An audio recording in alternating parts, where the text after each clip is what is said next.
And good evening, everyone. Welcome to tonight's episode of Tales of Yoranta, the Wailing Seas. We're here. Hello. I just realized that we've been doing this for 6.5 months. Which is a thing. It's a thing. It's a whole entire thing. It is. I don't have personally any announcements. There's really not much going on. Owen has an announcement. I do have quite the announcement. Hey. For those who have been following might recall my previous advertisement for a project I've been working on in a professional capacity. And I can now announce that the Angry Birds Movie 2 VR Under Pressure will be releasing on the 6th of August on the PlayStation Store. Woo! You're free! You release on the 6th. Congrats. Worth checking out if you own a PSVR and are interested in that kind of thing. Okay. You can play VR, but with your friends. Cool. That's about it. Everything's better with friends. I would have Yeah. links and things, but I am not that prepared. It's fine. The best promotion is word of mouth, right? Should have gotten us sponsored. Wouldn't have happened, but I could have tried. This episode is sponsored by No. Squarespace. us. It's sponsored by us. It's sponsored by us. Circle Void. It's like Squarespace, but a non-registered IP. Fair enough. Triangle vacuum. We might make shirts if there's interest. That's all I got. Yeah, we were discussing do a some possible designs before the stream went live. My suggestion was one of Vigil just screaming Ashmere, which I would legitimately wear. I would wear that. I don't know. I'm so into it. It's an idea. Apparently, there's fan art underway from Runemaker. Shout out to you guys who are doing art for us. By the way, we're super grateful for that. Yeah, and it makes our it's freaking fantastic. days. Baller. Absolutely. It's great. So thank you, you guys. Good shit. Especially Runemaker. Yeah. Okay, I think that's all we've got in the way of announcements. I don't know why I said that in a funny voice. I'm gonna hand it to Anton, who does our recap shit. Anton. Sure. Last time on Tales of Yoranta, session 25, we had some downtime after saving the whole goddamn world, by which I mean Sunken and Kun. Sankana-kun is our world now. Yeah. We in this downtime we did a bit of shopping, but buying fancy clothes for a party, buying magical items. Vigil got a sick shield. Some other stuff was bought. We went to a potion shop or an herbalist, and I also inquired about all sorts of shit. Enzo got loaded up on them herbs, and Oh yeah, I forgot we bought drugs. Oh yeah, we bought a lot of drugs. Enzo is a drug dealer right now. I can resell that for a profit.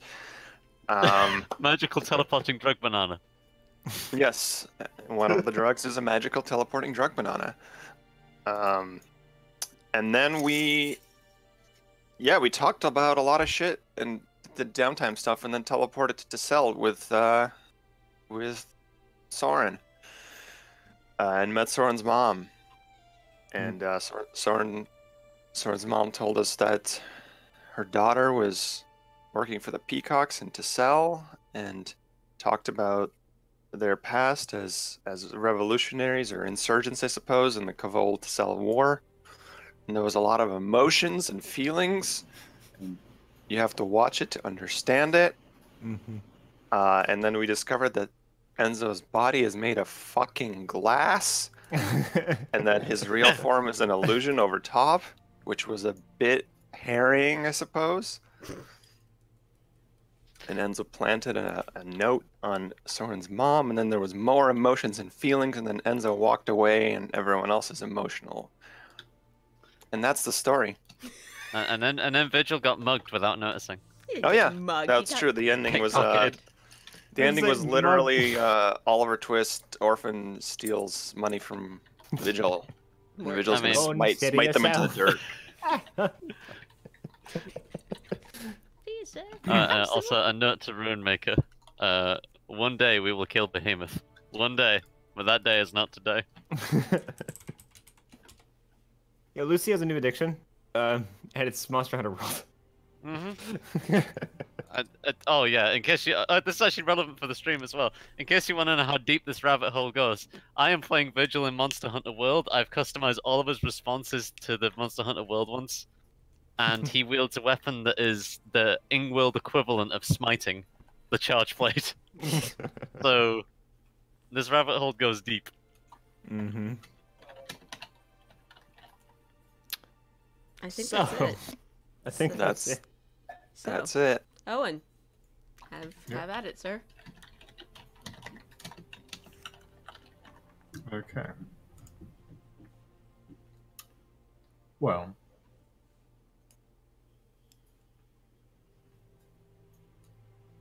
That was a hard session to describe without just saying there was a lot of feelings. There were a lot of feels. Mm. There were many feels. Things got heavy and real. Mm-hmm. We are. Let's move into the world map, which is at this point somewhat inaccurate and a very much a first draft, but nonetheless. We were on the way to the. We've gone away to Turk's thingy, weren't we?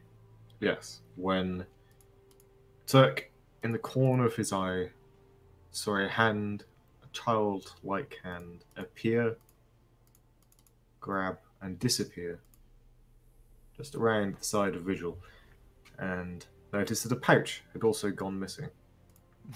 You were in a crowded street in the middle of the dockyard district of Lovesporth.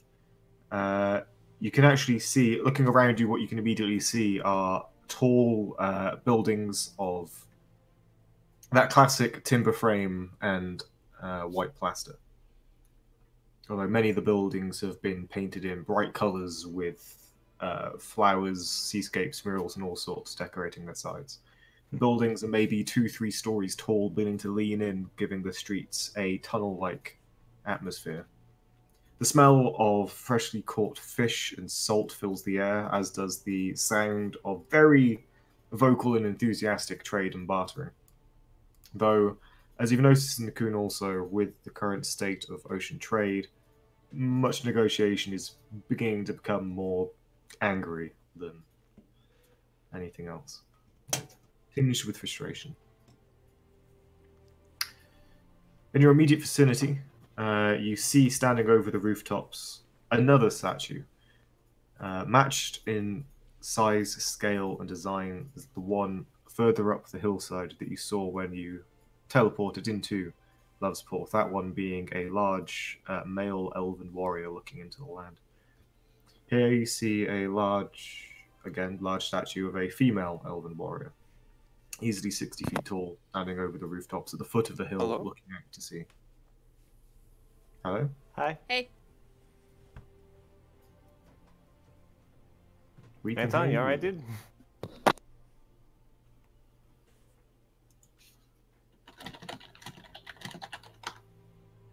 Weird technical difficulties from Anton's side. I'm not sure if... Hold on.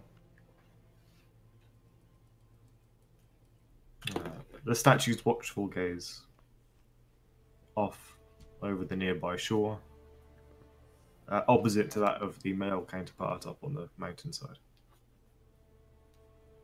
Okay. So, so Turk sees the hand just, and, do I see anybody kind of like running off now with the pouch? Can I look around? Like, what's going on? Check. As you look around, you see an alley to your left that is just behind a... It's just a cart kind of pulls in front, moving past. You see the backs of ankles disappear around the side of a building with a quick scurry. Right, okay. I'm going to, just, like, I'm gonna tap Vigil on the shoulder and say, someone took your pouch. This way. What? Yeah, What? Follow me. Right. Turk's just gonna run. Slightly Run out. agitated-looking Vigil follows. So, we're gonna... communicate that as quickly as possible. Oh no!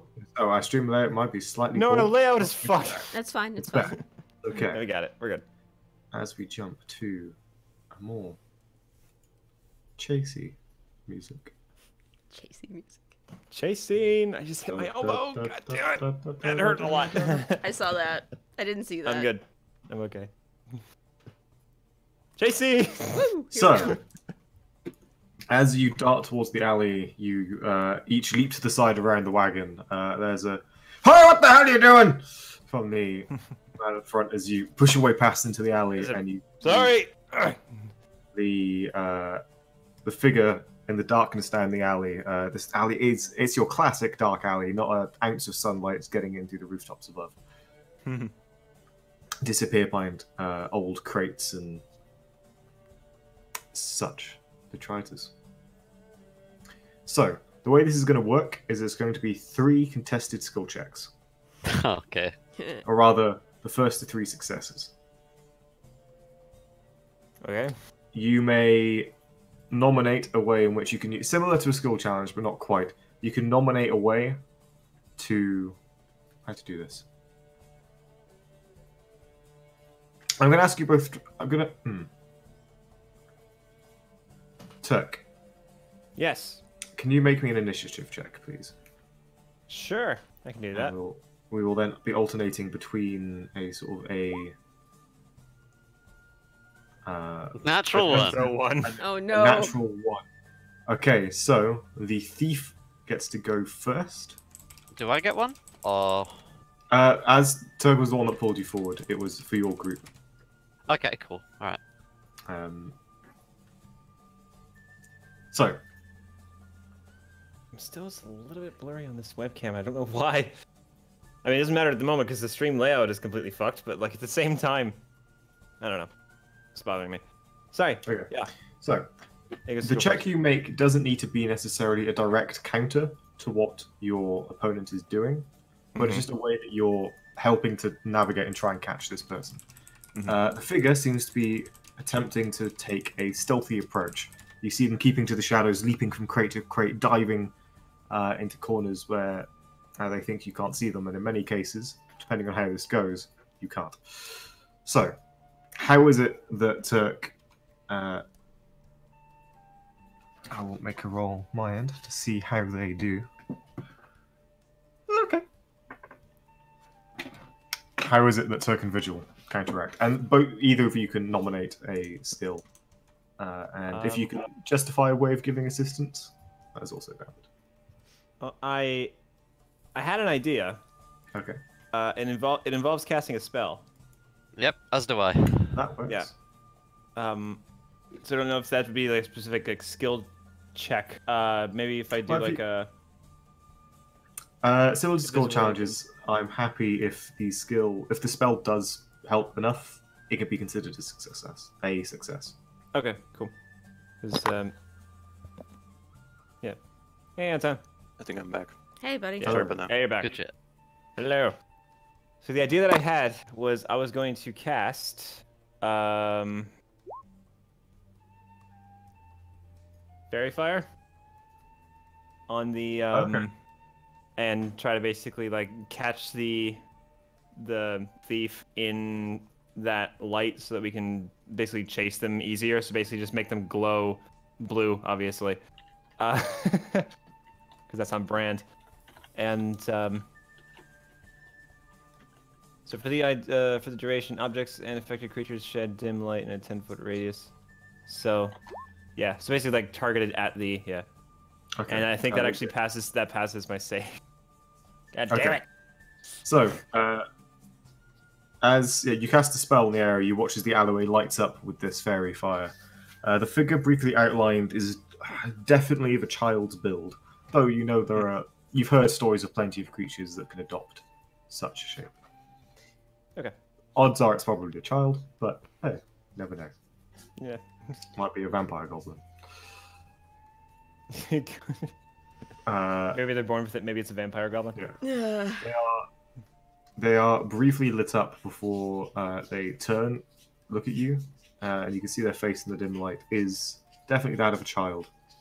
A mixture of excitement, triumph, and a little bit of fear as they turn and see you both following. Seems to be a young boy. who then turns and dives between this very small space between two buildings. Damn it. Managing to avoid the magic, shimmying with gusto. Okay. Right. It then that comes was- round to. Okay. So that first round, that is unfortunately a success for them. Mm-hmm. Right. And they are going to attempt to put some distance between themselves and you now that they're out of direct line of sight. And then it comes back to you. All right. to So, hang on. Lucy, do you have any ideas? Oh wait, hang on, sorry. No, it's back to you guys. So their action was to try and sneak away. You reacted with the fairy fire. They won that contested roll. It is now your turn to put forward an action. Locate objects precisely to find out where my fucking pouch is, so I know which direction they're going in at all times. For the Okay, next 10 minutes. cool. So that will count as an automatic success for you. There's no way they can contest that. You cast the spell, you get a blip. It is about 50, 60, 70 feet that way. Vigil Moving indicates away. I know exactly where. All right. So I suppose the next thing would basically be just Yeah. us running. Yeah. So, There are- athletics. Well, it comes around to Do back them again. to the thief as you chase them through the alleyways and back streets. They clearly know the layout well, and Turk, this would be an experience that you're probably familiar with. Mm-hmm. This thief has the urchin background and can run through cities at twice the speed. But with the locate object, you manage to keep track. The child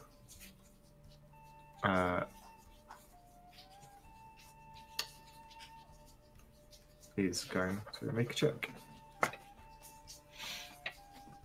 With surprising ingenuity, Vigil and Turk, as you round through yet another alley, finding the child is at the exit of the alley, standing next to the main street, just a silhouette with the sunlight behind. They look up and very much in fear, seeing you, and more so Vigil, but actually, both of you are somewhat scary figures to be chased by in a dark alley. Mm. In a burst of surprise intuition, the child looks down at the bag. Seems to very hurriedly empty it into something, take the leather and throws it into the street, where you watch it land at the back of a cart filled with refuse. That then begins to roll away as they leap, grabbing hold of the side and getting pulled away down the street. Before presumably disappearing elsewhere. Comes to you guys to respond. Do we see them do this? Yeah, can we see the where the cart's saw going? them- You saw where the cart was going, but it kind of went out of Hold sight on, by the man. alley. Lag spike.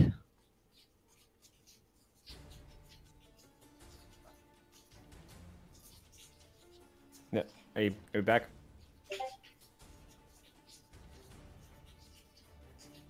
A lot of All right. technical issues this morning. Yeah. We're back. Hello. Sorry. Internet. Hello.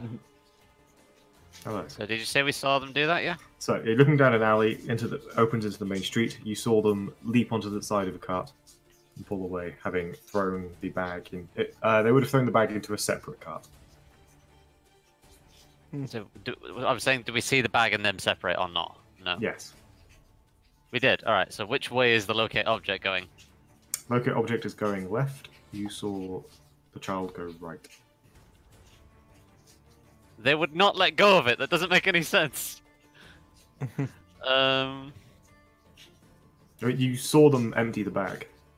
Yeah. Okay. So we saw all that. So they emptied the pouch. They saw you, saw that you were still chasing, emptied the pouch, and then threw the pouch away, but kept its contents.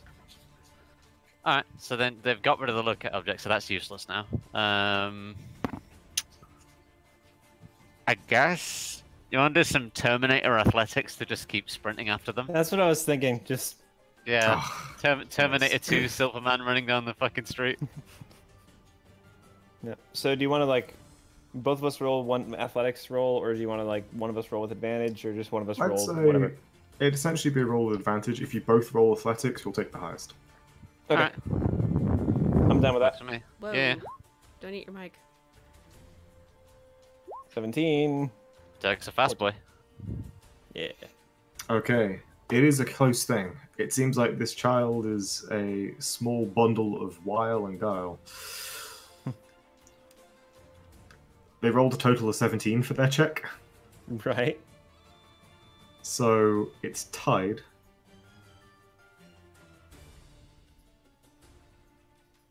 But given the actions, I'm going to say it goes into your favor. Okay. So you watch entering a main trading thoroughfare, carts and wagons and all sorts going up and down. You watch as this child is leaping from cart to cart, going under and scurrying through the crowds.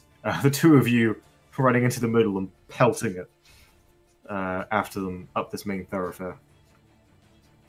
Civilians and merchants and traders and laborers getting out of your way as they see these two armored figures come barreling down the road, shouting, "Make way." You watch one moment as the child leaps onto a wagon, seems to take a platinum coin from a pouch on their person. You see it glint momentarily in the sunlight, slap it into the hand of someone who looks around. With the horses, this little one-horse, one-man cart begins galloping off down the cobblestone streets. But the two of you are far closer than they expected and are still in hot pursuit. It comes back round to you two. How far away are they? Plot relevant. Depends on what you want to do. Distance is relevant. Are they within What 60 is it feet? you want? They can be, yes. You succeeded in your role. Okay, You I'm take going it to cast command and tell the driver to stop. Okay. So that is a wisdom saving throw, I believe. It is indeed. That is a failure. Just as the cart comes around a corner, taking it sharply, riding up onto two wheels on the side. With another hyar, the horse suddenly rears and this cart almost tips, but comes to a stop. There are shouts of anger from all sides as other merchants forced to come to a halt. You watch a poor trader's lean-to get knocked by a wagon and spill its produce all over the road. My cabbages. Is cabbages by any chance? Sure. Yes! Turnips. A nice little turnip merchant. But yeah, I would say that counts as success with the use of the spell, which I believe puts you at. It's 3, isn't it? 'Cause I you think said that we puts you won- at 3, which is first to Yeah. 3. So as this wagon comes to a slamming stop at this T junction, you watch the child get flung from it, land on the canvas lean-to in a storefront, get caught in a bundle as the entire canvas pulls free from its wooden moorings, and there is a squirming, essentially canvas sack, which you presume has a child in it somewhere, just in front of this shop.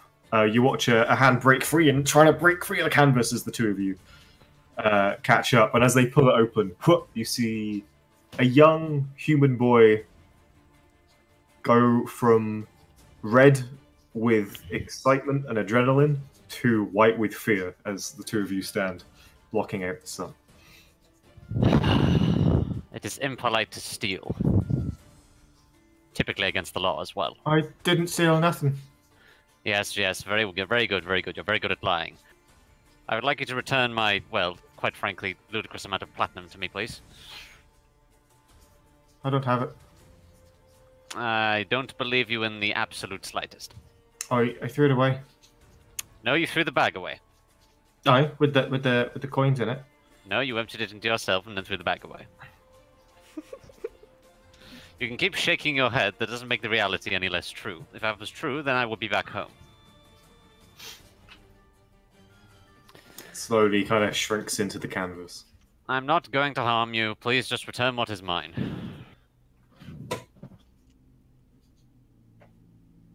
I will give you some of it, and Looks around. I'm not going to force you Seems to. to scoop into this sort of very rough patchwork satchel and just offer you a hand, expecting you to put your hands in it. Vigil just looks.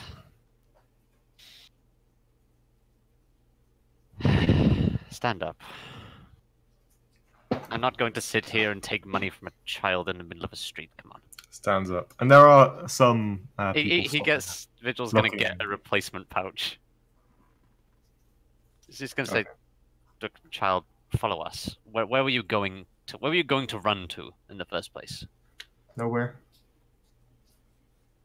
You must have had some idea. Kind of just run into what the idea was: run into an alleyway and do what?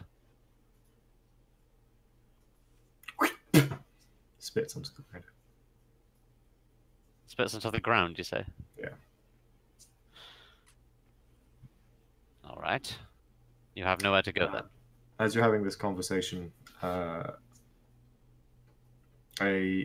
guard comes jogging down the street, yelling at those involved in this collision, who then start yelling back. There's the person who was driving the car. It's like, I don't know what happened, all right? I just came to the corner. I don't know why it was going so fast. The horse had a mind of its own. So it was not my fault, all right? I don't know what happened. There's accusations as someone points to the Aconite Platinum coin still in his palm. But he kind of drops with a, I don't know how that got there. The guard immediately just grabs him by the scruff, picks up the coin, pockets it. You're not sure as evidence or if just taking the opportunity before marching this guy down the street, turning around, going, "Somebody put that cart on the side out the way." You see a couple of labourers come out and move the horse and cart to the side as the kerfuffle begins to die down. So we have the child there. Essentially, hands full of money. A handful of something. Can I see if there's what he has in his hands, just in case? It's poop. Give me a perception check. Yeah. Okay. Poop hands, McGraw. He's gonna hand you a live scorpion. Snake. I mean, What do you have? A knife! No! 17. 17. Oh my god, why does he have a knife? They are not coins. They appear to be maybe smooth stones or ball bearings.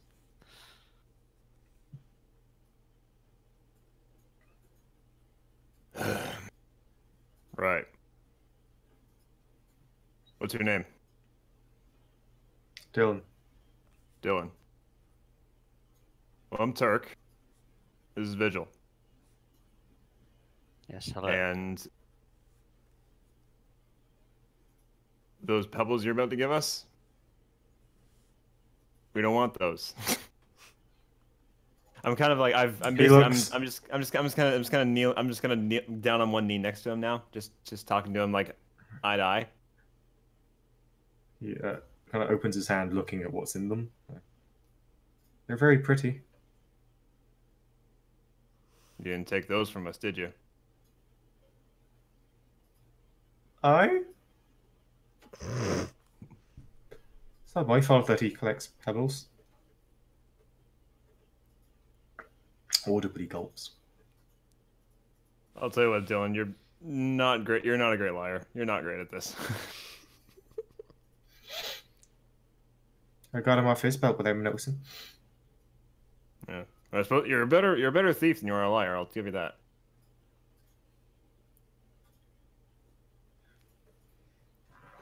Dylan leans in, his scruffy, short-kept hair. Not filthy, but he could be cleaner and better presented. Mm-hmm. Are you the dragon? The one from the paintings. I've seen you on the walls. Under the beds.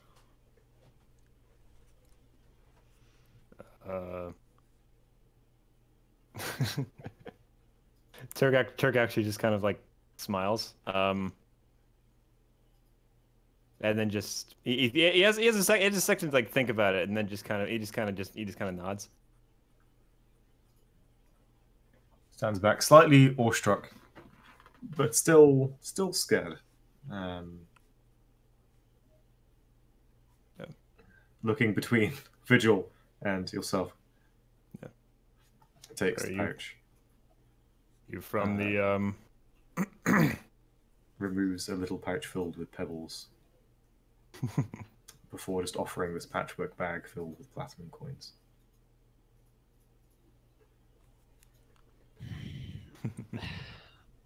Turk, Thank you. Hmm. where would he go reasonably? He obviously does not want to speak to me.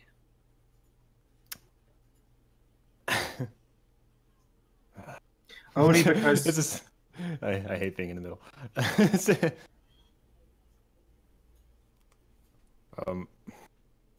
Where? Sorry, what did he say? Hmm? Did he say where, or did he? no. No. Or I don't know if it's still called this, but it is the Queen Fiona. Is it still called that?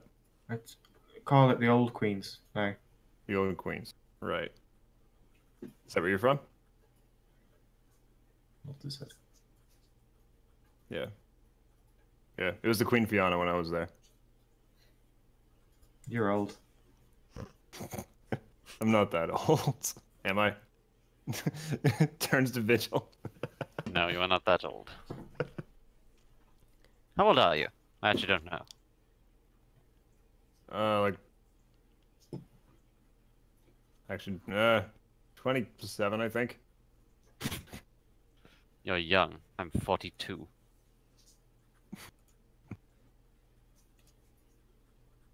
I also don't really know how long people like me live. I could, I could be middle-aged for all I know. That's a sobering thought. Well, perhaps we should move away from the streets and away from the scene of this bedlam.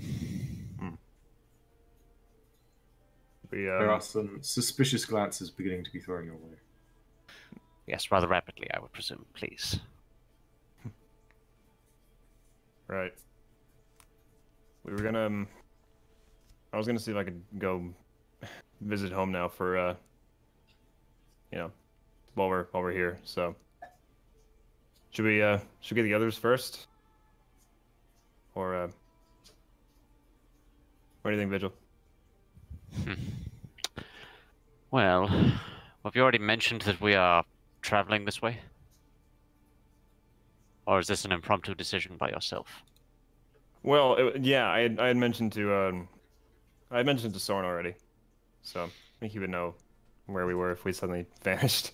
Then I'm sure he will figure it out. I'd rather not like to get thrown in Tessic prison for That's walking good around. idea. Get out of here. All right. I don't know. Yeah. So so I kind of looked down to Dylan. You said his name was. Yeah. Yeah. So Dylan, you wanna lead the way?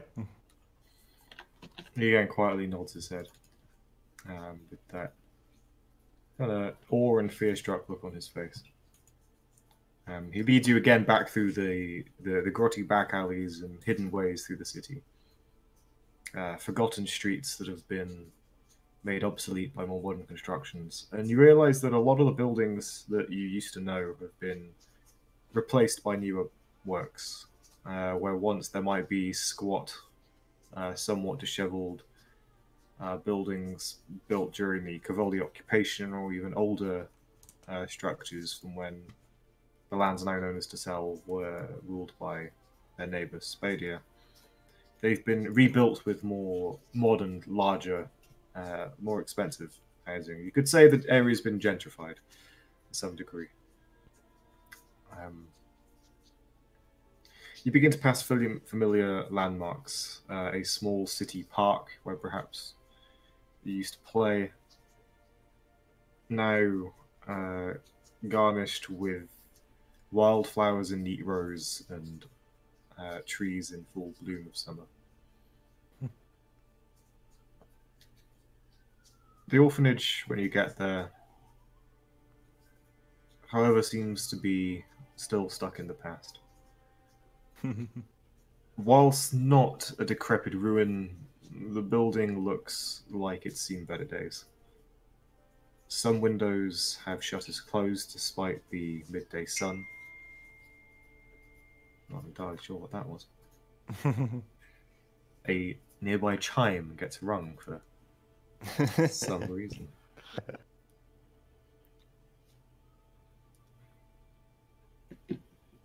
And the small iron fencing gate out its front seems slightly rusted and uncared for. You can hear the distant laughter of children, and you see a small group out front being minded by an elderly woman playing some game with a leather sack being thrown to and fro. And it's strange, actually. You think, despite all the time it's been, you recognize that leather sack, and you're pretty sure that's the one that you used to use for games of throw, catch, various other games you'd come up with during your time here. As you approach, Dylan looks around, leans and goes, I wasn't supposed to be out, so I'm going to go sneak in the back. Oh, okay. And he Yeah. scurries off, disappearing down a nearby side street before you see him. And you remember there being a way out, a side entrance that the children used to use to get out. Kind of before he like gets too far away, it's like, wait, Dylan, Yeah? stay out of trouble, okay? He nods. And you find yourself in front of what is now, you can see, sort of painted on the front of the building. Not the Queen Fiana's orphanage, but it's now called the Old Queen's Orphanage. There's a chime by the door that keeps ringing. Yeah. Sorry, I assumed it was my phone. But... All right. So the elderly woman that's at the front, she is old, and it takes a moment, but you do recognize her. Right. That extra emphasis. Like hunched. Oh. Her skin is more wrinkle than anything else. Wizened. Wizened, yeah. You would Isn't that know. wizened? I said wizened. You would recognize. Sorry. I would say wizened. I said But- wizened. That's a personal thing. Accents Accents. and dialects are weird. You would know her as Matron Cordelia. Matron Cordelia. Okay. Sorry. Yeah, it's the name of one of its other characters. Not the matron part, I don't think. No. Though often the children refer to her as Cord. Cord. Made it more scary. Okay. Right. So yeah, Turk just kind of looks over to Vigil and is just kind of like Turk looks like visibly like a little bit nervous. And yeah, he's going to kind of walk up and just kind of wave first of all towards Cord. Okay. She doesn't seem to notice you for a moment, but stops, looking up, eyes clearly almost closed shut with age. Begins to shuffle with a cane up to the gate at the front. And as it gets to almost sort of 10 feet away from you on the other side of this fence, just getting closer. Ah. You're taller than I thought you'd be. You're still shorter than I remembered. Or he could take you. Vigil smirks at that. And you see a smile begin to break through her stern expression. She begins to fumble with the front gate, turning the key, and there is the creak of iron gates opening. Oh, yeah. So yeah, so Turk is going to once the gate is open, he's gonna kind of like kneel down a little bit and give her kind of like a gentle hug, and say like, "It's it's good to see you again, Cord." Right, lovely to see you too, Turk. She just kind of gives you the pat, which that's 2 pats. That's a. Yell at whoever's phone that is. That's gotta be Joe. Sorry, guys. Joe.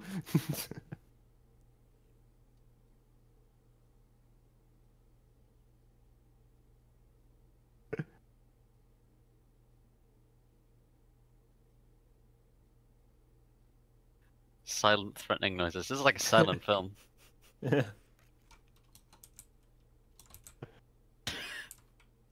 It's miming. That's different, but that's fine.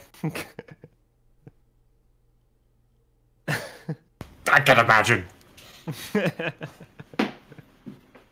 Apologies for that. It's all good. Food being delivered. Ah. Right, so.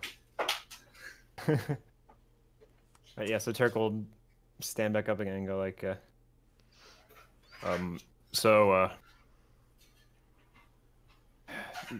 how's things been going? You're a big boy now, Turk. I'll tell you how it is. Shite.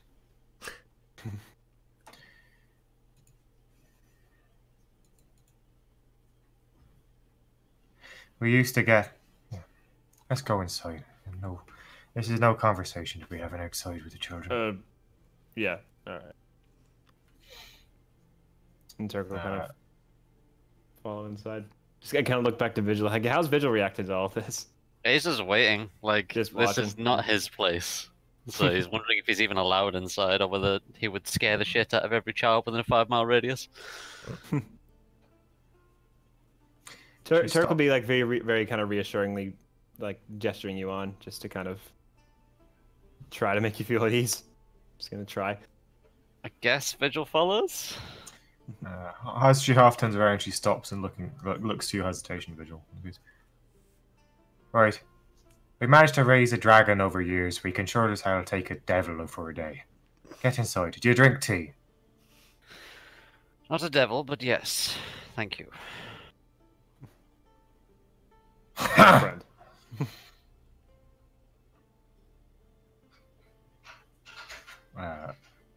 Turning around, she unleashes her fearsome bark at the children, and they all immediately stop what they're doing and scurry inside. As you go in, the interior isn't much better than the exterior. It's floorboards dusty, looks like they've not been cleaned for a while. It's not a disgusting, awful, decrepit place, but it's seen better use. She leads you through. You see a young gentleman, can't be more than 16. Kind of heard the children, not really recognizing either of you initially, but his gaze seems to hold on you for a moment, Turk, before hurrying the children elsewhere. And you're led to a small room, a pantry, a kitchen, where over a hearth, there is a big cauldron boiling of stew, and a smaller one to the side with some water, and some very, very basic, bland, hot drink. Could be described as tea. Hot ham water. Yeah. It is, offered to the two of you, and as are seats. All right. They still have the same cups. Yeah, Turk's gonna kind of be like looking around and basically say, and is it basically just like, is it's I'm guessing it's a little weird like stepping into a place where like it just has not changed since since you left. Yeah. It feels so much smaller. Yeah. Yeah, because I think Turk was about like Yeah, I think he was like 16 when he left. He's been gone for like 11 years, and he comes back and it's exactly the same as he left it. Yeah. Faces have changed except for chords.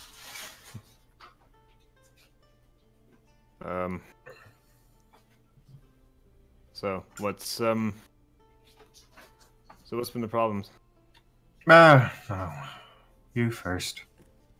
Oh, What has well, our mighty dragon been up to these last decade or so? yeah. Well, I've been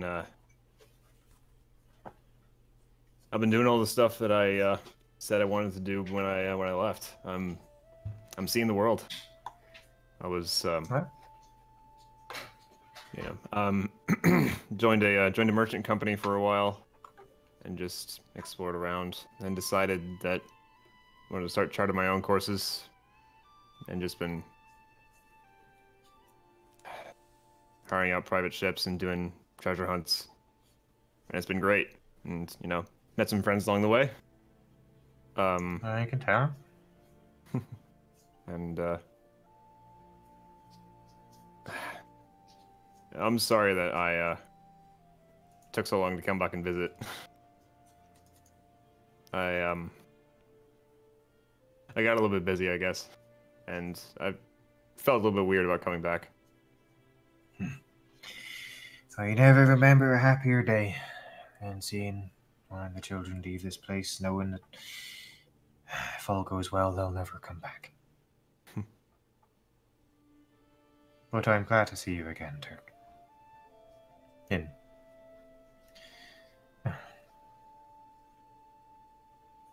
Yeah. They still Really? find your drawings. Well, the drawings the other children made of you. Yeah, Wait, oh, no, wait, sorry. Wait, no, what? What drawings? I'd never heard of this before exactly right now. What are you talking about? It's a good thing they weren't shite. Made it easier to keep them around. And it gives the children stories to tell each other. They don't know your name now, but they know the Blue Dragon.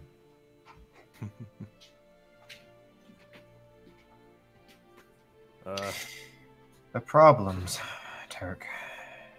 Money, simply. Cities growing. New buildings. New courses. Old King Carney and Queen Fiona have newer, brighter things to pay attention to. Gem's been flowing, income's to coin, but never quite enough to send our way.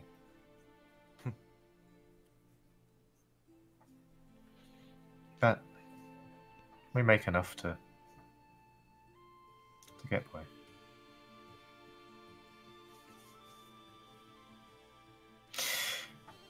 Thankfully, actually, there's a...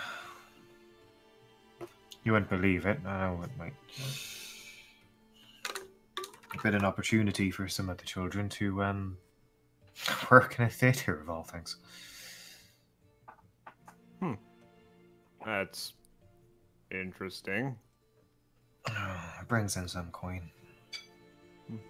But small frames, you see.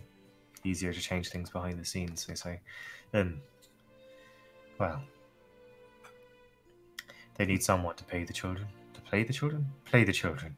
For which they are paid a piddling fee compared to what I imagine they could pay someone who has some training, but they get to stand there, get clapped at once in a while. That's...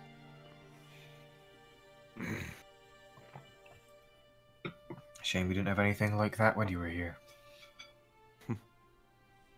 Yeah, I'd probably be in a very different line of work right now. I'm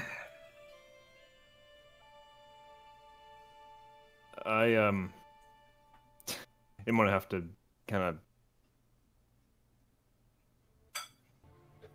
Every so often when I do find something that does bring in a little bit of coin, I have been sending a little bit over this way. Has it been getting here? Gives you a look. Alright. So you're the benefactor. You've had some bad years, if the number is anything to go by. But you've also had some good. Yeah, it's not exactly guaranteed work as treasure hunting, but No, but your treasures are appreciated. They've been something. Well, your last one. Well, helped repair the southern roof.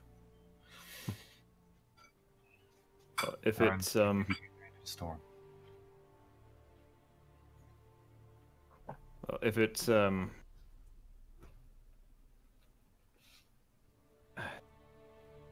we recently came into a little bit of coin for a job that we just did in Sunken Cocoon. You've traveled And- far. Yeah, it was. And if I have, by the way, oh man, I need to tell you this. I found out where I'm from. I found out where Dragonborn come from. Yeah, really far to the east. Even further than Sunken Cocoon.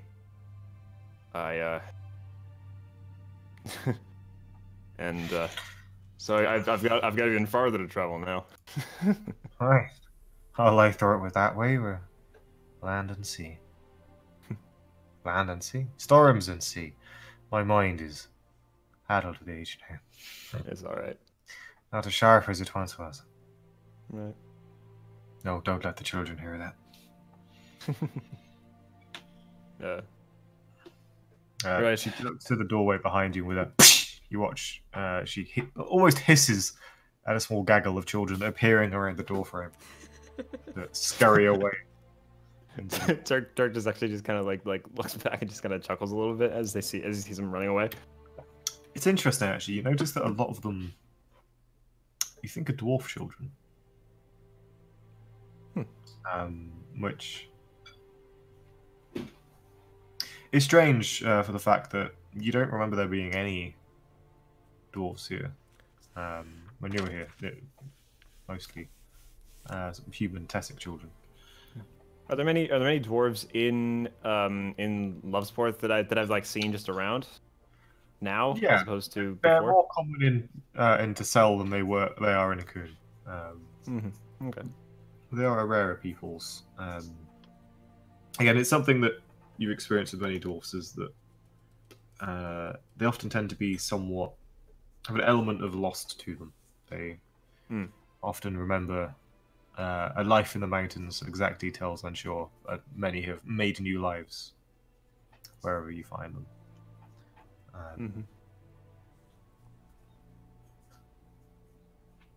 Yeah. Right. So she'll update you on various events and things. cool. And so while we're talking, Turk is going to, after like thinking for a little while, thinking like he is going to. This is a guy. He's so dumb. Why am I doing this? He's gonna go off. He's gonna like excuse himself, go off into a different room, and he's gonna count out some coin into a and then put it into a little bag. Okay. And without saying how much it is, he's gonna just like hand it over to Cord, and just say like, hopefully this will be a, well, if you were able to get by well enough with what I was giving you before, hopefully this should be enough to get you by for a while. As it enters her hand, she kind of weighs it. Doesn't seem, assuming it's a lower coinage than it probably is. By weight, she again cracks another smile of appreciation that reaches her eyes, and puts the pouch in one of the many folds in her thick robes. Robes, good. Thank Yeah, you for adding that at the end. She just slips it into the neck. Oh God! It's like Of Jabba her the aged Hutt. ankles. Oh god. No, it disappears into her robes.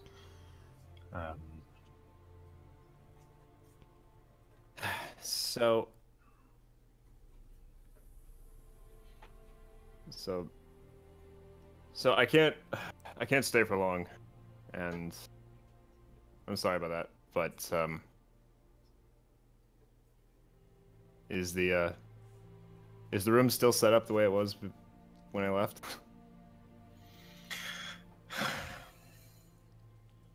May I just for old time's sake? Dismisses you with a hand. All right. Cool. Does Vigil follow? There is a xylophone of creaks and cracks as she stands up, stretching. Oh god.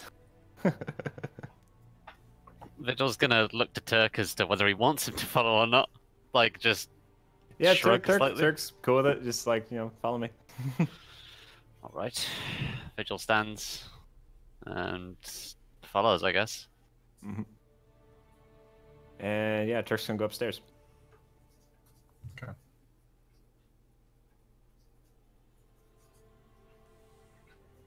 So I kind of want to see what these drawings are about.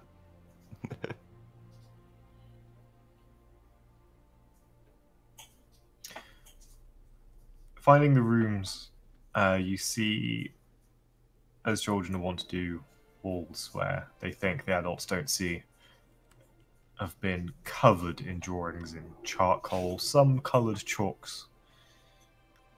Of many scenes. Many of them aiming at a lower brow of comedy.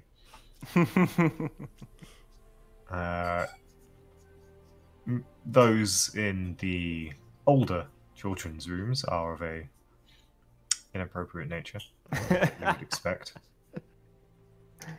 There's a particularly unflattering sketch of Cord, which...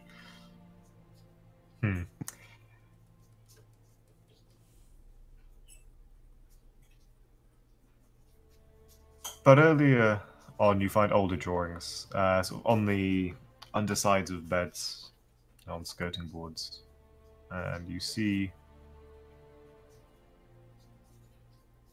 sketches of sometimes simply a blue humanoid, sometimes a full dragon, but always blue.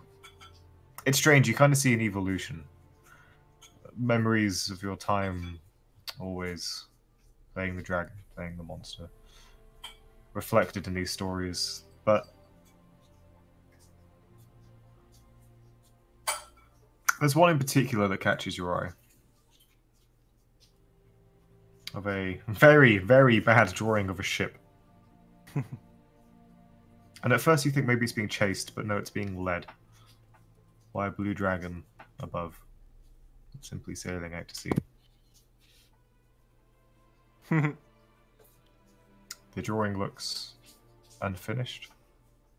What comes next seems to be another imagining of another child from another time. I'll mention this to to as an extra little bit of detail. The Vigil will probably, well, again, like passive perception of 9, who knows, but like Vigil will probably notice that the all of the like the blankets on the beds are the same color and material as Turk's cape. It'll take a bit for Visual to get that, because he's just currently looking on the room, and it'll take a bit for him to realise, but it just... There's a little moment where he darts between your back and then the bed just...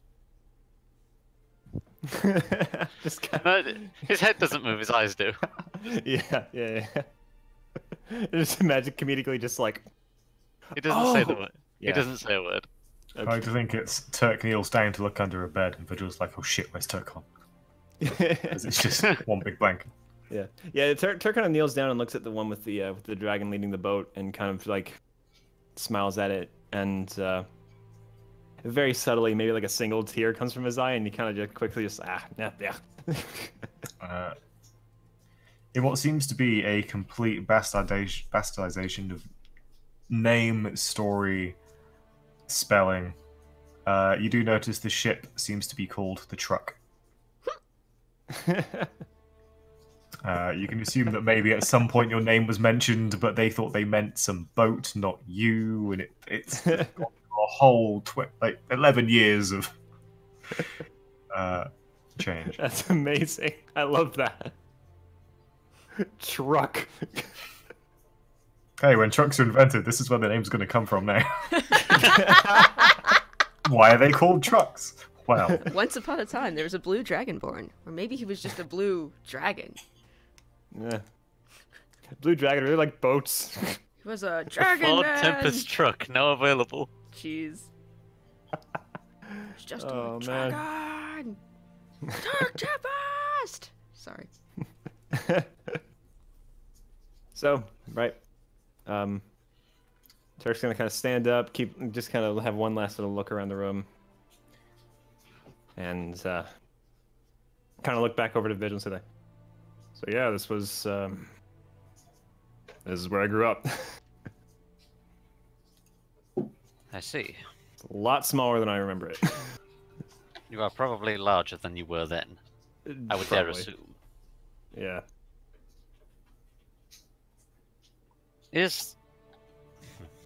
I'm unsure of how tactfully to mention this, but your cape is made of the same material.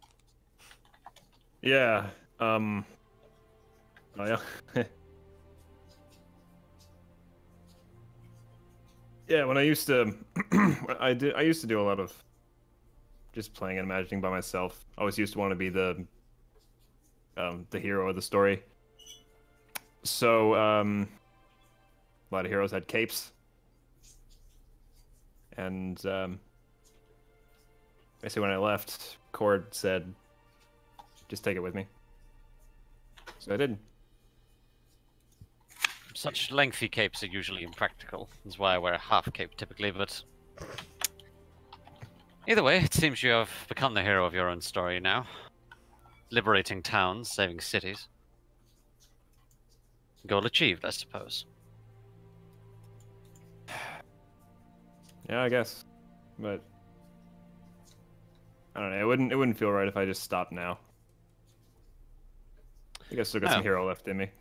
Exactly. We have time and a new purpose, it seems. Speaking of purpose, where is that child? Dylan, was it? Yeah.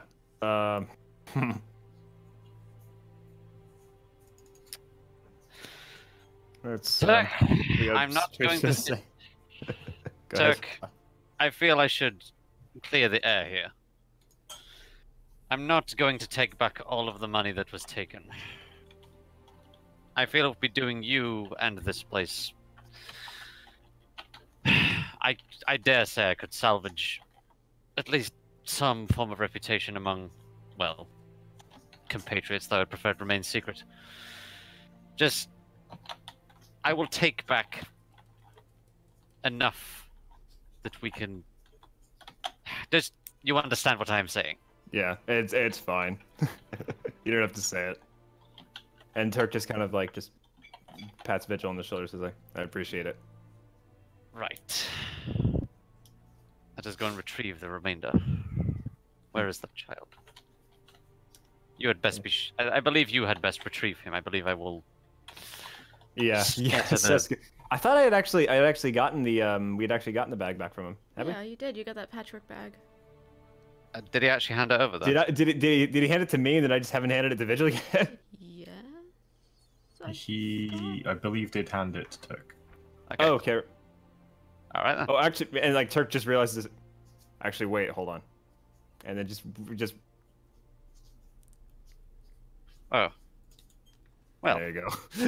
Just hands it over. well. Accomplished, then. I How just- much did I you forgot. hand... How much did you hand... what was her name? Cordelia. Right. How much did you hand her? I'm gonna platinum. 100. Yeah. Well, that's certainly, hopefully going to keep this place going. Well, shit. He just kind of laughs a little bit. Yeah, don't feel weird if you don't want to give like this. Don't like this isn't a competition. This is No, it is absolutely not, and it is illogical for me to turn around and hand over the rest of my life savings just to be sure. Vigil will take back the pouch for now, and Anna. That's I'm gonna roll. I'm gonna roll an amount between 1 and 25 as to how much he gives, because I would like to have 50 platinum left exactly, because that's a nice round number. But I will roll for it. 1d25. Just do that. It's 3. So I have 53 platinum left. So that's 23 to this place. I was wondering like for a second, like why do I have so much more money than everybody else? And I realized like, oh yeah, I went thrift shopping, while everyone else got like custom like bespoke suits. Alright, so now I now have 53 platinum, and Vigil will. I'm gonna assume I've got enough like a material for like a second pouch on me or something. Like I'm gonna presume that it's like. Checking your pouch, there is 8 platinum less than you remember.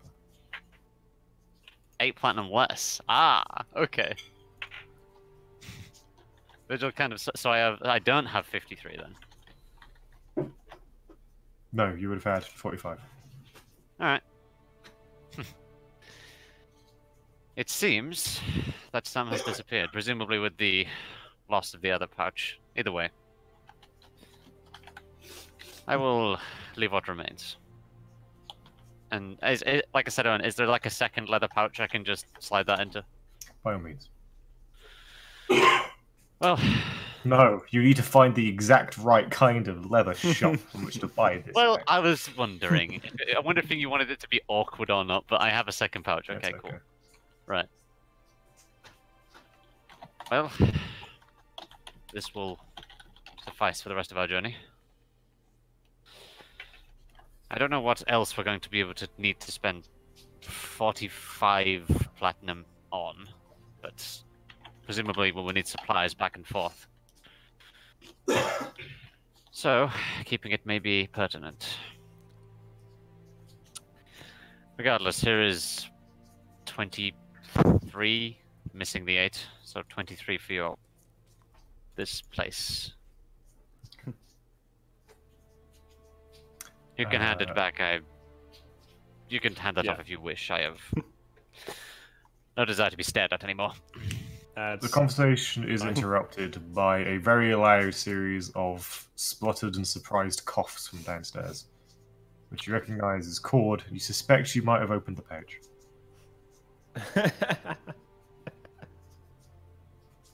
Is that our cue to leave? Maybe. You hear a shout of, "Turk Tempest, you're a fucking Egypt!" Oh, I miss hearing that. Turk is good. Is there a window up here? By all means. Yeah, Turk is going. Turk is actually just. Turk is gonna take the remaining, the platinum that like Vigil just gave him, and just like place it on a bed, and then like open the window and start to like sneak out. Okay. Turk, are we really sneaking out of a window? Come on, another way. Let's go. Oh my. Fine. Can right. both of you make me acrobatics checks? Oh my Yes, we god! can. If you fall out of Oh a my window and God. break your neck, I'm gonna laugh. I'm not gonna. I have +5 to my 23. Turk, Still even got though it. you're... Natural Oh my 20. god! Yes! Even though this escape route is like perfect for children, but for adults is way too small, you two are on fucking point. Full on like shimmying along the walls, going down drain pipes, hopping around slate roofs to get across the street. Mission Impossible theme plays. It's great. Yeah. There is a moment where you go past the window and you see Dylan on the inside counting out the 8 coins that he stole from the pouch still. He looks up and sees as you shimmy past and just... Vigil looks at him and just goes... Vigil looks at him for a second, just nods his head, and then moves on past. The shade. And yeah, as you finally make it to ground level, turning back and seeing the orphanage, you see Cord in the window, a slipper in hand that she just hurls from the window. Ah, throw in the chancla! Ah! Mexican grandmother energy, run! Unfortunately, she has advantage from targeting children who've misbehaved. What's your AC, Turk? What's my AC? I'm so glad you asked. Let me see. I think it's 15. I'd rather. Damn, she rolled a 17, but has -2 strength. Aw. It meets Which it means hits she them. hit. Did it hit? Yep. You take 1 point of slipper damage. Turk, Bonk.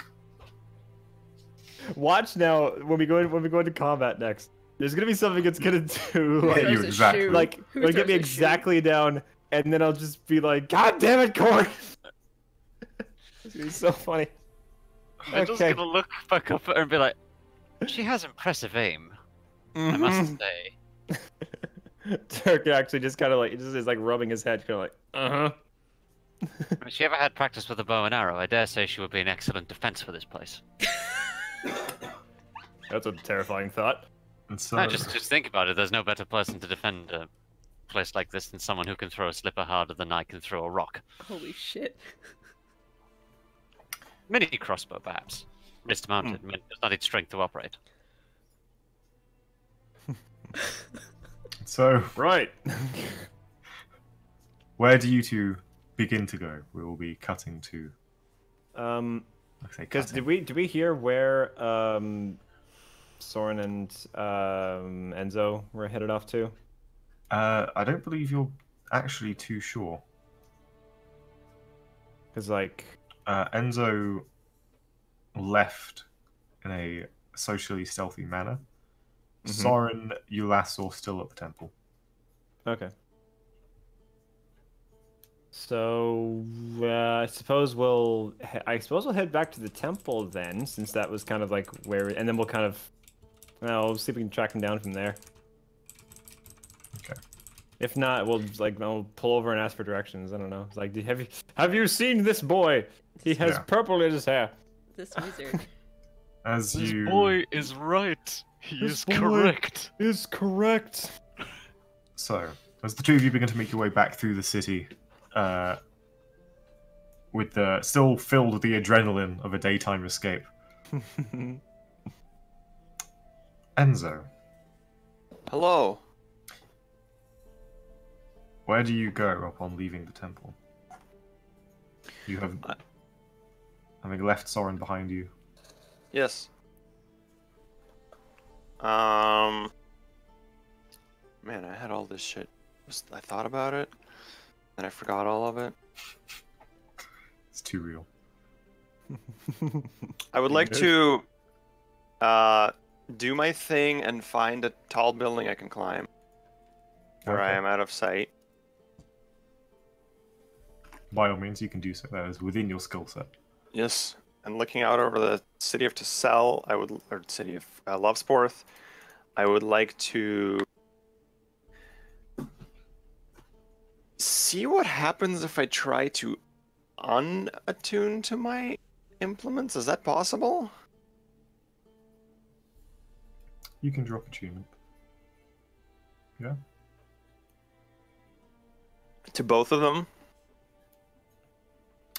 I don't believe you're attuned to the book, are you? I'm not sure. I'm not entirely sure. On my PHP is right here. I think by the rules, no. It's not. It doesn't take an attunement slot. It's not even a magic item technically. It's just a thing. Yeah, it's just a freaky book.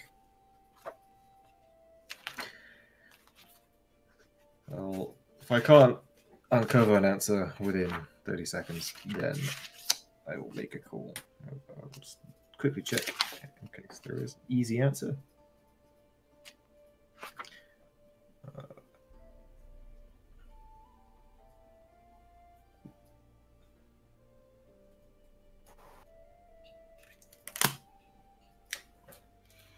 I would say yes, you can disconnect yourselves from the items, but perhaps, you know, throw a blanket over them as well. Sure, I do disconnect myself from them. I'll wrap them up in something, and then I'll try to cast magic. What happens? Okay. You attempt to cast a spell, and you feel the runes of shadow come to your core. Interesting. So if I fire off Eldritch Blasts, it works? Yeah, Mask of Many Faces, it works? it works. What if I try one of the spells I learned recently from becoming an arcane trickster? They work too. They work too.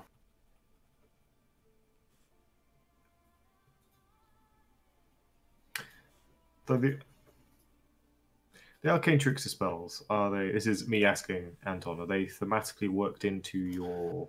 They're thematically, Warlock? yeah, essentially Okay. warlock stuff I learned. Cool. They are. They would still be within the language of shadow then. Yeah. Okay. I'm gonna pull out a mirror and I'm gonna look into it. I'm just gonna say, "Are you still with me?"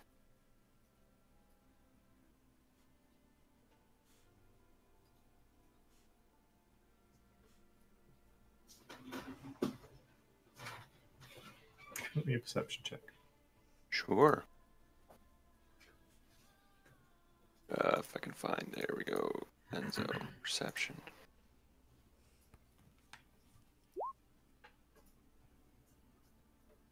That's an 11. There is a distant crash of a cart collision Uh-huh. as events happen simultaneously. But Oh. it's just your reflection. Oh, Your reflection wow. looking back.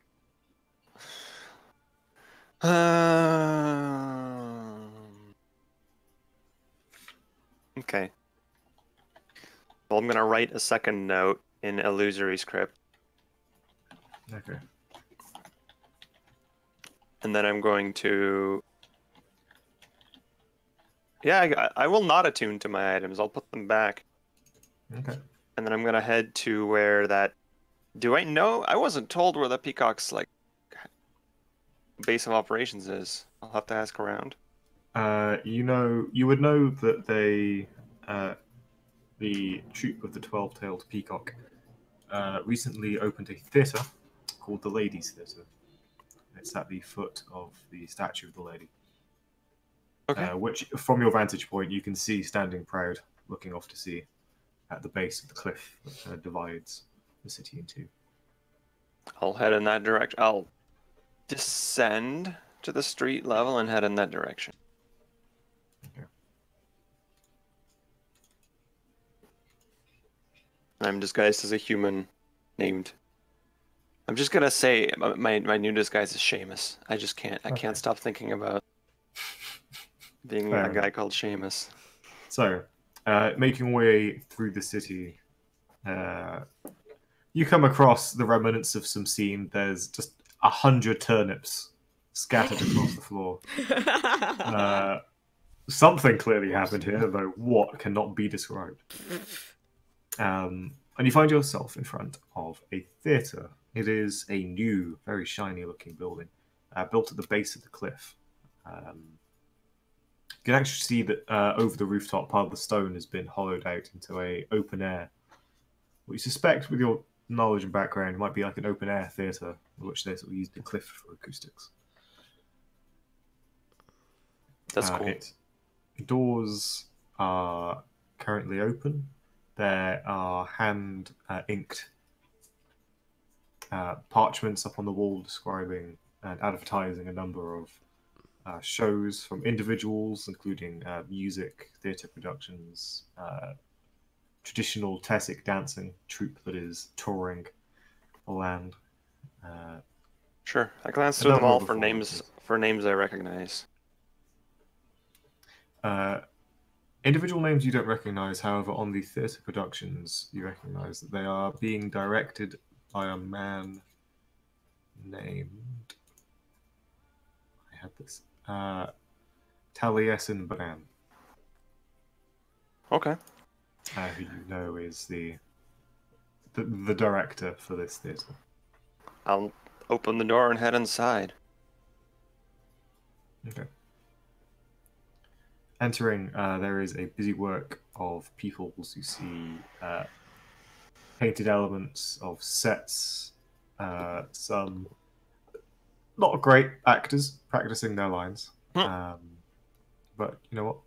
Potential.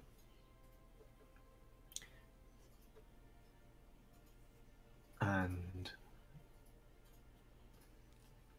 yeah, what's your objective? You'll be able to achieve. I'd like it. to approach You're someone. fantastic. I'd like to approach someone, give whatever the password or passphrase or insignia is to identify myself, and just say I'd like to speak to the director, I guess. Okay. Be using Thieves' Cant. Okay, that makes sense. Weaving a subtext into the conversation.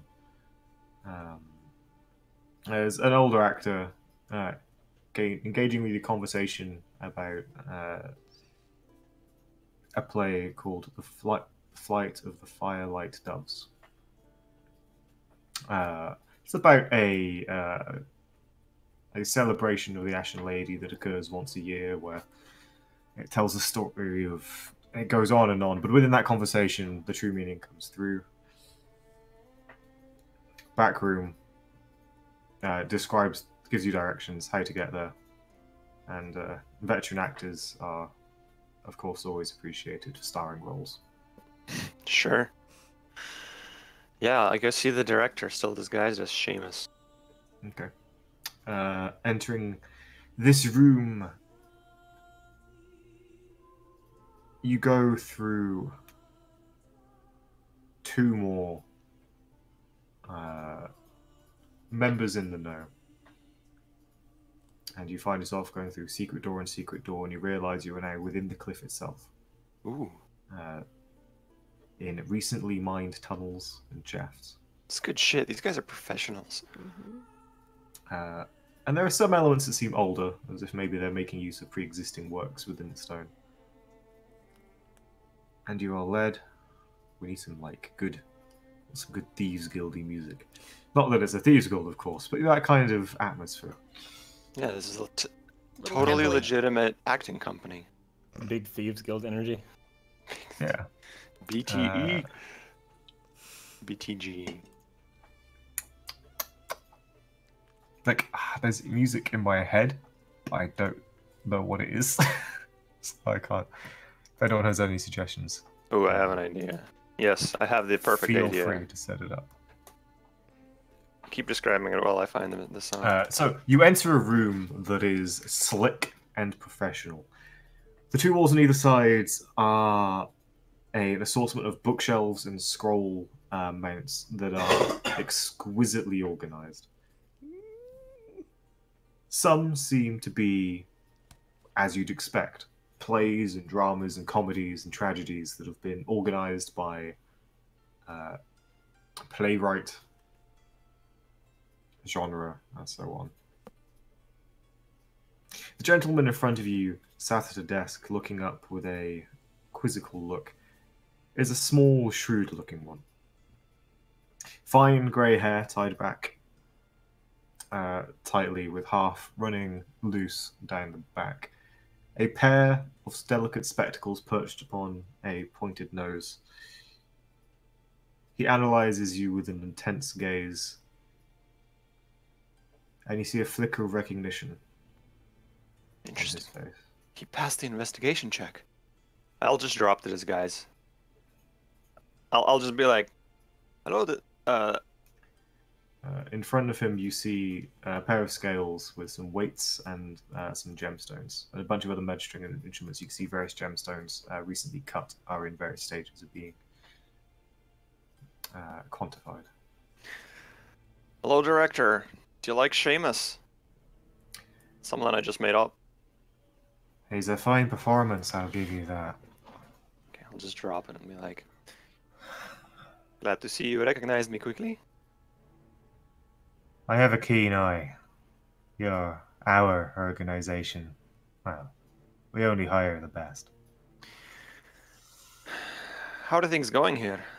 I'm actually been in a coon lately. I don't know if Corin's told you, but I've heard where it's been sent. Yes, so I'm only here briefly. A wizard friend teleported us here. Very good. How are things here? Going well. We have the royal family's patronage for the arts, of course, that's providing an excellent source of funding income for the more legitimate aspects of our work. And the nobility has been, well, more than happy to see a peacock production in their own home. And more importantly, the homes of their compatriots. Glad to hear. Anything I should know? Anything I can help with? I'm only here, I guess, until the evening, but... I wouldn't want to bog you down with all of my work, of course. It's going well here. We're building a strong base of operations. Entering the Tessic market is providing interesting opportunities. What are you employing? Locals mostly, or?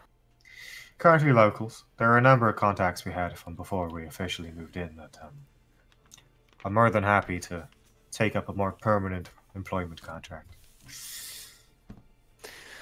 But no, locals, some street thieves, some legitimate actors who are good with their hands. We'll be the best of the homegrown talent has been sent out west for proper training. Out west? Back to Spadia. Isn't that east? Spadia is to the west. Oh, is it? Okay, I forgot the map. Oh, yeah, it is west. Okay, that makes sense. Ah, I see. I've heard there was one. What was Soren's sister's name? Soraya. I heard there was one Saraya Ashmere that was one of these. I think sent out west for. You a look. Huh. You're good at this game, Enzo. Wouldn't be in a coon if I wasn't. No, that's very true. I do have to ask how our third theater is. It's going well. I've got some. I've made inroads with Paul Meir. I don't know if you've heard of him. No, the Spadian director has clued me in, as it were. Yes. Paul Meir, I would say, is on our side. I have to do a little bit more work for him, and then we'll really start closing the deal. Wonderful. This teleportation friend of yours, right? A future conversation, perhaps. Oh, I'll keep him around. Soraya, well, she's our own Tessic rising star. Been doing legitimate business for quite a while, but, well, I can be a very persuasive man. She being trained for something particular, or just? Well, I've not encountered one so gifted with word or song for quite a while. She is rather a beguiling creature. I think she'll make a fine actor, singer. She might even make leading lady. It's great to hear. Overconfident, though. Prone to making mistakes based on overvaluing her own capability. Maybe I'll send her your way once she's done. And so internally runs in the family. Doesn't say that out loud. Ouch. It's true though. She'll be finished up soon enough in Spadia, and then, well, she'll need testing. Maybe a coon can be a theater for her to dabble. I should mention I'm probably going away from a coon for some time, but if I'm back, yes, I will message you and we'll send.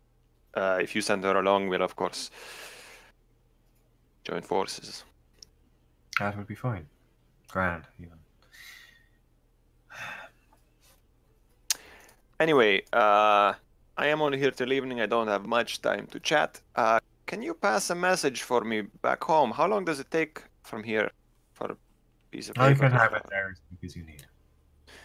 Sure. Under 10 days would be ideal. I'll have it there by tomorrow morning. Oh, you've got wizards of your own or something curious. Let's be thankful that the Facel doesn't provide for its mages quite as financially as, say, Yurikun. Yes. Money makes things all possible. I like it. I'm gonna pass him a piece of paper, also rolled up, tied by a string. I'm just gonna say, get this to Corin for me. Of course, of course. He asks about you, actually. I'll send him word. Well, there's word in here, and he'll know. Very good. I'll send word back to Valerina as well. I'm sure she'll be pleased with the update. No. Well, thank you, Director. I should be heading out, I think. If By there's all nothing means, else. don't let me keep you. Of course, don't let No. me keep you from your production. But if you ever find yourself in Loversport again, Sure I do will. be sure to stop by. I'm sure I can find a suitable role for you in a production of mine. He looks over and you see on one side there is a separate free space. It's just covered in books, manuscripts, documents. You can see old architectural drawings. Clearly a play in the works. He gives a look at it. I've got something big I'm working on, and we're going to need all the talent we can get. But that's... Can you give me a clue? What's it going to be? well...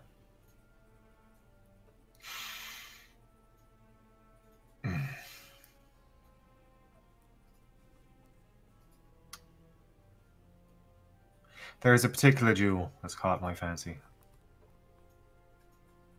And I am sure I can find the right buyer in time.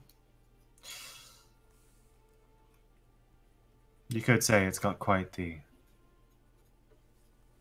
magisterial sheen to it. Interesting. One more question before I go. I saw you were putting on the Flight of the Firelight Doves play. Aye, yes, we are. Is this you essentially pandering to these Ashen Lady people, or are they actually in good graces with you? Well, they like it when we raise public awareness of their ceremonies and remind the faithful of, you know, their worship. And, well, that's a good story to tell. And if they lap it up, all the better for us. Very well. I'll be Gives taking a my leave. somewhat a wide grin. Of course, an absolute pleasure to meet you, Enzo. And you as well, Director. Can I just for that whole conversation roll an insight check to see if there was anything I noticed about his behavior? Was he By all eyeing means. me unusually, or? As you do so, he does actually pluck one of the gemstones from the table and offer it to you. Natural one. Yeah, no, he seems... Okay. He offers me a Okay. gemstone? A gemstone. What are your thoughts on this? Plonks it in your hand. I look at it. I can't detect magic, so what does it look like? Make me an investigation check. Sure. It looks like a small little green emerald. 25. That is much better than my previous rolls. Wow. This is not a real gemstone. It's a damn good fake. Seems to be made out of some colored glass, but there's something more to it. This is incredible. Almost everybody would be fooled by this. The only giveaway was that it was too flawless. Mm-hmm. How much do I think, like, if it was a real gem, how much would it sell for? Oof. A gem this good, this can cut in the size it is. 200 gold? 200 gold. So I say, so this like 200 gold or so, how much does it cost to make? About 20.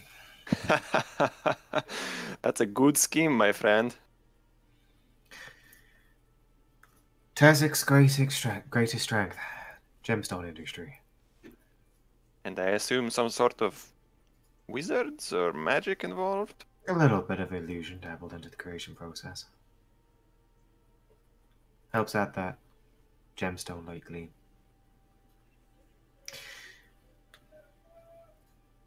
I have a question for you, Enzo. You're a man by reputation, I hear. It's good at learning things. I've been investing in the gemstone trade here in Loversport, and it's been making a fair pretty penny, and that's just going legit. Do you have any idea why someone in a coon might be buying Railgar? I have some ideas. There have been shipment requests of an extortionate quantity. I'm curious is all. I can't see the value in the gemstone myself. It's used as a cheap replica for a true ruby or something akin in itself, but anything beyond that. We met somebody who calls herself the Railgar Mage, which is, I think, one of their positions. I don't know. I hadn't heard that she was buying much, but it's perhaps for her, or who knows, Railgar. Do you think? How much have you sold? Oh, thousands of gold. Of course, shipments struggle to get through right now, but wow. I could take some back with me? Just what I was thinking. How will I send you the money? Or should I just keep it invested in our theater? I'm willing to make an investment in our Arcanite Theatre whenever it opens. Sure, and I'll take a look at this for you. I can send you a message magically if I find something interesting. Delightful, Mr. Enzo. I'm interested to see what price they pay when taking in a more direct negotiation. Supply and demand, and their demand seems great. The supply is plenty, but I think we're underestimating just how much a Shakun is willing to pay for this material. And have you been selling them real stuff or this kind of stuff? Oh, we've been selling real for now, but in truth, Railgar, it's almost cheaper to get the real stuff than it is fake it. Interesting. I'll have a chat. I know some people who can perhaps answer these questions. The amount of money a coon's throwing my way for it. If I can fake more, I'm not going to say no. Okay, well... Going to a mage, then maybe I should be careful. But thank you. If there's a genuine demand that might be there, then... I'll make sure to mention, if it is going to the mage, I'll make sure to mention that to you so you don't sell her the illusion stuff. I think a mage will be able to tell. He kind of mimes doffing a cap to you. Alright. While we were chatting, I was playing with the... Was it a ruby that he gave me, or...? Yeah, it's actually a glass ruby. Glass ruby? And I sort of tried to, like, put it in a sleeve, and then pull it back out. Okay, that's another natural one. I sort of fumble catch it with the other hand, and pretend it was all in a part of an act. Yeah. He kind of raises an eyebrow and chuckles to himself. I put it on his desk. And Wow, so... we've all suffered stage fright from time to time. So does he give me Railgar to sell, or...? He will stand and come back with a...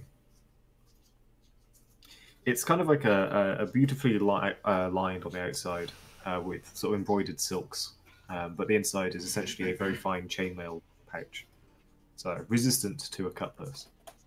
It has a number of Railgar gems. Railgar, it's a ruby-like transparent gemstone, but surprising soft feeling to the touch.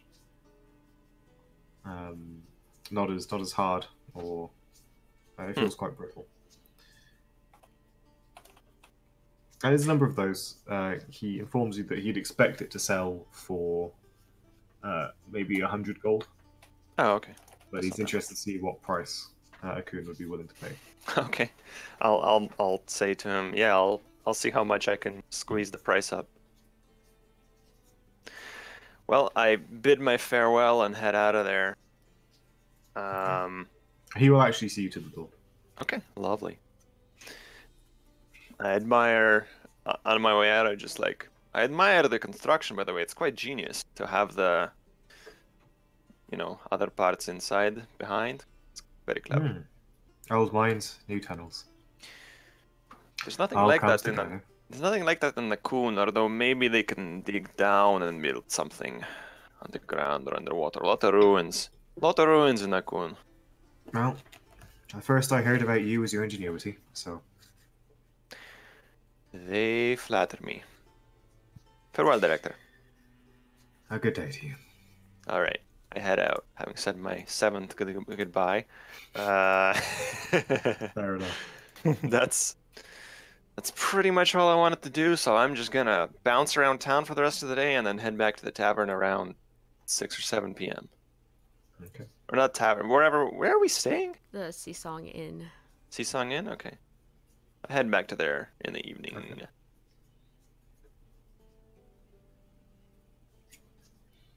So, All right. Soren, you have spent time at the temple, had conversations.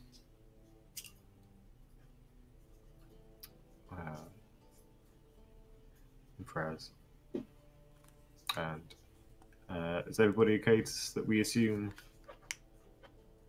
people gather that evening? Yeah, I'm okay with that. I'd like Yeah, to cast Sending. Okay. So, during that time. Yeah, I cast Sending to Soraya, Okay. and in the Sending, I just ask, first, 1, where are you? 2, why didn't you tell me about Mom and Dad? And what they've been doing, and who they are? Why didn't you say anything? You have 25 words. That's all I say. Okay.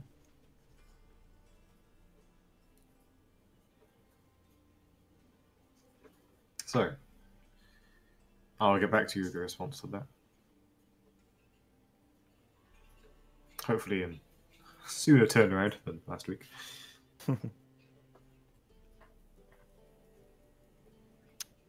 So, Is everybody okay to move to the point where you reunite?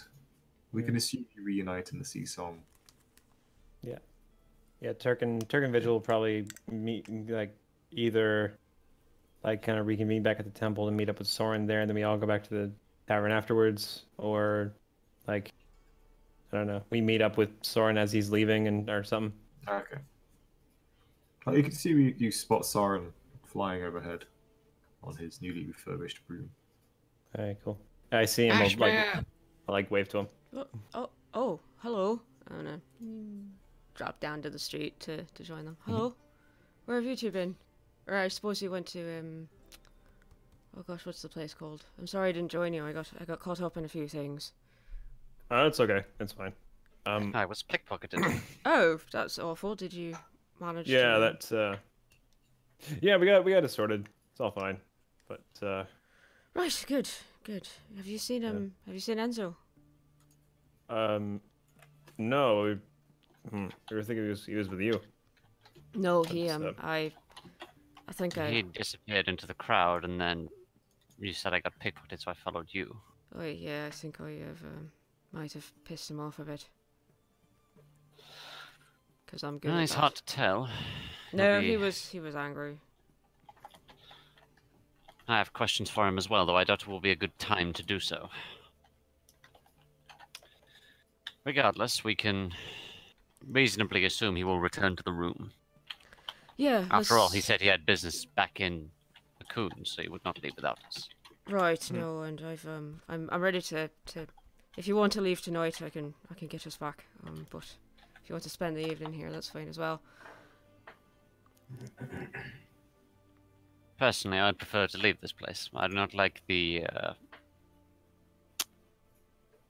unsavory looks I'm getting from the guards. Yeah, I've done pretty much what I wanted to do while I was here. Right. Okay. Yeah. Yes, Mr. Tempest is... Here Turk, it is.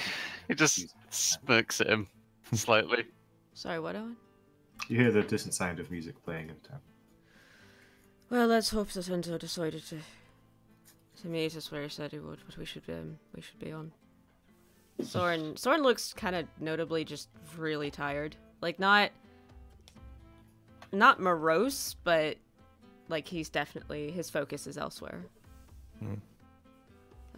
So back to the sea song then. Yeah, sounds good. So yes. Right, yeah. So head back. Turk, Yes.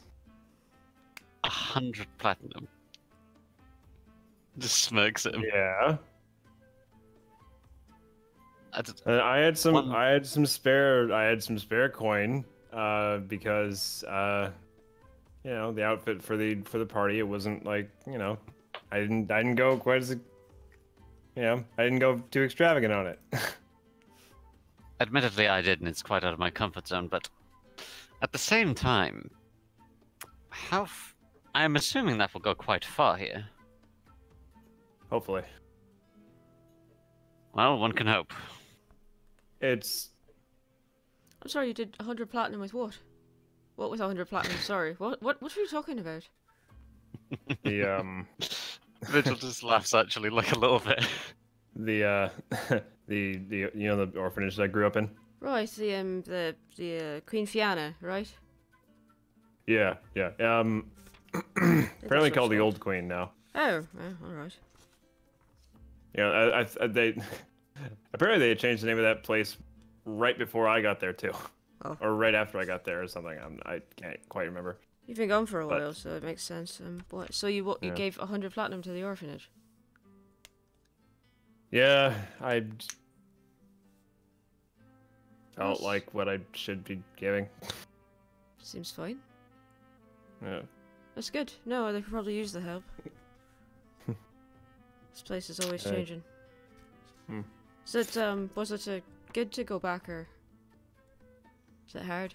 It was good. It was good to it was good to see Cordelia again. Yeah, how is she, the old bat? She's still alive. Wow.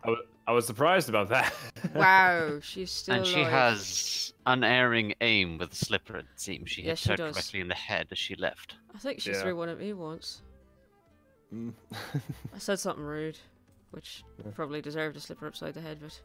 Actually, Rune, I don't know if Soren's actually. I don't know Have if they- Turk's because we really Turk- haven't Turk been back hadn't- since then. Okay, Turk then had not been back since forget he what I left. just said. I was just kind of riffing with it. You said, It's all good, yeah. sorry, let me roll that back. You said she had pretty good aim with a slipper. Is she still as deadly as ever then? Yeah. Sorry about that. It's fine. Right in the forehead. I suggested that she Forehead? arm herself in case, you know, she would be the best defense for that place given that aim. Well, I'm glad she's alive. I'm glad that it was productive. It was a good visit, and it was good of you to leave nothing behind. Yeah, it was good to go back and see that. It was, on the one hand, it was kind of nice to see that nothing had changed, but also, nothing had changed, and that's when hard. the place had kind of got left behind a little bit. Yeah, well, that's what happens when cities develop very quickly. The worst and the worst off are left behind and forgotten in the name of progress, so... I'm not surprised, but I'm glad you did something about it. I'm glad I did something about it too. Good. That's very you. You too hungry? Because I'm starving. Yeah, I'm always hungry. I know you're always hungry. Vigil, what about you?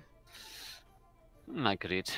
I have some peppers as well to spice it up with, don't I? Oh boy. Smirks a little bit. You keep those to yourself. Oh yeah, you got dragon peppers, didn't you?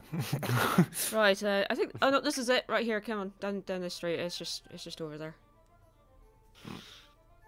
So we... convene in the sea song. Yeets into the sea song. Yeet!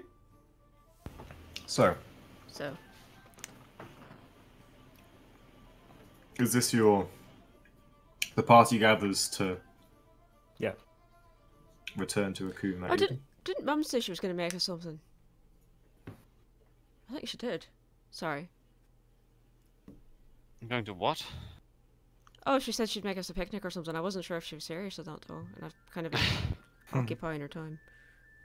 But she said if we returned on the way out. Are we not going that way to leave as well? We have to go the same way out, don't we? Let me just check my notes. Okay. I know it's a little bit early, but it feels like a good place to Take a break. as you isn't it? Yeah. finish in Lover's Port and return to Akun. Well, before we do but that, a summary of sort of final actions and discussions. yeah. And Enzo will return in the evening too. I don't know if you guys are. We're there. We're waiting. It's been hours since you've seen him, I guess. Hmm. Yeah, I wander back in, or rather, a new character named Seamus wanders back in and sits down at your table. Hello, folks. Pleasure to meet you. You're new in town. No, I Sorry. live here. I love the idea that it's actually just a guy called Seamus and not Enzo. No. Like Anton has secretly rolled up a new character sheet just without us even knowing. Level 1 I want commoner. it to get to the point where I can have an NPC sit at your table and you immediately assume it's Enzo. Just in disguise. Well, first of all, who are you? I'm Exactly, you think of Seamus. gonna just investigate. Yeah, that you can real roll an investigation quick. against my Yeah. illusion. 'Cause- Yeah. Hold on. My illusion DC is nutty right now. Nope, it's Seamus. How about you, Rune? Nat 20. 20. Yeah, Suspicious. yeah, you see through it. Oh, hello. That's where you've been. Do you two know each other? Yeah. Does Acquaintance? Soren, for question for Owen, right as you bite into some food, does Soren Very see hungry, through apparently. the illusion and see crystal Enzo or color Ooh, Enzo? Good question. Technicolor Enzo. Would see. Crystalline. Oh, wow. Alright. Hi. So there would be a shimmer to it. It's Enzo, Vigil. Come on. Do you think a random guy would sit down and just... Into cell, yes. I do not know how this land works. So, People are usually I am... pretty friendly here. Yes. A big burly gentleman with a fine, bright orange kind of handlebar mustache and mutton chops slams himself down at the table. Right, any of you want a drink? I'm buying a round for a bunch of folk. Had a wonderful payday. Who's wanting? Right, wonderful. Seamus, by the way. Shit. Pleasure. Also Seamus. What a coincidence. Oh, right. Well, you must have known my mother. It's a common Grabs your name. hand. Who doesn't? Shakes your hand. He gives out a barrel of laughter before going and buying drinks. D&D. I could fulfill my own fantasies of having two people called Seamus show up at the table. That's amazing. That's amazing. I mean, I guess that's a common name here, right? So I picked it. Mr. Seamus is a very common name here, yeah. I almost got named Seamus, but didn't happen that way. That was the thing that didn't happen. It didn't fit him. It Seamus didn't fit him. Ashmere. Got Soren instead.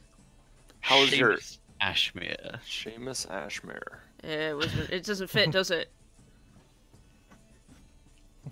Don't know. How was your day, folks? Busy. Just a bit sad. You know, it was a good day. It was a good day. So my mum, had some conversations. What about you? You fucked off somewhere. I fucked off. Some of my friends at the Peacock Theatre. That's good to have a good time. I did. Asked about your sister. Oh, did you? Yeah. They gave a lot of praise. She's in Spadia being trained. Said she's very gifted with word and song. Yeah, A little overconfident. That is also true. I made sure to mention that train her well. Oh, they also mentioned they might send her to Akun at some point, Oh, but I don't God, know if we'll be in really? Akun. I don't know. Ugh. Trust me, you meet her and you're gonna absolutely just replace me with her. You'll love her. She's great. She's lovely. Hilarious, funny, charming, all of that. Can Is it safe to have two Ashmeres in the same room? Like, there's not like a magical interaction disturbance or? Oh, don't worry. If she's in the room, you won't even see me. Ah, I see. I see. It's- Polar opposites there. I get it. She got all the outgoing personality, and you got the love of books. Vigil actually laughs afterwards. This is fucking top tier. Oh, sorry. What? Is that? Did I say something offensive? No, you're absolutely right, actually. She got all of the charm and personality, and I got the love of books. You're completely correct. And I slapped her on the shoulder. She didn't get all the charm. I said she got all the outgoing personality. There's a difference.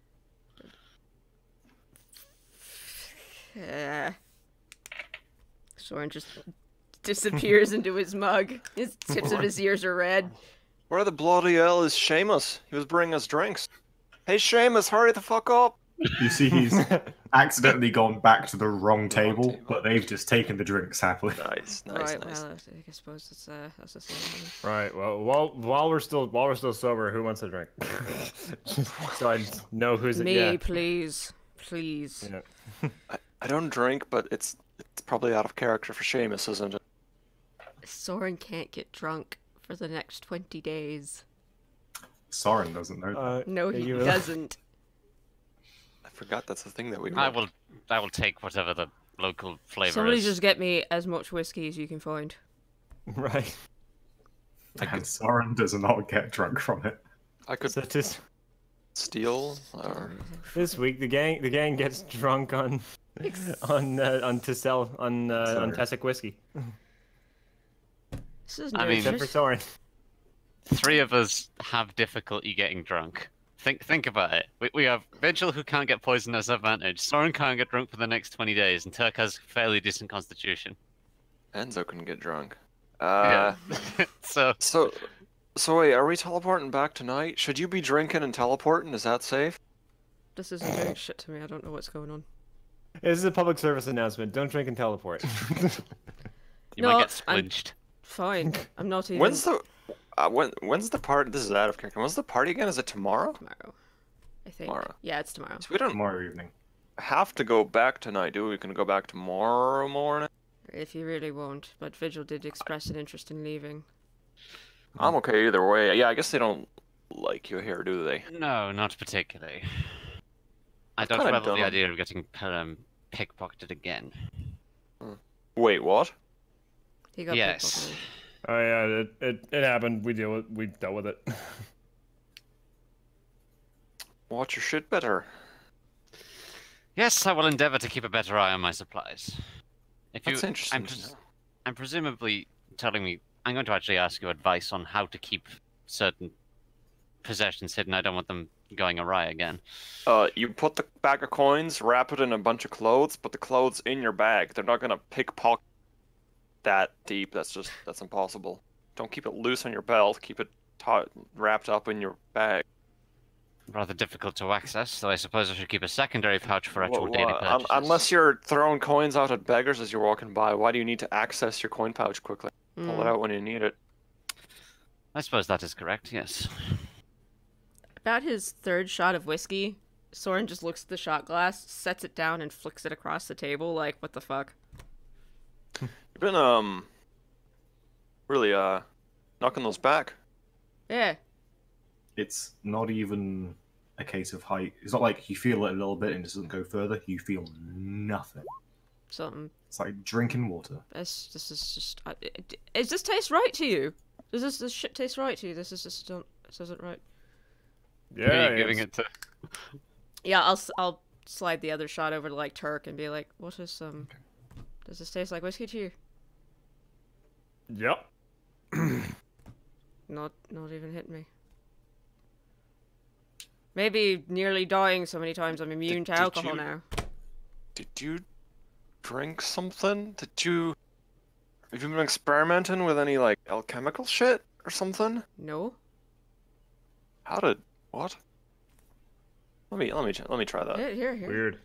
I take literally the smallest sip and It's very, very, very strong whiskey. It's not good. No, It's just I really don't- strong. I hate that stuff. I mean, it's nothing. I, Seamus, fucking love alcohol. Of course I do.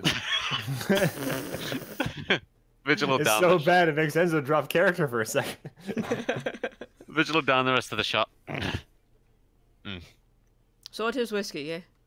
Yes. It's not good whiskey, Yeah. but it is. No, it's nothing. Absolutely nothing. Look, see, Soren like just kind of chucks things Don't- around, does somatic components, but doesn't cast anything. Perfect precision. You should get your mother to look at that. That's a serious condition. That's Do you know? I don't think I want to bother her with anything else. You're not gonna see her before we leave. No, we will. She had some things to do. Oh, okay. So right. I guess Right. if you want to go back, we should probably get moving. Just wanted to make sure we we all found should. each other. So I think we should. I'd All say right. drink and be merry, but apparently that's got every other plans. I'm not exactly in a That's merry fine. mood, but it's fine. We can Hey, Let's. we can do that tomorrow. Hmm. Hey, Soren, Yeah. you talked to Elsa a bunch. She wasn't speaking about buying up Railgar, was she? Gems? DM, in the conversations that I have had with Relza, has she mentioned anything about Railgar? She has.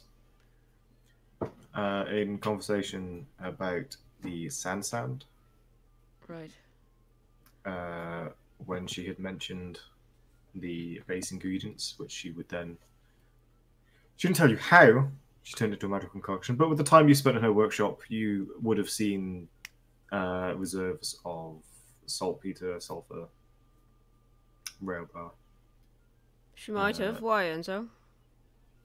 Oh, my feathered friends mentioned that they'd been selling a lot of Railgar to someone in Akun, and I was like, wait, I think I know who you're selling that to. I Right. don't know why they really brought it up. Well, she might have. Yeah. Interesting. I mean, she's the Railgar mage. It would make sense. Well, the good news is they're not selling her counterfeit stuff, or That's good. so. I think. Hey, she'd this is know. a perfectly legitimate business transaction that benefits everyone. Great. Well, I mean, if they sell her fake stuff, so I'm sure she'll know because it She'll know, I think. Well- Especially if it's being used for magic, then it just won't work. Yeah, I'll no. If the thing is with like fake materials for alchemy, if you get the wrong thing or you get the worse a counterfeit thing, you can cause quite a bit of damage.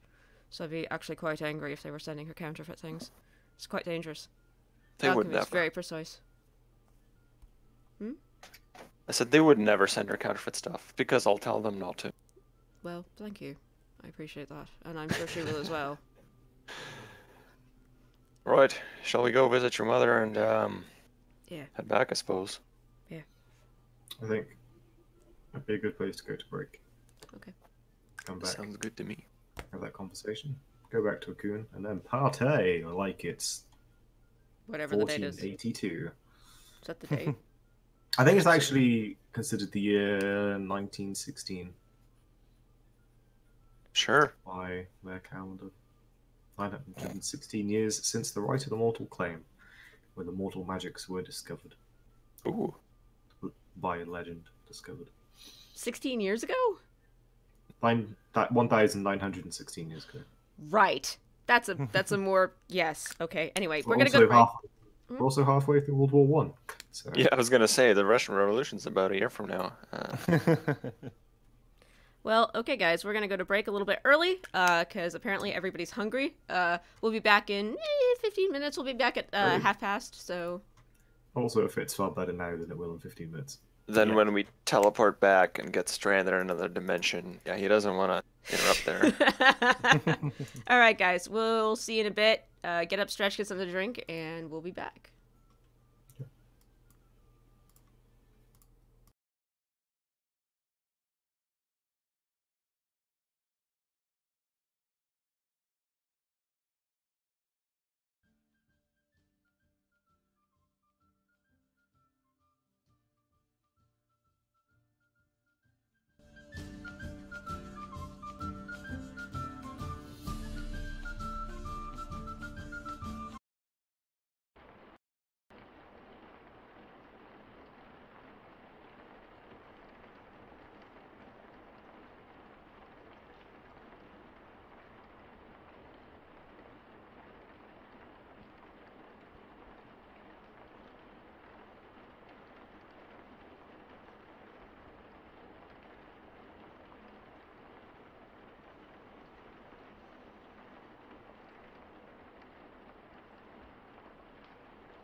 the fledgling kingdom of Tessel. Indeed, Was Tessel part of Spadia before that? it was.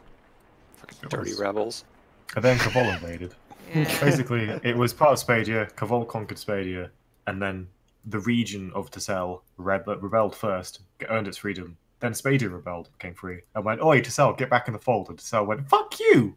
We just had a 5-year war, you bastards." And we're back. Oh, hello. Hi guys, we're back here. I don't Hmm? know when we cut in, but yeah. Deep Never lore. I did heard say it. we were coming live again. Like, Historical discussions of a fantastical world. Historical. historical. Anyway, hi guys, we're back. Quick recap. Enzo, go. We talked to stuff. Turk and Vigil visited Turk's orphanage. I visited the Peacock Store and visited the temple. Yeah, he stayed at the I think temple. that's it. Yep, that's it. I think what's that's it. happened. We learned a lot about Turk, which was adorable. And It's great. somewhere along the way, 100 platinum kind of may have been donated to an orphanage by one very generous Blue Dragonborn who has apparently a legacy of 128. drawings and stories that are local mythology around this orphanage about him, which is pretty dang adorable. It's pretty awesome. Yeah. And that's it, I think, y'all. So Yeah. back to you, Owen.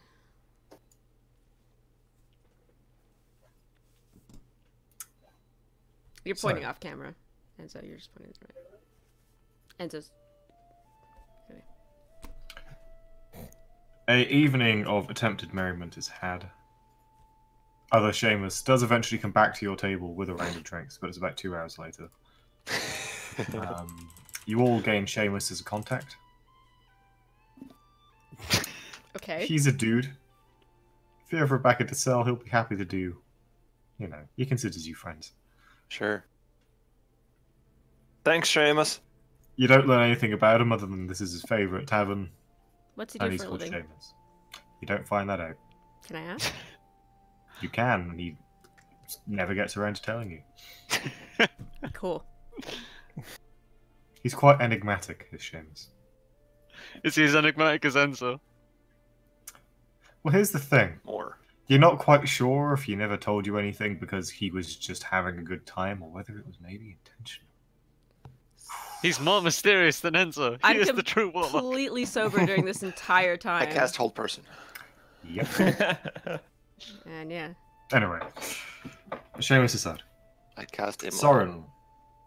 Oh, he burns alive and dies. He was just a dude. I counterspell myself. Ah. It turns out he was a devil lord all along. Vigil worships him. Okay. So, you get a reply from Soraya. Oh, good. They are. No, unfortunately, my mind did not leap into a voice, so I'm just going to read out the response. Traveling. Oh no, I need to do the voice because that only comes across in tone. Hang on, let me just turn down music in the background. I do too. Traveling. Hold on. Just a second. Just a second. Because it's loud on my screen too. Alright, go for it. Traveling. Nice to finally hear from you. It's been too long.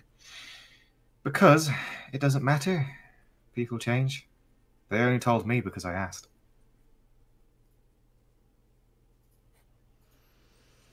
Bitch.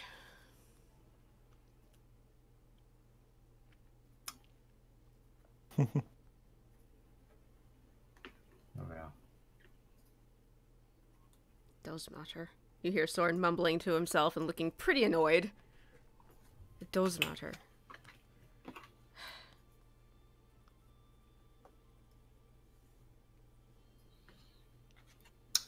You, I believe, said you were going to stop by Shrine to the Dawn. I thought she was going to meet us at the teleportation thing. That was it. Yeah. Yeah. So, as you make your way up through the city again, passing the statue to the lady at the bottom of the cliff, and the statue to the Lord at the top. These two elven statues they look old. Very old. Soren, you'd know that their legend is that they were here before the city was built. And will be long after.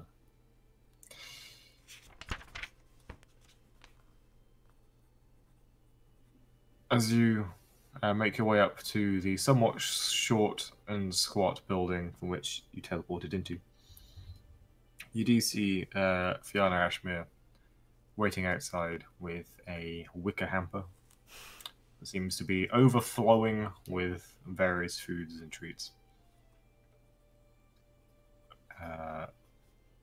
She looks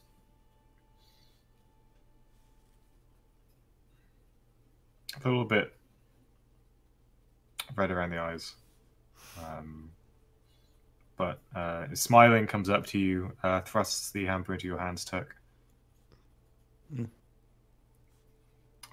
Insists that you all stay safe. That Soren, you cast sending as soon as you get home. Not home, but back to Raccoon. Gives you a hug and holds you tight. Offers Vigil and Enzo a hearty handshake. Sure. I'd like to insight check her By all means. to see if she is. Sorry, I'll stop saying it like that. I hate that when players do it. But I would like to eye her to see if she's eyeing me, essentially. Okay. 13. If when she looks at me, there's any like weird. That's a question. Would his mom told Soren about anything in that conversation they had?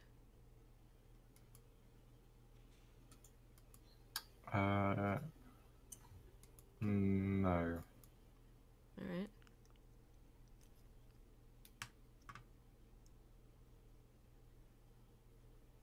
But yeah, I just shake her hand. I would say, Soren, with your passive perception, you notice that with Vigil, it's very much a formal handshake. Yeah, with some respect. I mean, say with respect. It's not a without emotion handshake. It's just a goodbye, thank you, safe travel. With Enzo, she kind of takes the handshake, but then sort of cups with her other hand.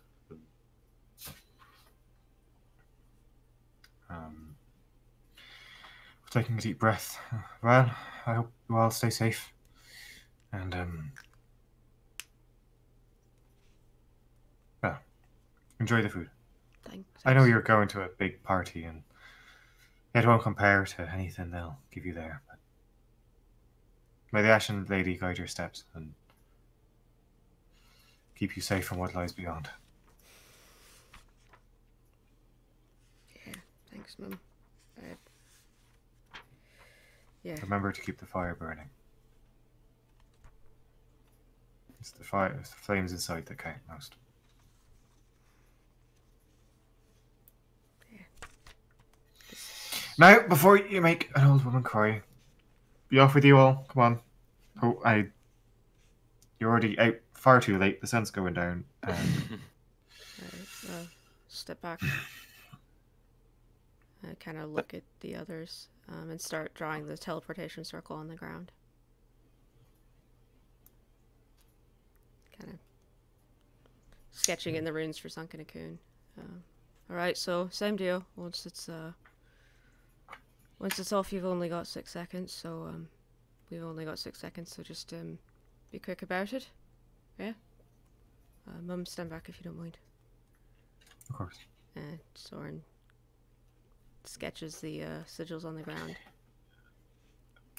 If you ever get lost at sea again, don't hesitate to call. Yeah. I'll send 3 ships this time. No, it's all right. If we get lost again, this one can just teleport us back to Coon or here, right? Yeah, now I don't have to worry Oh, about it, Mum. right, that's it. Yeah, all right. Yeah. Okay, here we go. Here we go. Here we go. Well, to sell, it's been a pleasure. I lied. I'm getting good at that now. Love's forth, my dear. All right, and I will cast. All right, everybody, and go. Very well done, Just son. in. So everybody go in. Head in. No. Yeah. What a twist. No, Way to head in. twist. Yeah. Turk will jump in, holding the picnic basket the entire time. Okay. And the spell completes.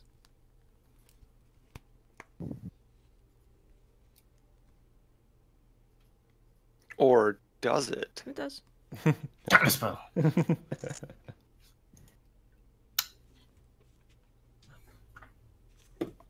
I feel a pertinent question is in order. Is Soren with us on the other side?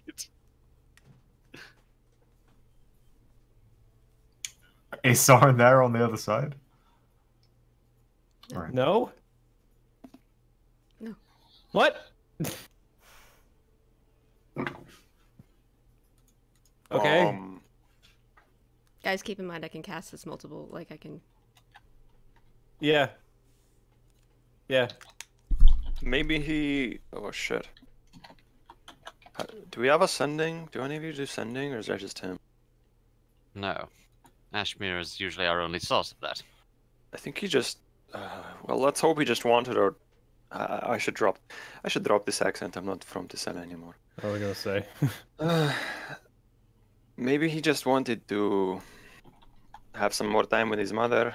Perhaps speak to her in private with none of us being around, and he'll be back tomorrow. I don't know. I mean, didn't he buy? I saw a glimpse of that super expensive outfit. He's not going to miss the part.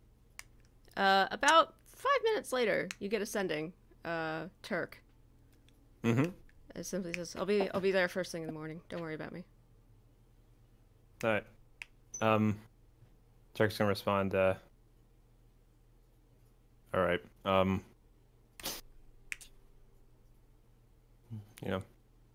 Enjoy your time back home. Sorry for. Yeah. See us. We'll see you. We'll see you soon. Was that who I think it was? Yeah. Yeah. He's. We'll see him in the morning. Well, no problem. Presumably family matters got in the way. He could have just asked. I mean, why would you just lie to your friends like that? I can't To be fair, imagine he why. didn't say he was coming with us. No, he didn't. I I'll guess. just assume I guess that. he did not say. Hey guys, want to go to Palmyra's with me? Absolutely, no. Stepping from one uncomfortable situation into another. What's wrong with Palmyra? Palmyra Okay. is. Do I Okay. need to describe? No. Okay, look. Remember when I played the violin for him and he said that he'd ask a task of me? Last time I saw him, he said he had a task for me, and he said it would probably take more than one person, which means I might need your help for this, and I would appreciate if you helped me with this. And I'm sure my feathered friends would appreciate. I sort of like jingle a little bit of coin, if you know what I mean. If you help me with this.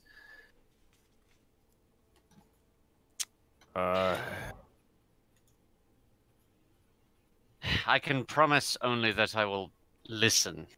not Right. that I will I'm just join saying, you. let's just go and see what he has in store. If he's like, hey, you go, I don't know, if it's some ridiculous request, we'll just say no or put it off. And go kill an archduke. See what Yes. happens. Destroy the mountain of Kavol. Well, I'd like to see you try. Actually, I would like to see that. Right. I would not, you would not see me try that, no. I presumably wouldn't So- see you. So, yeah, let's go, I guess. Let's go to the Aurelian Baths. You find yourself for the Aurelian Baths. That was quick. It's almost like Smash we cut. Smash cut. travel at the speed of thought. Edgar Wright style cut, and the doors just open before you. It's one of those like, where are we going again? Smash cut to them like looking over their shoulder. They're already there. I told you like 5 times already. So,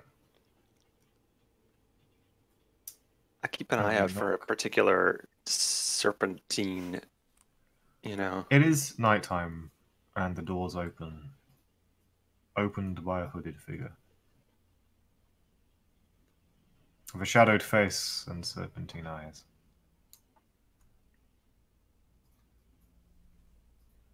As the door opens, they open it. Good. Welcome to the Aurelian Baths. The master awaits in the main hall.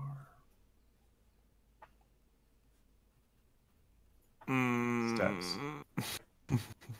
Does their master ever sleep? What? Like, we see him day, we see him evening, we see him night.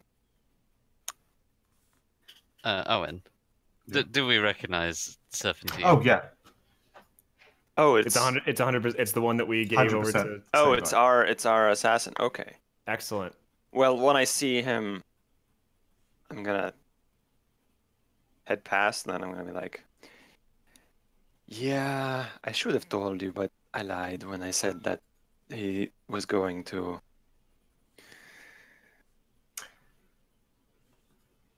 Yeah. Turk does just kind of do like that slow head turn, like looking towards Enzo, and kind of just like. Mitchell, So- thankfully not being the target of any suspicion.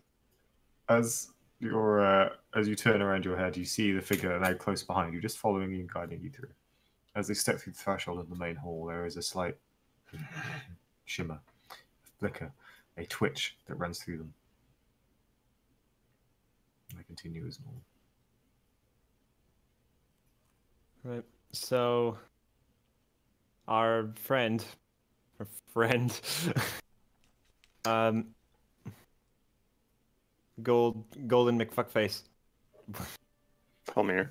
Polmir. Let's I go knew to- his name. I just wanted to call him Golden It's McFuckface. nighttime. He's a creepy dude. Let's go for the Enzo classic.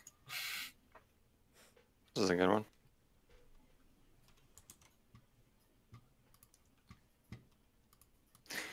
So he is walking down the center of his main hall. To you, it looks like that he might have been in a back room, either sleeping, resting, or up to some nefarious and creepy thing. He still has the half golden mask on his face. His long hair is slightly less kept than normal. Oh, As soon as I you walk come in, to me so late. as soon as I walk in, I take the bag with Railgar in it and chuck it toward, just like a catch. There. And what precisely is this? Just curious, as sellers, what the price of that would be if we were to give it to you.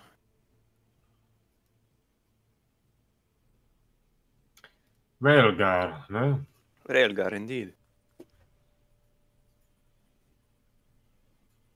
I have no particular purpose for it. It is a material of imitation of fakery for jewelers. Oh. If you don't wish to buy it, we'll find another shop. Is this kind of like using cubic zirconium instead of diamonds? Yeah. Yeah. Maybe. For this size, 100 gold. Is what you'd sell it for. Or what you'd pay us to buy it from us. I'll buy it from you for 50. I'll take that back, thank you. I sense this is not why you're here. It's not. Just wanted to get some side business out of the way. Good. This mission you mentioned. Yes. What is your fourth? I'll be back tomorrow. You sure it's not doable with 3? I would recommend the fourth. The 4th? Okay. I mean, he is our strongest spellcaster, and, things like that come in handy. Precisely. The job is quite simple. An item was stolen from me. I want it back. It is rightfully mine, legally mine. Well, it's a familiar tune. I am not a man that appreciates being stolen from, especially not by those who betrayed me. Let this serve as both an opportunity for you to prove your worth to me, and I don't think I need to obscure the lesson being told. But we do have a friendly working relationship, so I don't think that point need to be stressed. Well, our business has been above board so far, and we're quite satisfied with our interactions and transactions. Good.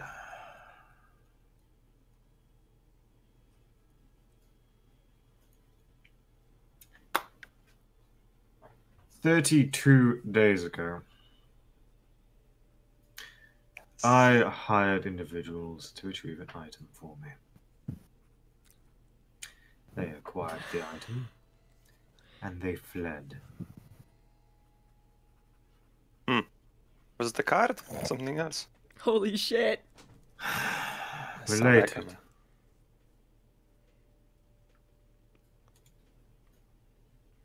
Okay. I know where they are, but I need someone of a discreet nature to retrieve it for me.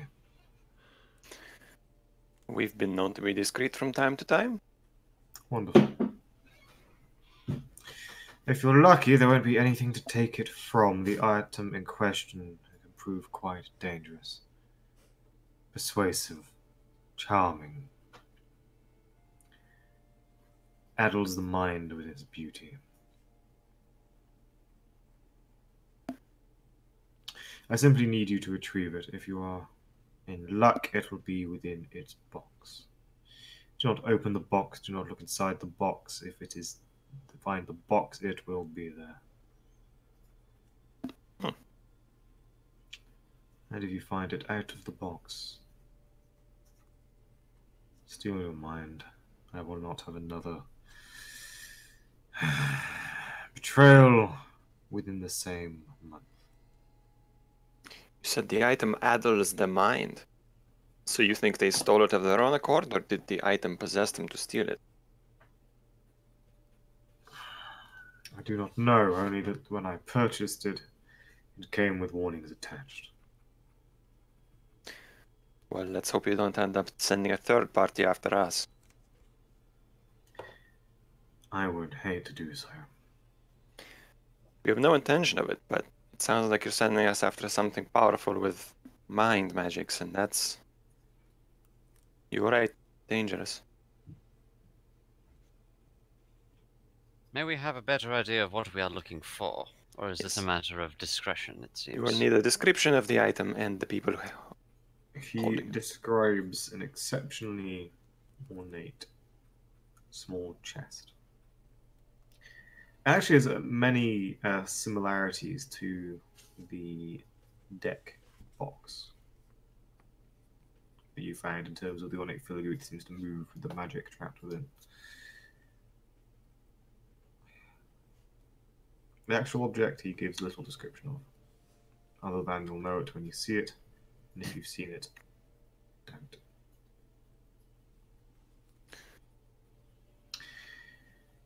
Now,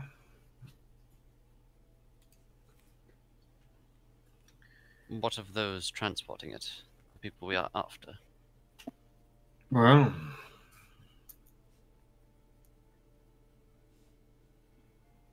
there should be 3.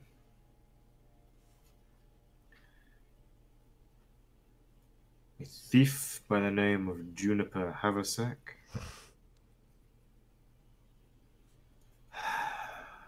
I believe Kanku by the name of Shing. Ridiculous name. And Urag does.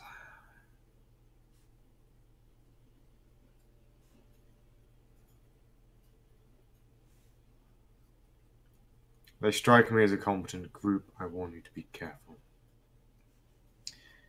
I have their location. They're hiding out in an abandoned manor in Greenwater. What do I know of Greenwater? What do I know of it? Greenwater is, if you jump back to the Coon map, it is a district to the northwest, colloquially known as Dankwater.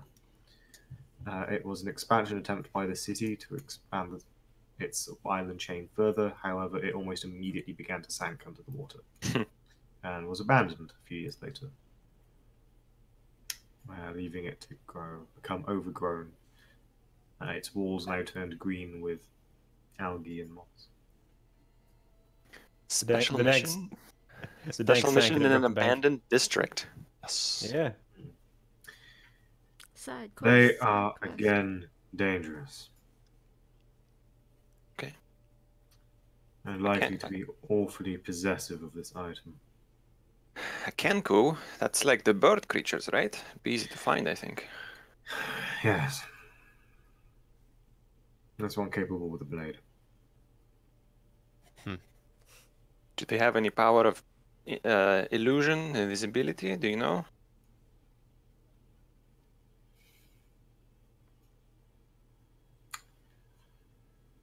Well,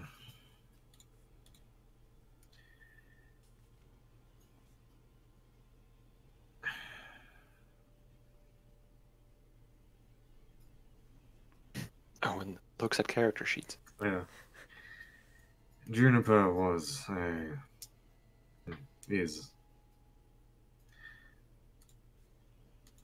as I say, a thief.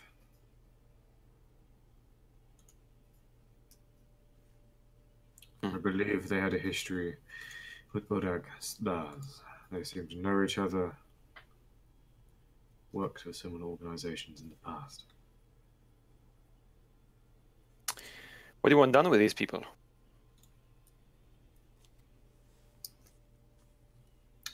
They broke a contract.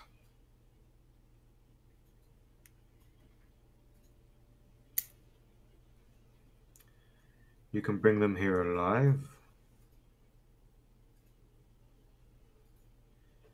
or you can leave them where you find them. What if we just steal the box off of them, or what if that hypothetically we start pursuing them, they drop the box and take the box and they've left? Is this satisfactory?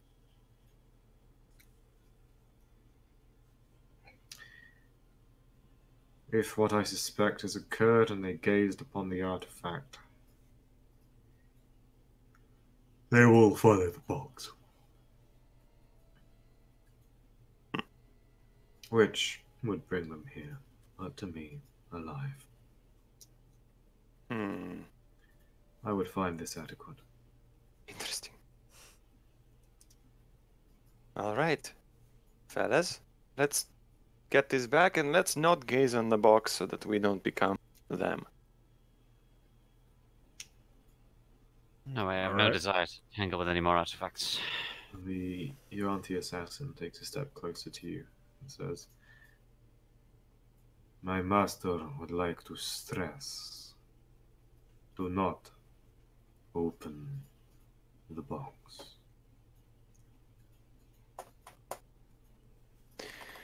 No intention of it. Very good.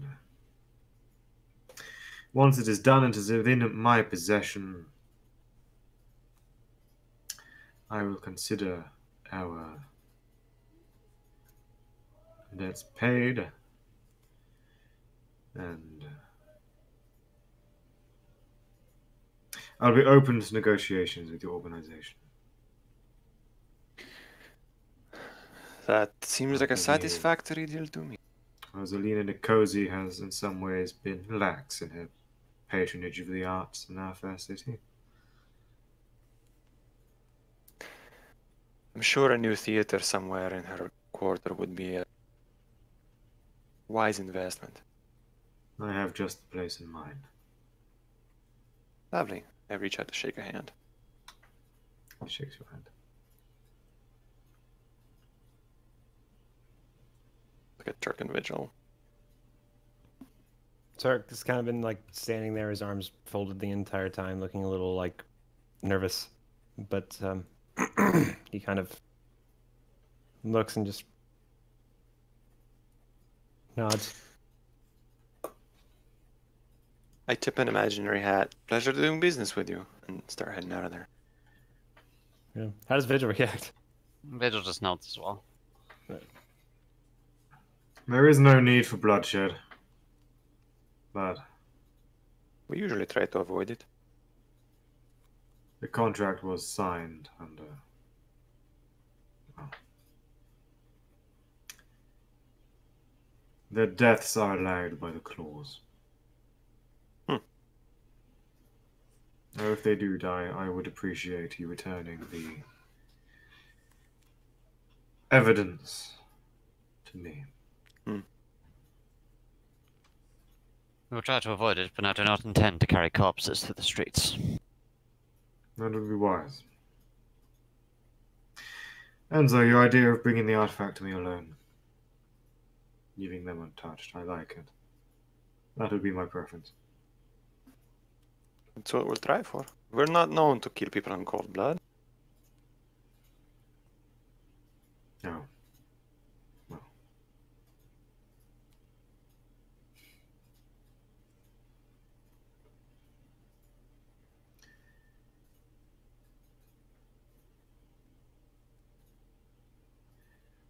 He seems as if he was about to say something, chuckles to himself, and thinks better of it. However, what's strange is that the Yoranta assassin next to you chuckles at the exact same time.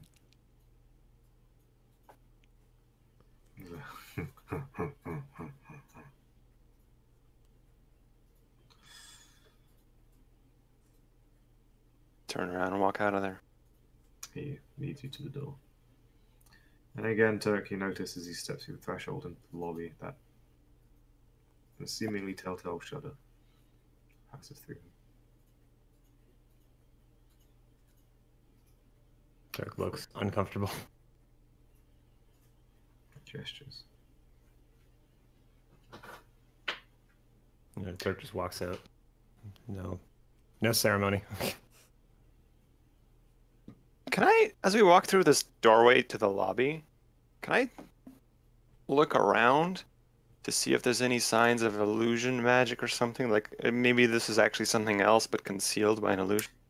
Make me a perception or investigation check, your preference. Investigation it is. 9! Enzo's not rolling great today. It's a door. It's a door. I just pause for like 2 seconds, look above me, around me. A nice ornate archway.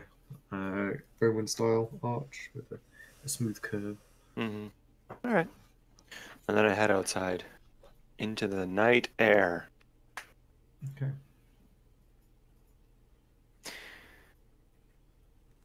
Wow. Talking to that guy is always fun, isn't it? He would have given you details on the location. Yeah. I'm assuming there Mark was on the more map there. as well. And details on the fact that, let's say, Juniper is a Kender and Urag is a half-orc, which would be good things to know. Yeah. Juniper is a halfling. Actually, Oh. well, she is like a Kender, but I don't know if those exist in this world. I just made her for the one shot and was like, "Can I play Kender?" And I was like, "Sure." We'll So- say we're told she's a halfling, Yeah. which is what most Kender people would notice. be a halfling Fair. Variant. adjacent. Yeah. Sure. Talking to that guy is always a trip, isn't it? Absolutely. I can't say I approve of this new acquisition, but But there was a good way to dispose of an assassin that otherwise could have tracked us down and killed us. I suppose so. I guess the ends justify the means in that case. But it doesn't feel great. You would know that Juniper is described as a swashbuckler fighting with 2 rapiers. You're told that Xing is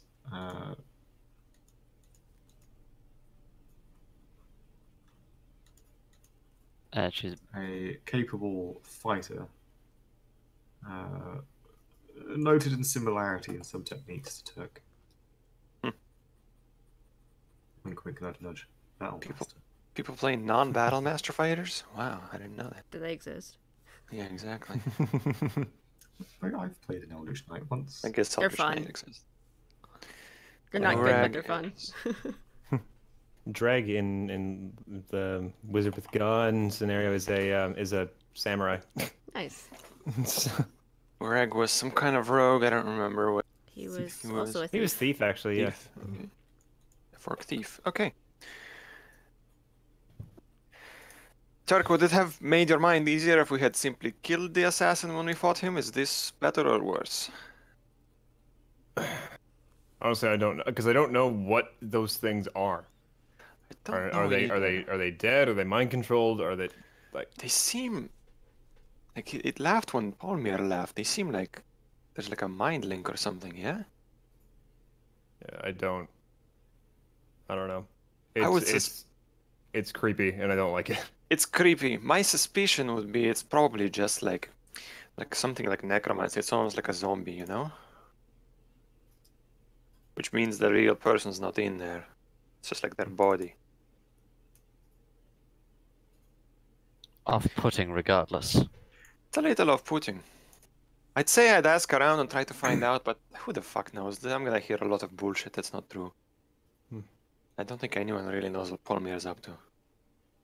So are we going after these guys tonight or are we Oh, let's wait for Soren. yeah. If they're described as dangerous, somebody, a fourth person, also he has the broom, he can fly over. If this district's flooded, that helps a lot. That is true. I don't value the idea of wading through water wearing half-plate. Yeah. Of course, like only if he's cool with it. If he doesn't want to do it, then Frankly, it might have to wait until 2 days because tomorrow's a party. So yeah.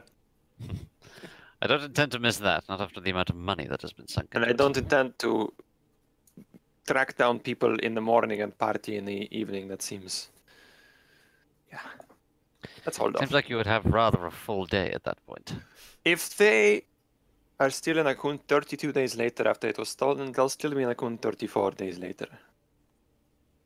I suppose so. Presumably they assume they are not going to be found. I assume so, but apparently Holmir knows exactly where they are. You know what I did find interesting? I just realized this. They signed a contract with him and broke the contract, which I would have guessed would just like instantly kill them or, you know, have some sort of like magical reaction. Nothing And happened. Did Palmier not inform us that he would be alerted if we broke the contract and there would be no other consequences, other than he would be alerted and then, by law, we are breaking the law? Oh, I forgot that part, I guess. Well, it's good to know. It's good to know that if we ever betray Palmier, we'll not like fall over dead from magical feedback or something. At least we get the same contract that they did. Maybe. I almost brought it up with him and then thought against it. A good idea, I feel. Well, let's take a night. It's midnight, I think. And find Soren tomorrow and let's go have a ball. That'd be interesting. Sorry. Do we get a glimpse of any of the setup for the party on the way back to the what are we saying now? Floridian shit. Aurelian I Sheen, think no. still a Floridian Floridian Sheen. Sheen. Aurelian Sheen, Floridian Sheen, Floridian Sheen. You can take a very scenic route back to go to the inner shore of the city and see the final constructions on this party barge being done. Party barge, woo! Booze gross. Jeez. It's like tourist season all over again. Rude. Yo! Is it- What's up? Would you like to go into what Soren does in that time, or does Soren appear the next morning?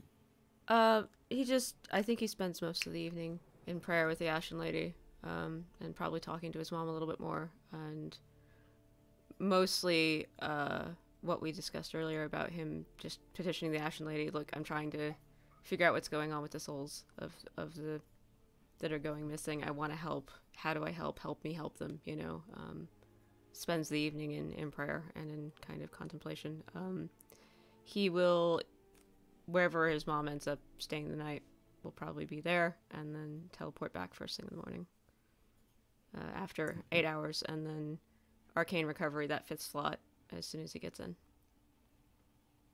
So you guys will probably come downstairs to find Soren eating breakfast with his spellbook out, just waiting.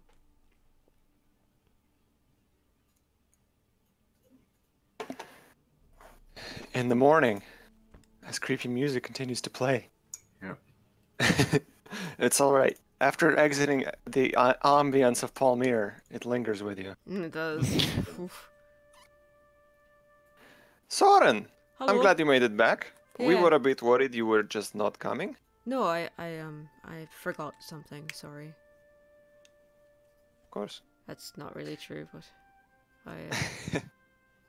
That's okay. sorry, I just decided on the spot and then didn't think, and I could come back at any time, so it just didn't seem.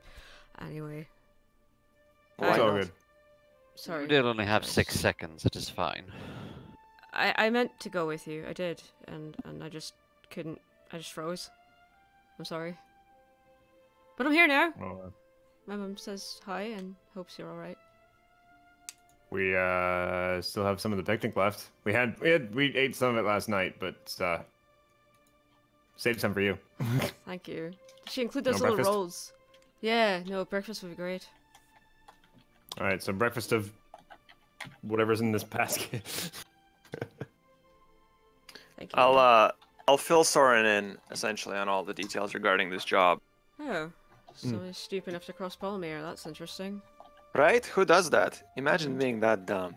That seems odd. Must be a rather powerful magical artifact. I asked if it was a card. He said something close to it, which is interesting. That is interesting. And it is, and he described a box which seemed very similar to that box we gave him. Actually, no, that sounds fine. We need to go find these people, and the less dangerous magical Tomorrow. artifacts are tomorrow. Yeah, the less dangerous magical artifacts are running around. All right. I might as well just. I Also, frankly, sorry, before you say that, if these people were like enchanted by this item, I kind of want to break them and like set them free. You know, like maybe we can break the thing and just hand the item back and be like, because I think if they are like enchanted by it, it's not going to end well for them. Maybe we can save them. You know? Yeah, you're right. That's very true. Sometimes magic does things to people that they ordinarily makes them do Like- things that they wouldn't ordinarily. Yeah. Maybe you can dispel them or some. Who knows? You know. I don't know dispel magic. I need to learn it. That's the next thing on my list. There's so many spells that I want to learn on my list. But yeah. I guess you don't really care why I stayed behind, so it's fine. We can talk about it later. Well, if you don't want to talk about it, we don't have to. It's sort of a weird thing, honestly. You know how I told the council about all of the strange things that are happening with the water around here, around everywhere that we've been. The water, something's been wrong with the water in the Eidolons. The thing is that when, I think this is just my theory on it, but when Eidolon go missing, and the souls around them try to move on, they get lost. And my concern is with how many places we've been where the Eidolons have either been disrupted or missing or sick or something, is that when people die, they're not getting back to where they should go. And I stayed behind to ask the Ashen Lady if there was a way I could help. My mum says it's the only way that I could really learn the spells to, or rituals or something. I don't know. I'm really tired. I did sleep, but it's been a night. The only way that I could really help is if I were able to understand the divine languages, the old language, rather. Right. Did you? That's why I stayed, because I asked. I don't know if, I don't know. I don't know that You don't know if you got what you were looking for? I don't. It might be that Well. I'm too much of a wizard to really engage on that level. I don't know. But I asked, and she works in her own time. and in her own way, and if I'm useful to her, I'm sure I'll find out one way or another. So, sorry to give you concern, it was just there's more at work than a party, you know? I'm worried about the state of the world, how it is. Something's wrong. By the way, my sister's a bitch. She sounds fun. Yeah, you'd love her. Soren, come on, stop doing that. What? Every time you bring up your sister, you put yourself down and talk about how awesome she is. Don't do that. She is awesome. Yeah, and you are too. Yes, and we don't know her. I think right now I have a rather better opinion of you than someone I've never met. Thanks. Really. That's nice to hear. You've not met her, but it's nice of you to say that. Hey, if she joined the Peacocks and she's got brains and charm. None of the Ashmeres are stupid. Certainly true. So when's this party? When should we get there? Like Tonight, yeah. Do we want to get dressed or whatever? It's I this mean, it's evening. pretty early, but I hope Elsa's actually going to show up. oh yeah, I should go find. Yeah. Lashana? Who? Oh, yeah. Can I insight Enzo? Yeah. What the heck? That was definitely a deception check. That's for hilarious. Holy shit. Can I? Yeah. Me. Oh my god, I'm just. That killed me. I know you're lying because my passive perception's higher than that. Well, it'd be insight. Passive insight? My passive Yeah. insight is Oh my God. also higher than that. God damn it. Sure. Yeah. Fuck So you. mad. 3. You know exactly who I'm talking about. Yeah, I know exactly who you're talking about. Yeah, She we're going going with to the. She's going. Well, that's what she said like 3 days ago, but I haven't seen her since then. Oh, Do you want me to send her a sending? I could just ask. Ooh, if you could just tell her, just ask where she is and say Yeah, I'm sure. coming over. Do you want me to ask her if she's still going to the dance, or do you just want to say? No, hey? just ask where she is, and I'll come over and talk to her. All right. Okay. And be impressed. Oh, I joke. Sorry. Anyway, I cast sending to Lashana to say, hello, that wizard here, Soren, where are you? Enzo'd like to see you. That's it. And he's not paying attention. I am paying attention. I heard every word you said. You get a response from Lashana. Oh, hey, a raid. Thanks, RPG Lab. Hello. Hey guys, Hello. we're mid-session, just about Hello. to cast sending, We're- and yeah, so We're about hey, to go to a fucking party, is what we heard. party. Yeah. Gonna We're out have a for a fucking, fancy and a ball. fucking party. So you asked where she is, correct? Enzo'd like to see you, and yeah. Her response is,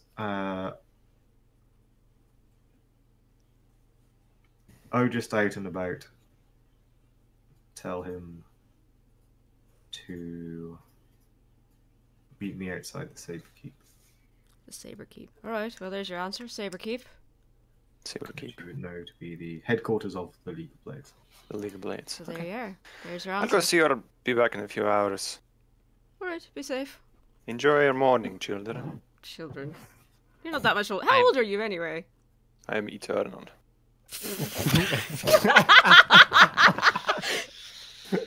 So 15 Eternally then, a eh? prick. Well, I told you yesterday that my mother fled Kavol, so you can probably guess my age. 24. Not far off. 26. Oh, Am I the oldest of this group? you are. I'm the I am youngest. eternal. Yes, grandfather. Oh, please. Hey, he's old enough to be our Do dad. not. Huh. No, stop. No. Old enough Stop to be that. mine. Actually, that's really disconcerting. No, Anyway, Stop. Stop that right now. Father Vigil. Soren, Yeah. address your letters with respect. What box of terrors have I opened up this morning? None of the usual sort, thankfully. A piece out to go find Lashana, and I will essentially be like, hey, you still coming? Did you buy anything? Do you have clothes to wear? She will tease you incessantly for most of the day. But Oh, I don't want to spend the whole day with her. Jesus. no. Yes, she's still going. I'm gonna mask how many faces to show what I'm wearing, and then be like, yeah, I hope it matches these. It will now. Is it also illusion? Here's the Want to spoil the show? Enzo. Just realized. Why did you spend any money on clothes? I didn't.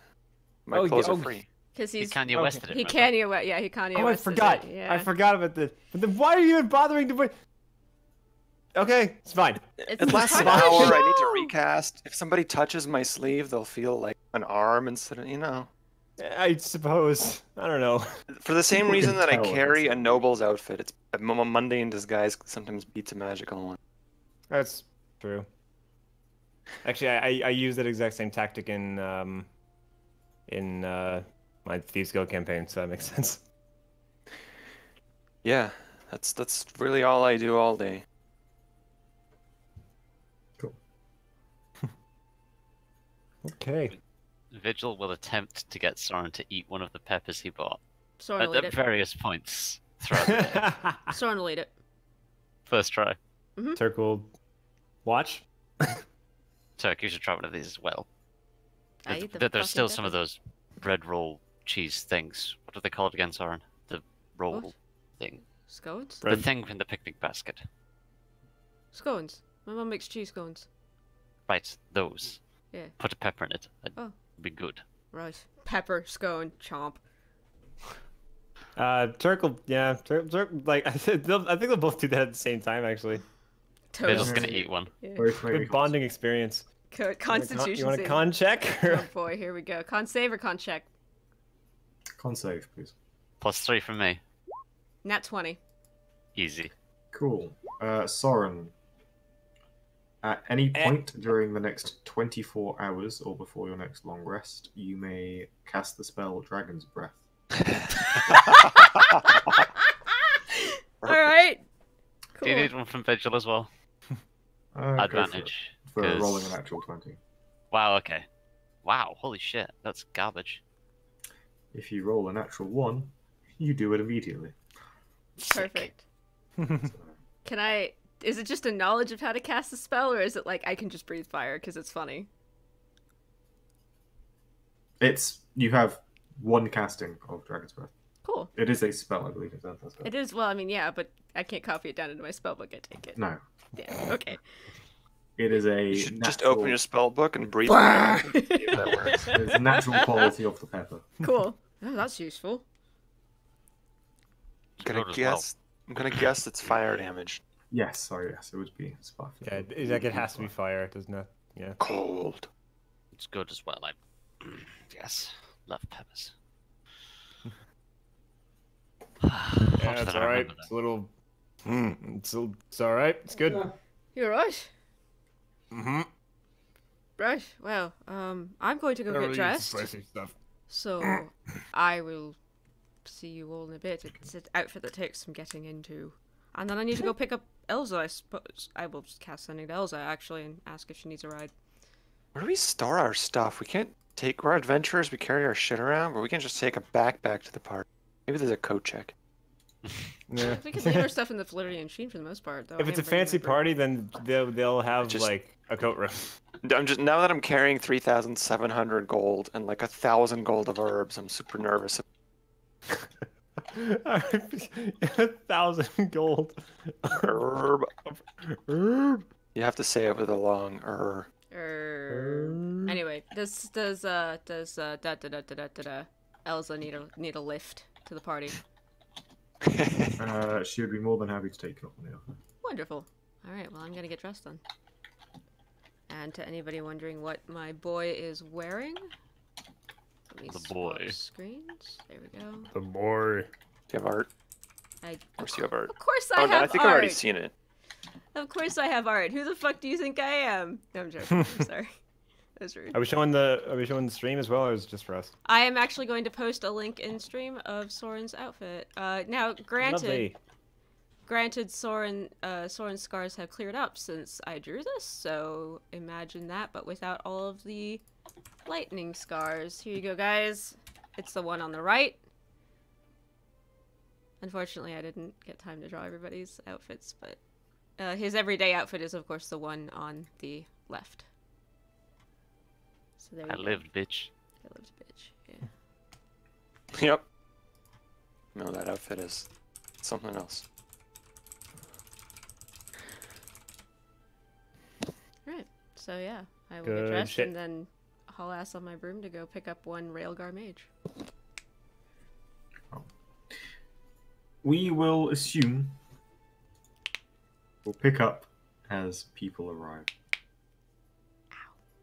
And certain details in between can be assumed that they are done. Cool. Cool. I'm gonna change Ruin, out just the for color just for future reference, because some people do get really kind of like weirded out by that. Oh, sorry. I'm fine with it, but I'm saying like some people might. So just mute the mic when you do that next time. Sorry about that, guys. My hands got stiff, and I was just sorry if anybody was freaked out by that. I'm gonna So, change one of my spells around. Oh, I need to prepare some stuff. Yeah. I'm a bard. I can't change my spells. You know what I'm gonna do? I'm gonna spend I the rest of prefer the that. day. Hey, Owen. I just prefer having to just pick spells rather than preparing every day. That whole process drives me mad. Oh yeah. You get used to it. I Actually, all these look fine. once I've talked to Lashana, I'm going to go to the water where I can see like you said they're setting up stuff and we can see like the boat and stuff. Yeah. And I'm just gonna hang around and I'm gonna make sure there's no funny business going on. There's no sabotage, there's no shady people around. Hmm. I'm suspicious. Let me a perception check, please. Sure. And since I'm a warlock and I can refresh on short rests, I'll actually blow like some invisibility spells too, if it'll help me, you know. Okay. Perception. I wish I was better at this. Probably a little lower, like a 3. Well, it's a 19. Nice. There's one figure that stands out. It's hanging in the very, very fancy stretches of the Goldwater docks. Seems to be all surrounded by a veritable gaggle of young nobility who are fawning over him. A tall figure with wearing snow white robes that very much follow the more is more mentality of scandalous dress.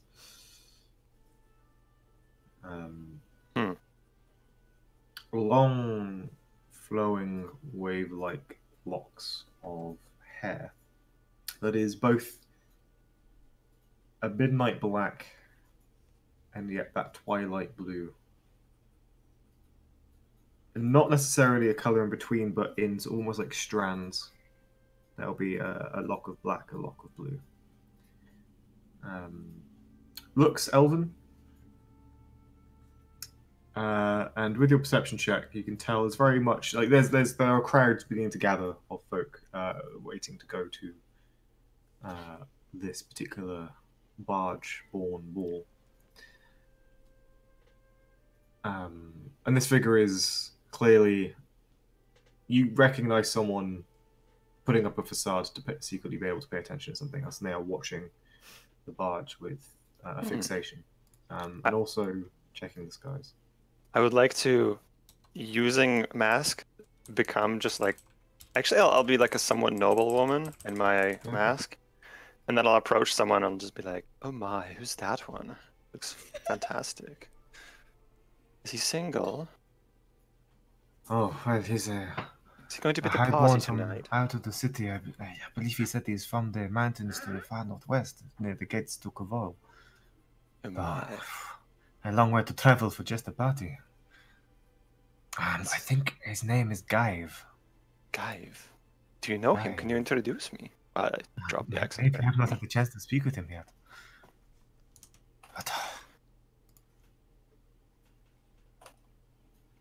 Okay. I chatter and Okay. blither and gossip for a few minutes. I will say you find your way up to the figure. Oh.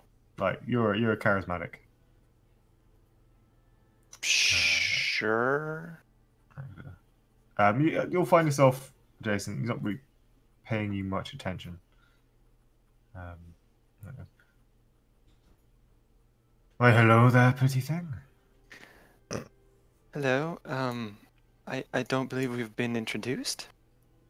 Name is Serena. No, we haven't. Ah, Serena, beautiful name for a beautiful woman. Guy, Thank you. you have my utmost attention. I only shake the hand a little just so he doesn't sense the illusion, you know? Gives you a smile. Will you be at the party tonight? Of course. Delightful. I hope to see you more. I've heard you're from, out of town. Well, yes, I've travelled quite a way to be here, but I'm sure the spectacle will be worth it. What kind of clothes is he wearing? You said sort of. A thin, kind of like a white silk Okay. gown that would be described as a V-neck, but the V-neck is most of his torso. Back. If you had to describe in one word, would you say noble? Or Yeah, refined. what would I guess as his profession, I guess, or his occupation? Oof. Occupation? Very Being hard rich? to say. Yeah. Okay. Well, I just sort Um, of say, yeah, I'll see you at the party. It's lovely to see you. I'd like to see you also. Head out. Can I Guy seems to linger on you. Can I investigate him for illusions too? I'm suspicious. means. In a suspicious mode. I look for his illusions on him. That's a natural 20. Oh shit. His clothing is an illusion. Do I see what's underneath? Fuck. Jesus. Man, that roll. Whew! I'm good at this. You see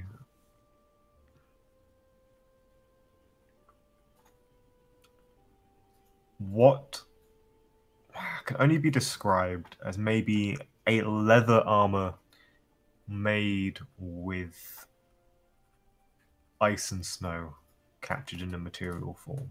Whoa. There is just a flicker in the sun and it glints in sort of almost like the curving sheets of ice that cover him.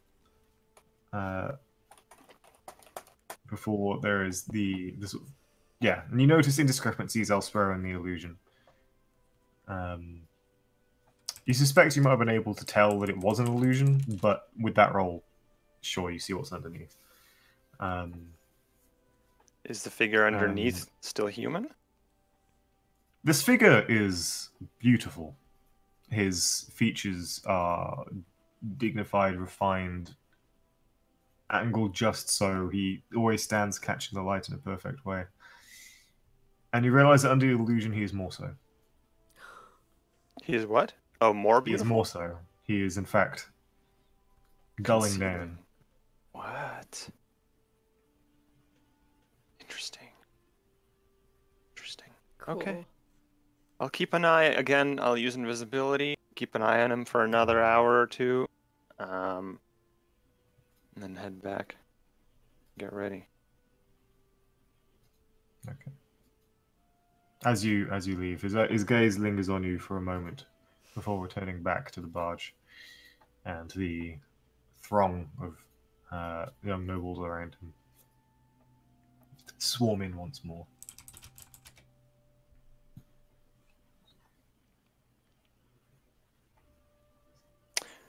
Okay, yeah, But yeah, there's definitely something suspicious about the way that he's paying attention to both the crowd and the barge and the general. you said he had leather armor underneath the illusion. Did he have weapons Yeah. underneath the illusion? With a 26. There was a moment where a woman in a particularly sort of flowing silk gown stepped up close to his side, and there was an impression along the side of her skirts that looked like a sword blade. Sword. Interesting. resist the urge to make a joke about that. Is that sword in your pocket? Yeah. Well, it would have to be about 3 foot long. Hey, man, elves. Dragonborn. Anyway. Baddragonborn.com. Stop it! Damn it. I swear that gets done every episode. Should have them sponsors. That would be a thing. So, as the sun begins to set for the party is said, you should arrive for sunset. I will, by the way, mention this to my companions before ahead of time that there was someone suspicious on the dock, and he was covering leather armor and a weapon with an illusion, and said he'd be at the party. Alright. Which, to be fair, isn't that suspicious. On another day, I could be doing that with no intention to kill anyone. But I'll describe the figure, or I'll just describe. I'll look like the figure and be like, keep an eye out for this fella. Do you jog anything in my memory? Do I think of anything? Make me an intelligence check. Yeah, sure.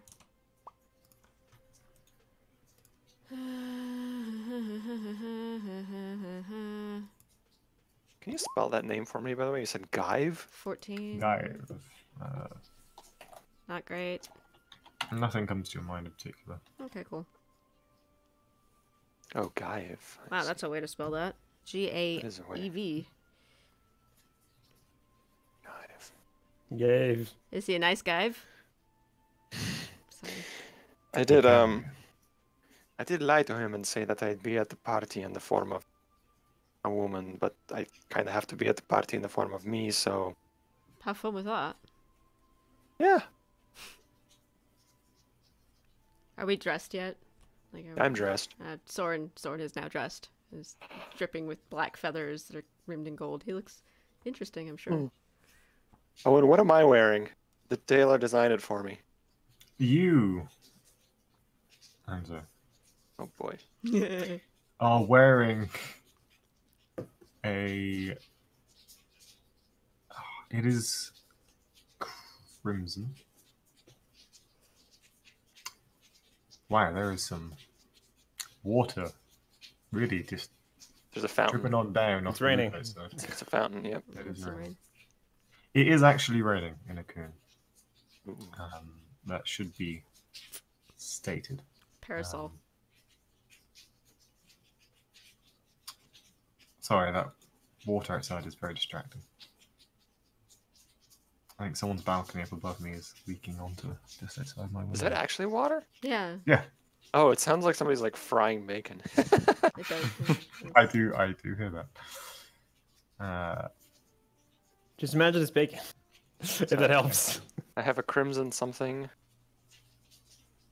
So it's like it is a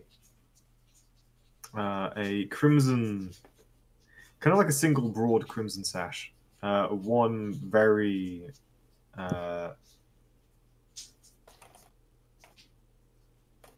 elongated, pointed sort of pauldron on the one side, and it comes down across the body, twisting and spiraling around. You have a pair of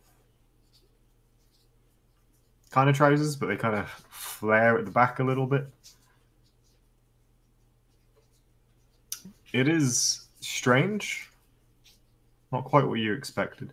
It leaves your right shoulder and arm bare. Except your left arm is left open from the shoulder down. Your right arm has a sort of like a fabric gauntlet on the right arm that then has that similar elongated point off the right. I think this is what we refer to as avant-garde. You look nice.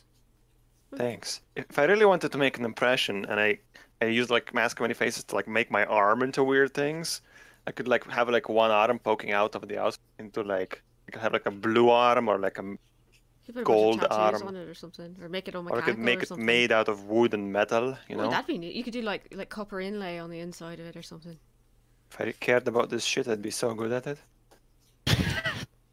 Open your own fashion line. Turk, what are you He wearing? does ask you, Hector would have mentioned to you, Enzo, that if there's anything you're unhappy with, simply think of a color.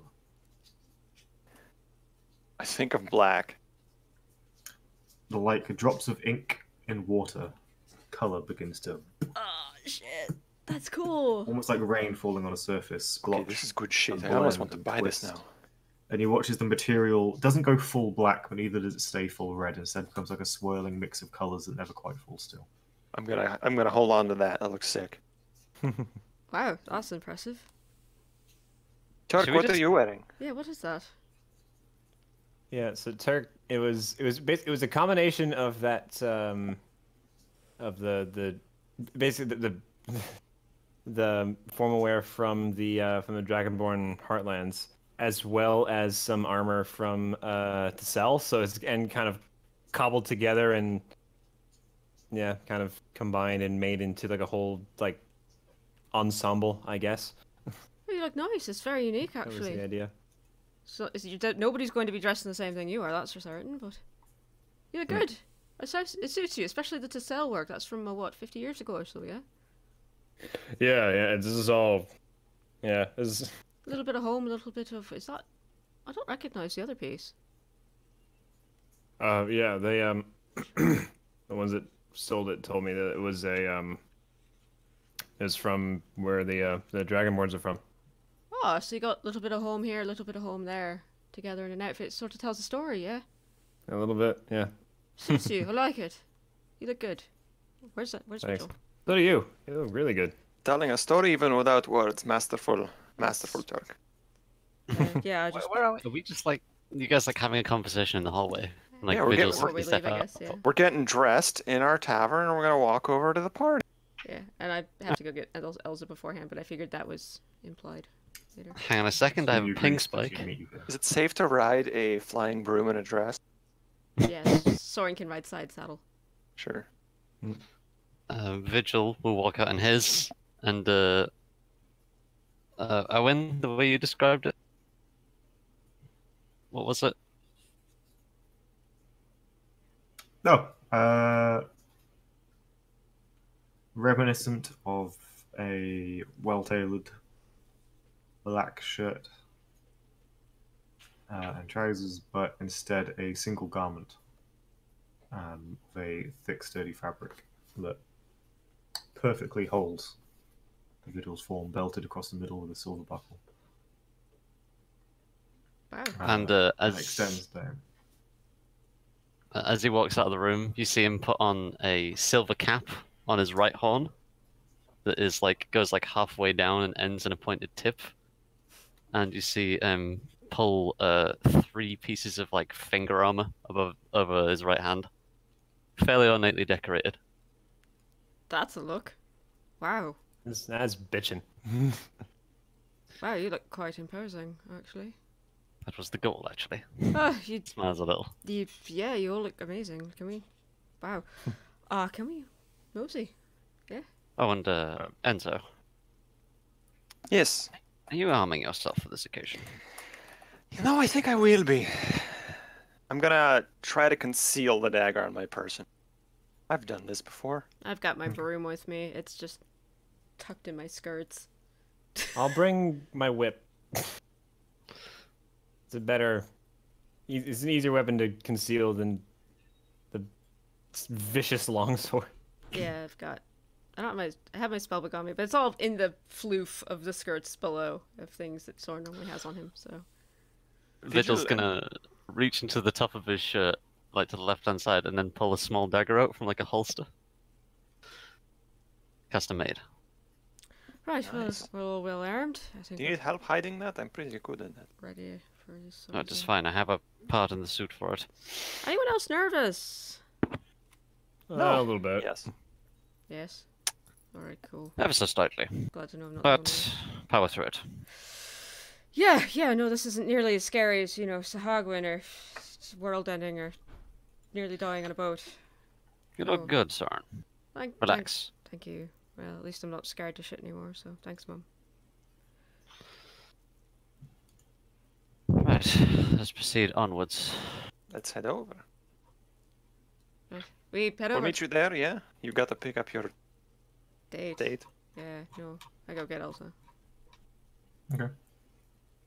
I have I have 2 parasols with me because it's raining. I will describe various outfits in one group.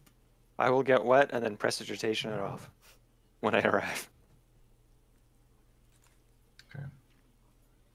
A number of barges have been prepared, sort of canopies built upon them to ferry people to the barge. You notice about 1 in 10 of those waiting on the docks are getting taken over.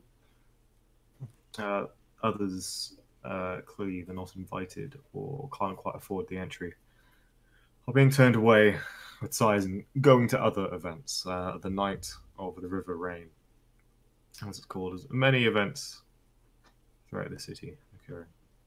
Yeah. Owen, just out of curiosity, remember this is going back a couple sessions now, but when we rode over from 8 Rings, there was there were a couple people that we took with us, a couple of people from the like the crew members of Turk's Merry Men, I believe. What they were, those guys. Hold on. Metz, Fadi, and Belena. Yeah, Yeah. that's their names. Oh, you got the names as well. Mm-hmm. Would I be able to track them down and see if they wanted to come? This would be something I would have done before. I just thought of it now, I think you would would have. Yeah. Try to see if I can bring them with us to the party, or with me specifically, I guess. You would have a +1. Right. Make me a retroactive persuasion check. Okay. If you could have swung. You add a 0 to that, make it a +10.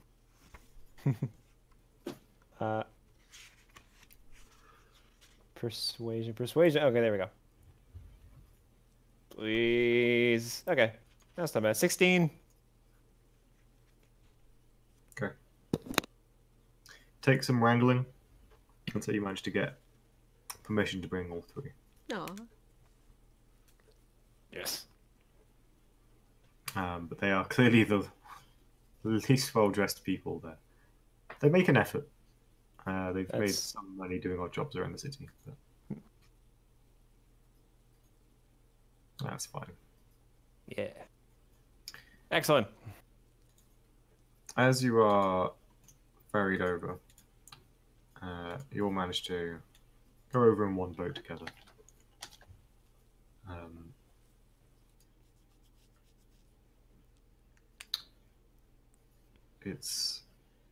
You hear distant music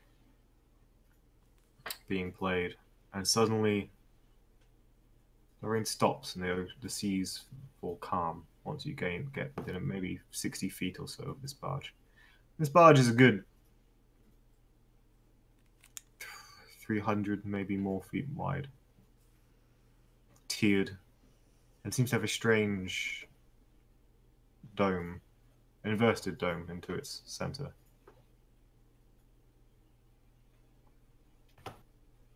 As you alight, you are surrounded by lights, colors, lanterns that seem to burn with magical flames, a variety of hues and colors and shades. Food is already being made available. Similar to that you've had at the Floridian Sheen, complicated dishes of various vegetables, exotic meats, spices, flavors, aromas in the air that make the Floridian Sheen look like gruel. Sculptures of food have been made on tables. At the center, where a 2-deck spire near the middle, at its very top, you see a strange sight of a winged bird-like figure in a simple robe, casting into the sky above them. And with a great release of energy, you watch runes of magic wisdom whistle upwards as there is a pulse in the dome of shielding you from the rain. The dress around you is exotic and strange. Both too much fabric, not too much fabric, but so much fabric and yet still so much skin on show. The summer fashion in Akun is Practical for the weather and tropical heat, but still, the more you can show off, clearly the richer and more powerful you are. And so what fabric is there is ostentatious, detailed, flamboyant, and screams of wealth and style. You see people from all walks of life. You see elves, there are dwarfs, mostly aconite humans. You see figures you recognize as council members in garb and dress that is clearly magical in nature. As they strut, each of them wearing a mask representative of their seat, which you didn't notice before in the inner council meeting.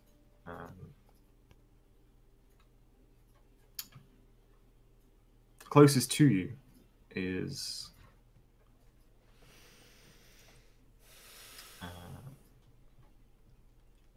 a halfling, who I believe you saw before, the sea drake seat, wearing this beautifully ornate, sort of draconic mask, slightly too large for her head. Ooh.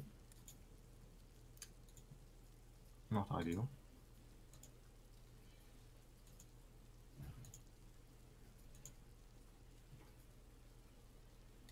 Sorry, I'll just fix that music quickly.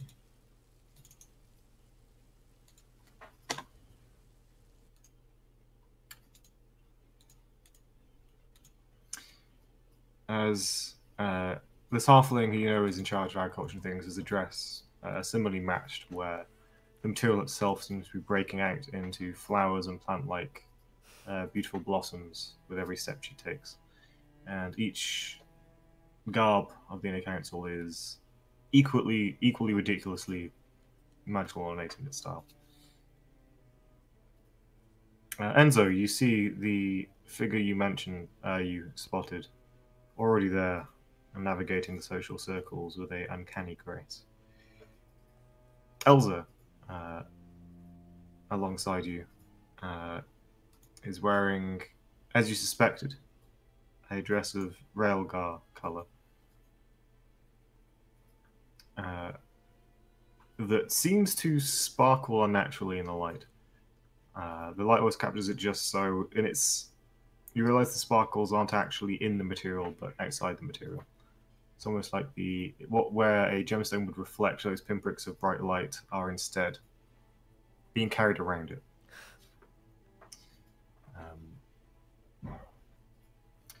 Lishana has gone for a provocative garb, even by the summer aconite standards. However, there is a wry smile on her face that makes you think she knows exactly makes you think that she knows exactly what she's doing and exactly whose buttons she's pressing. In good ways and bad. She's always one to toe the line and tease, and that is exactly what she seems to be doing. There's a garb of black silk and white web-like threads that seem to hold it all together.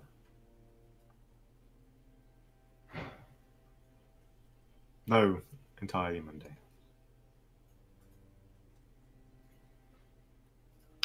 The music seems to be coming from a pentet. 5 clearly bards, by the way that the music isn't just being audibly heard, but visibly seen in illusions being summoned by the instruments themselves, flitting through the air, capsulating the ideas, the feel of the music, and moving outwards through the crowds. And it is truly a dance of magic and delight.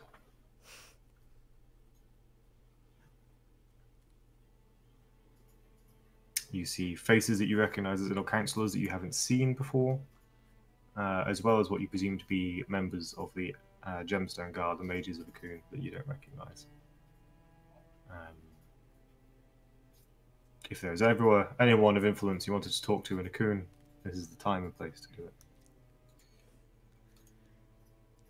I'll probably be looking to see if I can see Caranculax. Is he here? He is there. Somewhat amusingly, though being a dragonborn, he is still wearing a dragon mask. Although it is a gold mask that seems to be made of gold, though a very, very thin. What's the word? Foil of gold. Are a lot of people here wearing masks? Only the inner council members. Ah, okay. Yes, this wasn't like a masquerade ball, and we like. Yeah, exactly. Didn't get the memo. Yeah. It would be something that you are aware of. Enzo, possibly Turk and Soren, is that Fuck you, Vigil. to pub. Well, it's only because Vigil's interaction for with Cocoon is somewhat limited. Is that it is frowned upon to publicly refer to one of the inner council seats by their name. Just the seat? And you'd be aware that they were similarly supposed to be secretive roles filled out secretly. So, you know, their driving force wasn't fame or glory or wealth or power, but instead to serve the contract. But countless various loopholes over centuries have led to them being completely ignored. Instead, when referring to an inner council, you would not say, inner councillor or menagerie Rosalina Nicosi.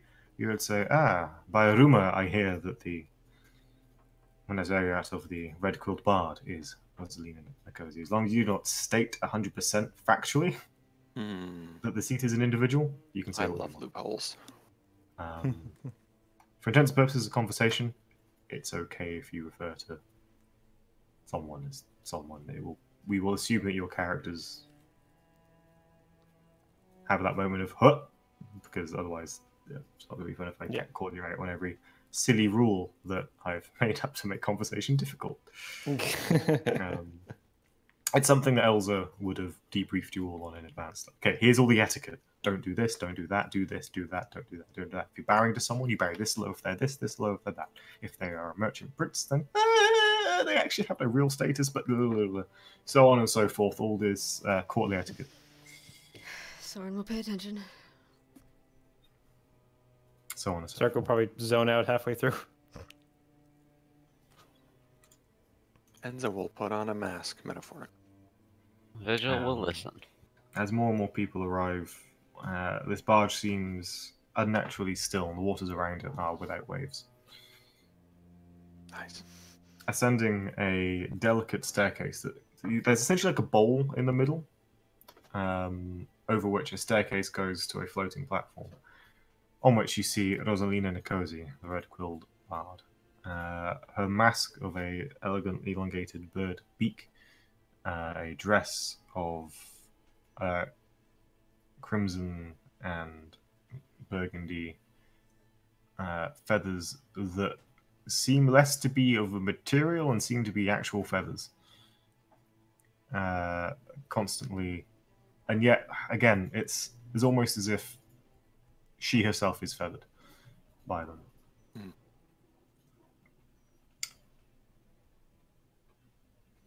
As she waits, as the attention of the crowd naturally falls upon her, you see with a wave of magic, one of the gemstone guard, a light appears around her. As the bards onto the bandstand off to the side come to what would be a more natural end than this.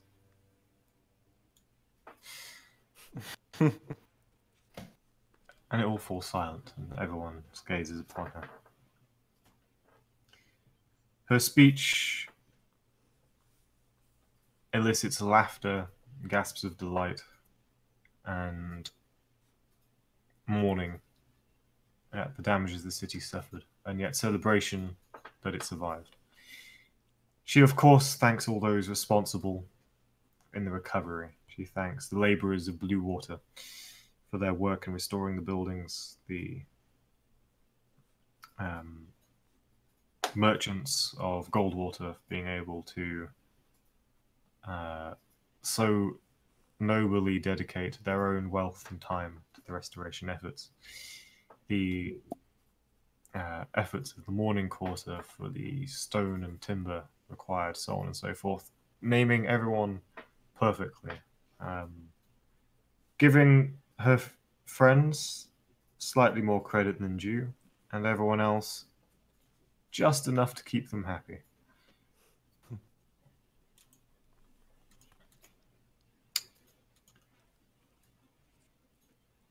She seems to be building, referring to those who had more and more import.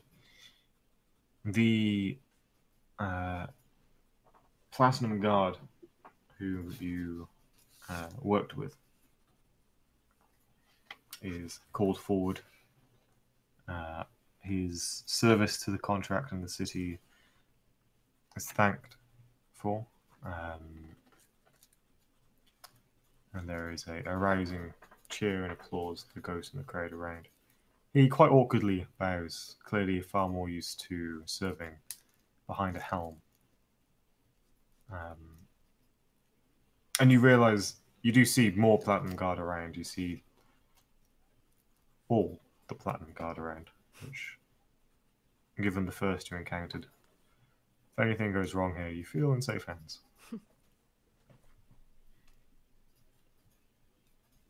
Eventually, her speech begins to approach an end. And lastly, I would like to thank the 4 brave heroes who ventured into the depths of our fair city and saved us from destruction. I'm sure if you look among them tonight, you will see them, for they are a humble and modest band, as all great heroes surely are. Please give your thanks, Akun and all signatories of the contract, to Vigil of Old Gavot. And there is a yeah, and applause does go through the crowd. Vigil, perhaps uncomfortably so, a light does appear around you, a halo, magically summoned. And the entire crowd's attention is turned to you. Nervous Enzo noises.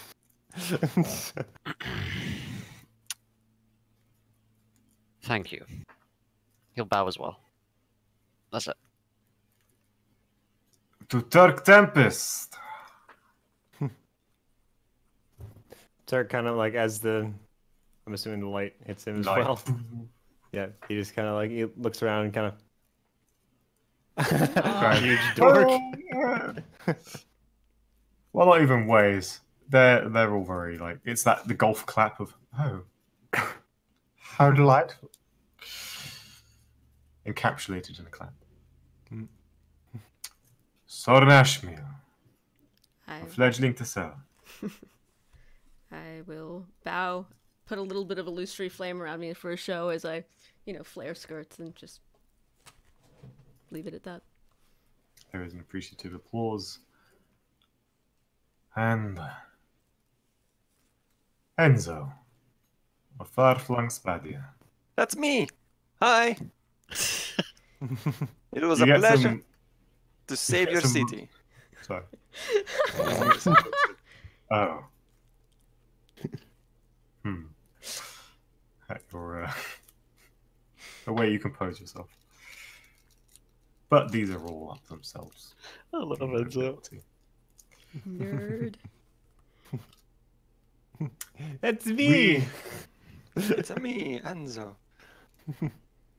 Contratti, the great contract, thanks you for your service. We hold tonight in your honor for everything you have done for this city on that night and all that you may do. Cool. We thank you.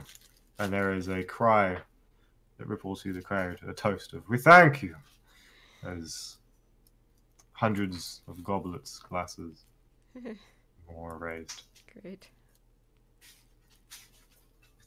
before the music continues once more. Vigil very quietly just goes, I am not used to having this many eyes on me that are not at least actively trying to kill me.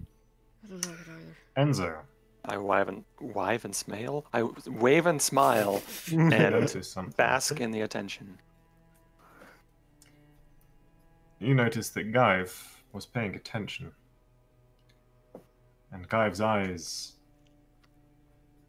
was locked on to one of your companions. Which one? Soren Ashmere. Eh? Is And Guy he is closer to Soren right now or closer to me? equidistant. You're like a triangle. He's making his way to Soren through the crowd with Oh. sort of offhanding people in a way that makes them feel like somehow they're even more appreciated. I do the same as Lashana with me. Yeah. I whisper and I go, you see that one? That one, keep an eye on Yes. that one. I will. And we, I guess, follow and to sort of intercept, which means essentially we're both heading towards Soren. Okay. Gank him. We'll assume you arrive at the same time. Is Glimmer with me? I guess he is, but he'd be Who invisible. is with you? Yeah, okay. Squirrel on my shoulder. Invisible. Gaiv, this figure previously described, joins you and Elza. He goes, Elza Donatori. An absolute pleasure to make your acquaintance. I've heard so much about you. Takes her hand, gives it the most delicate of kisses upon the fingers. And you, Soren Ashmere, hero of Akun. Again, a pleasure to make your acquaintance. Offers to take. I'd offer him my hand, I guess. Okay, kisses it upon the fingers. That's okay. Hi, sorry, I've not met you. Who are you? Sorry. You can call me Gaiv. I am from a far-flung land. I came here for the celebrations. See. Oh, well, it's quite a party. Never been to one quite like this. Is there something? Oh, they're quite a delight.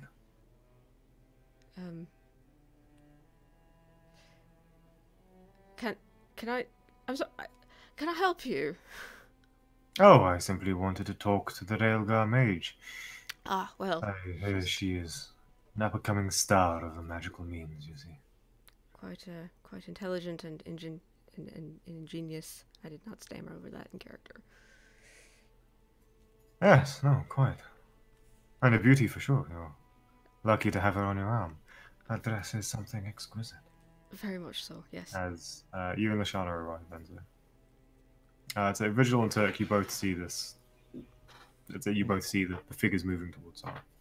Was it like Turk is probably with his crew at the buffet table? Yeah. There's like a small On brand. 5-foot circle around you where sort of the elite of the elite is like, did they let the maybe upper middle class in? There is a lot of snooty up themselves nobles here. Vigil will happily walk through them to get drinks. And the drinks are something exquisite as well, not just the wines themselves seem enchanted. There are made from various heartland fruits that bubbles seem to fizz up and then leave the liquid and fill the air with a dainty delight. My dear, this wine is enchanting. I'm gonna stay relatively close to Elsa. Is she like actually on my arm? I assumed so. Okay, then I will keep close to her. And I approach and I'm like, Soren, Hi, who's Enzo. your new friend? Have we been introduced? This is Hello, Gaev. Enzo. Enzo, This is my savior friend of Enzo. Sunken Akun. This is my friend Enzo. This is Lashana. She was with us as well. What about your friend on your shoulder? I'm sorry? Your furry friend on your shoulder there. I don't know what you're talking about. And, Is I know Glimmer, the little one. is He Glimmer sounds in a invisible? language that only you understand, Soren. Do I see Glimmer or is Glimmer He's invisible. I He's assume? invisible. Like, nobody's gonna bring a squirrel to a party. Glimmer's invisible. That makes sense. And you hear Glimmer return in the same tongue of Sylvan. What? Oh, hello, Mr. Gaiv. Kind of put my hand over him. Do I know you? No. Quite a little thing you've got there. Beautiful creature. He's my friend. Oh, I'm sure he is. Why can you see him? Well, it's not hard now, is it? Most Invisibility is not exactly, well, infallible. I just kind of moved back just a half step, but curious. Magic is a thing. Sort of Ashmere.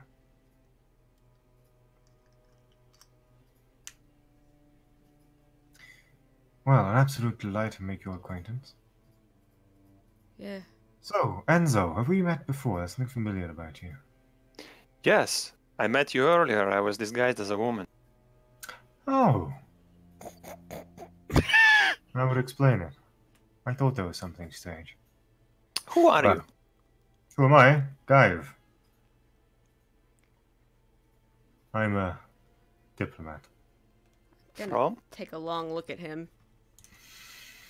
Oh, a kingdom you never will have heard of. Far, far to the northwest. I've heard of a lot of kingdoms. You And might this one reads. surprise us. Sorry. No. Owen, For fuck's sake. Yeah. do you mind if we switch to the big map? Yeah. I I've mean, heard of the north. no, I don't mind.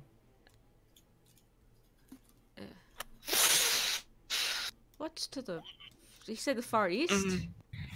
No. Far northwest. Or north... What? Oh, he said far northwest. Oh, boy. Uh-huh. I'm sorry, did you say northwest? Aye. From where the mountains reach the sky, and the sky meets the mountains. Do I know what he's talking about?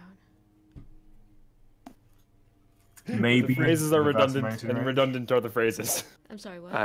Precisely, my Fenta. Do you want... Set of character Turk is not that. I'm just gonna guess. This is a guess. So what's a diplomat of Kvol doing here? I don't thought Sun Kun. Oh. Kunan- No, I don't no, I am. think I he's have nothing to do with that fallen man. from Kavul. Where the mountains meet the sky. Okay, where are you from? No, I'm not from around here. Do I know what he's talking about with the mountain thing? Maybe at all. Sorry, I It missed seems it. like he's just spouting bullshit. I'm sorry, do you... Why... I'm here to tease you, Soren Ashmere. Remind you, the price is to be paid, and yours has. But insult has been given. Wait. We were to meet, you and I. Oh, As you see, his blue-black hair. you. Me. Well, here you are. Here I am. Nothing more. I won't harm you, I've no cause.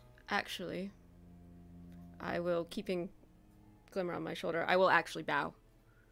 Politely. Okay. Oh, no. I am but a diplomat. I did not mean to offend you or your lady. Good. I spoke in anger. I am protective of my friends. Ah, well. You spoke. Words have been said, Soren Ashmere. A price has been taken. Debts have been balanced. Do you mind telling Your me? friend can...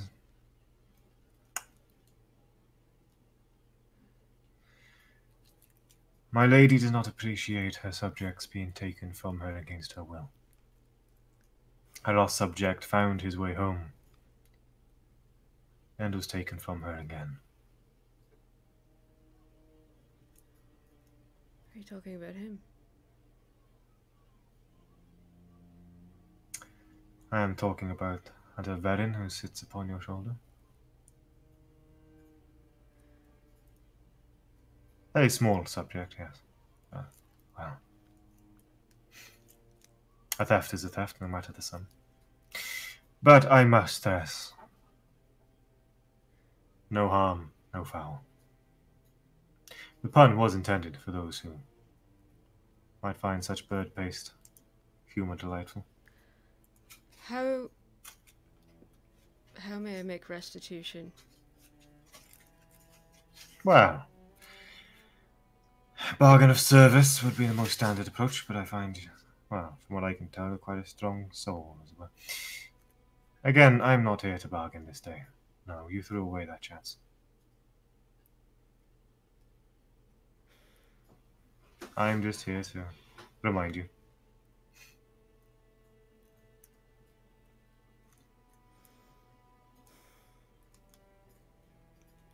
So, Enzo, your illusion was quite a thing.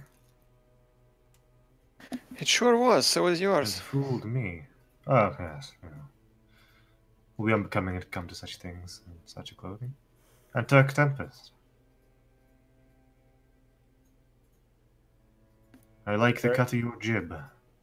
So Turk at this point will probably show up like, you know, and like an arm full of food and just kind of like walking up's like, hey Soren, if you hello? This is So I suppose you're willing to share, are you? Say kind of like I'll awkwardly just like take... Yeah, he'll say just pluck a thing. Yeah. No.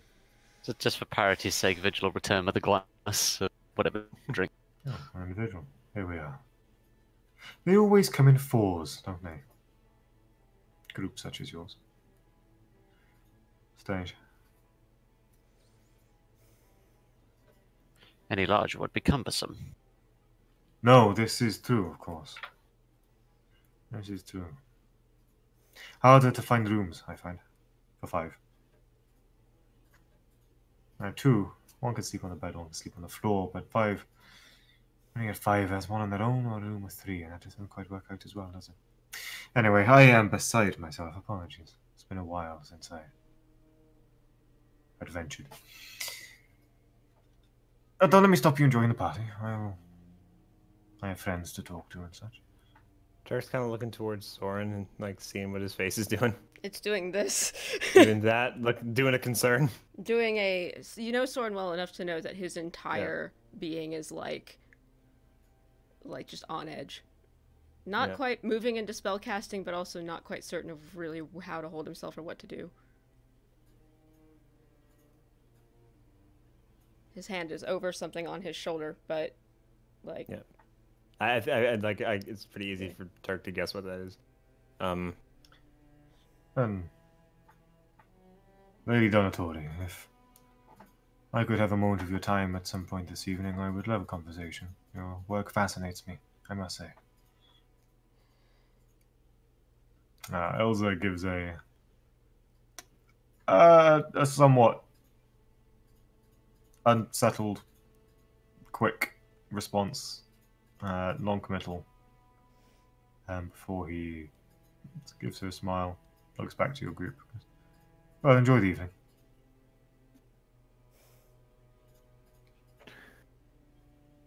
We will.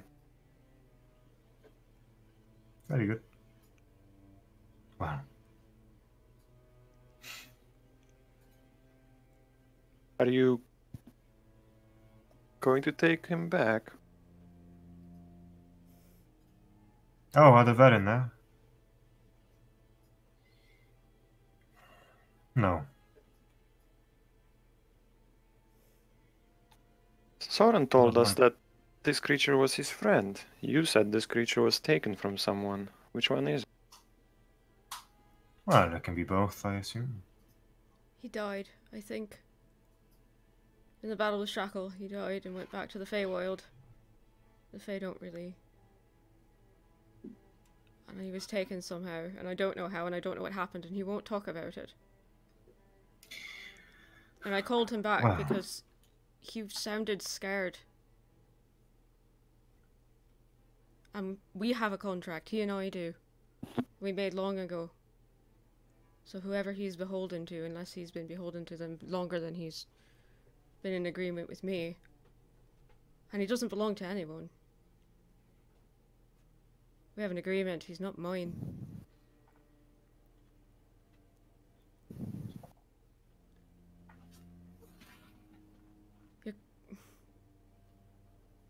Whatever your quarrel is with me, leave these people alone. They have nothing to do with it. Please. I'm not here to harm the head on anybody's head. Oh, scale. Apologies. You know what I mean.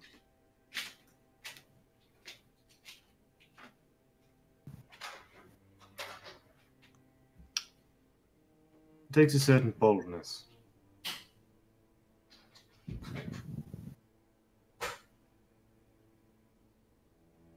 What does? Does not always inspire.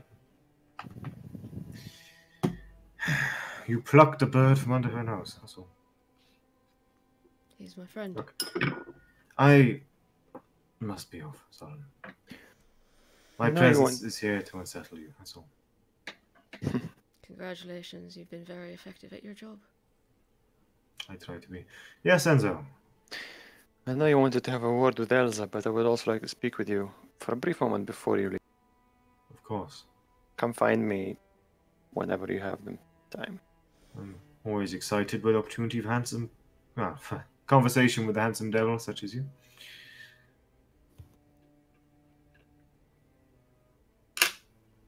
Well, I have to say, Turk, you have intrigued me with the flavors you brought to me. Where can I find that particular delight? Turk, by the way, Turk this entire time has kind of been like, now that he realizes that Soren's uncomfortable, he's kind of been like sizing the guy up a little bit, kind of glaring at him. And once he like gets addressed again, Turk will kind of just, and then just point back to the table where he got the food at. Wonderful. I've not really experienced good tasting food for quite a while, you see, so time to, expand my palate and horizons. Vigil's just sort of looking at this guy, just faintly staring. I'm gonna Not sizing him up like Turk is this man an enemy? Reading the vibe. Very hard to read. You could make an insight check if you'd like. My insight is so low. Okay. Dramatically over the top flourish of the bow. Yeah, 3. For standing tall. Gives you a wink, Soren. And struts away. Can I call after him in Sylvan? By all means. What do I need to do to ensure their safety? To get your lot to leave all of them alone, just me. Whatever you're gonna take it from me, not them.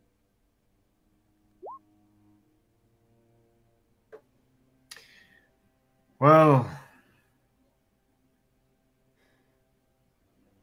I'm sure you'll be there in time.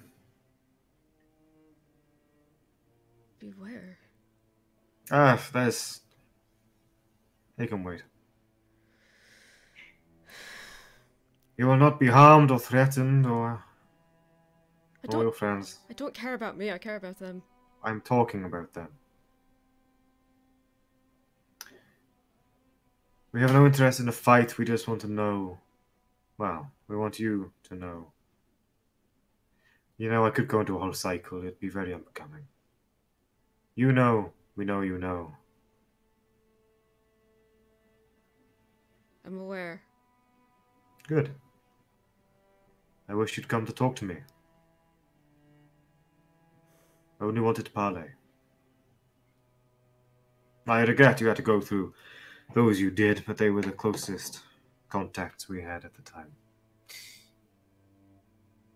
No chance of that now, then, I suppose. Well, maybe. Again, my lady told me to come here and make a presence known. I think I've done so. Will you carry back my apology to her? Of course. Thank you. Do you wish anything in return?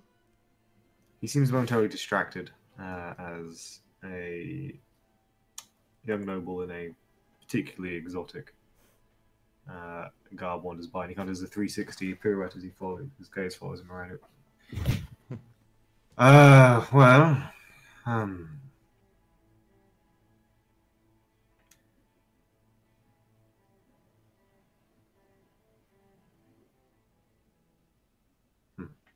I'm fine.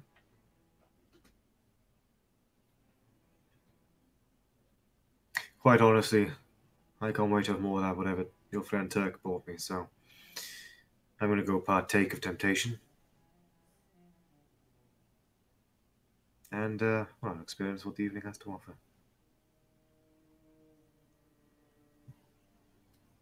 Walk in starlight.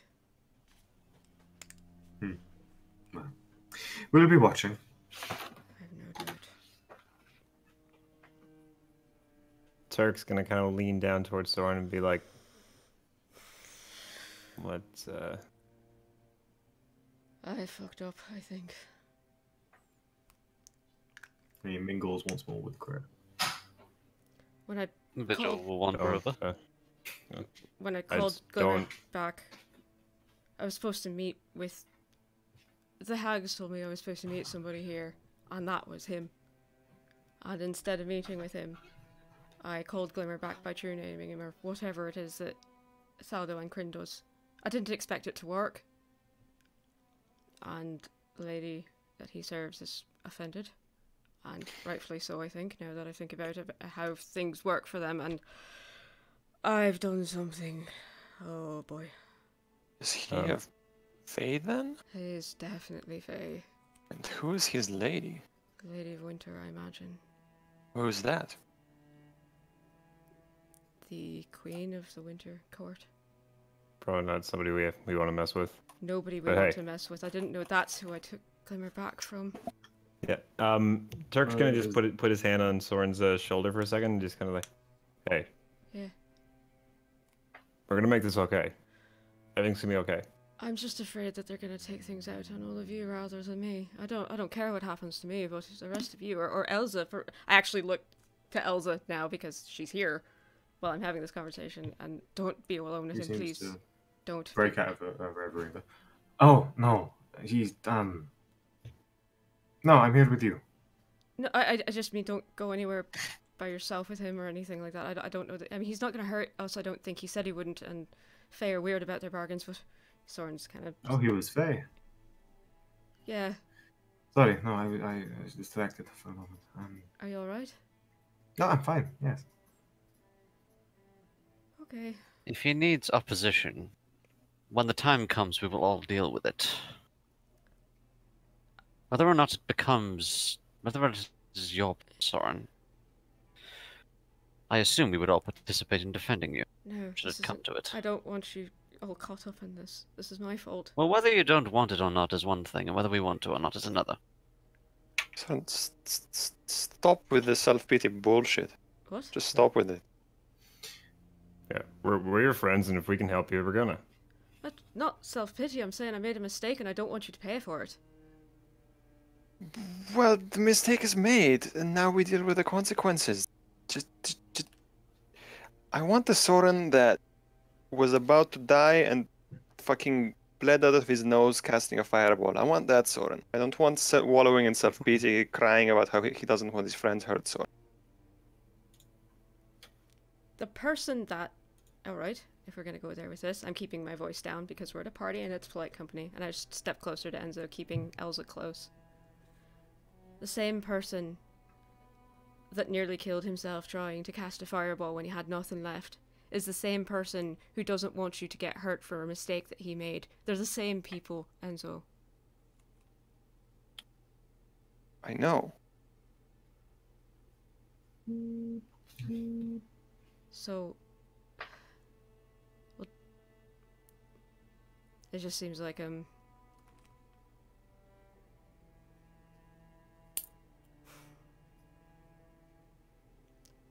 don't... We appreciate the concern, Soren. But I just don't know who all of you want me to be. And you say you want that Soren, the one who's bleeding out his nose and nearly dying for you. But you don't want the one that cares if you get hurt. Soren, there's a difference between caring and... I don't know how to explain this. Soren, we all have our mistakes to pay for. And Yeah. now, I believe there's a night priority to enjoy. You and Elsa enjoy your night. Now, I do not believe he will bother you for the rest of the night. If he does, there are all of us here. Besides, we're all paying for mistakes in time. It does not matter. We are all here for it. Besides, you have a larger mistake in the form of mine to come as well, so... My mistake will most likely be if some noble starts referring to me in some derogatory manner. I am likely to punch him in the mouth. Don't, please. Do. It'd be funny. Well, it'd be funny, but please don't. I just admit it would be funny. Just admit it. Look at 90% of these fucked fucks.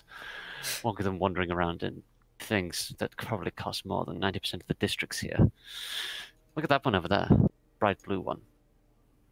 I'm wondering how much it cost to get that whole thing enchanted, and I wonder how much of that they have probably spent on other frivolous matters, like having an entire bottle of champagne to drink every morning when they wake up. It's a different world. Just because you don't understand it doesn't mean it's not how they live. Oh no, I have no doubt it's how they live. Vigil, I admire revolutionary attitude. I agree. We should bring down the rich people of. I'm speaking very quietly now. We should bring down the rich people. I don't like it either. But what are we going to do about it? I'm not speaking of revolution. I just merely thought was amusing. Just 90% of these people have probably never heard of strife. I think he's trying to cheer you up, Soren. Right. Yeah. Okay. Sorry. I apologize if I'm not very good at it. No, I'm I don't have much practice. I'm sorry. I'm just a little rattled. Understandably so. Now, Soren, have a drink. And he passes him a bit of the drink. I don't. Still can't get drunk. Doesn't do anything. I look down at Elsa. What's she doing? She's just listening. She is currently making her way through a glass of wine. Elsa, Turk is still like holding some like finger food, and he's like, "Here, have one of the little rolls. They're really good." Oh, thanks. It's just... Elsa, do you want to go do something? I look over at Enzo though. I'm watching him. What's Enzo's face doing? Glancing in Gay's direction. I don't think he's gonna trouble us. He just wanted to remind me that I made an error. Sure. Faye make overtures like that. He, as the chill his presence brought leaves the air, he seems to have almost flipped and is taking a almost childish delight in what is around him. That's very Faye. Did he say he wanted to speak with Elsa? Yeah, and you. Well, I said I wanted to speak with him. So has he... Alright. Has he had his conversation with Elsa yet? She was right here. He said at some point in the night he'd like conversation with her. Alright. They are very... Sorry, Carl.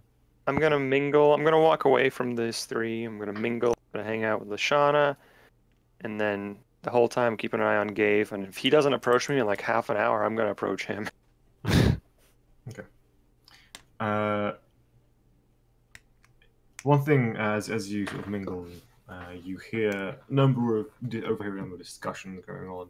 Hell yeah, let's listen in for some rumors. Rumors that the Wailing has extended further north. The few remaining trade routes that went north towards the sort of the equator. Ships are now going missing there. Which was the last kind of remaining inflow and outflow of ships for Raccoon. There are rumors that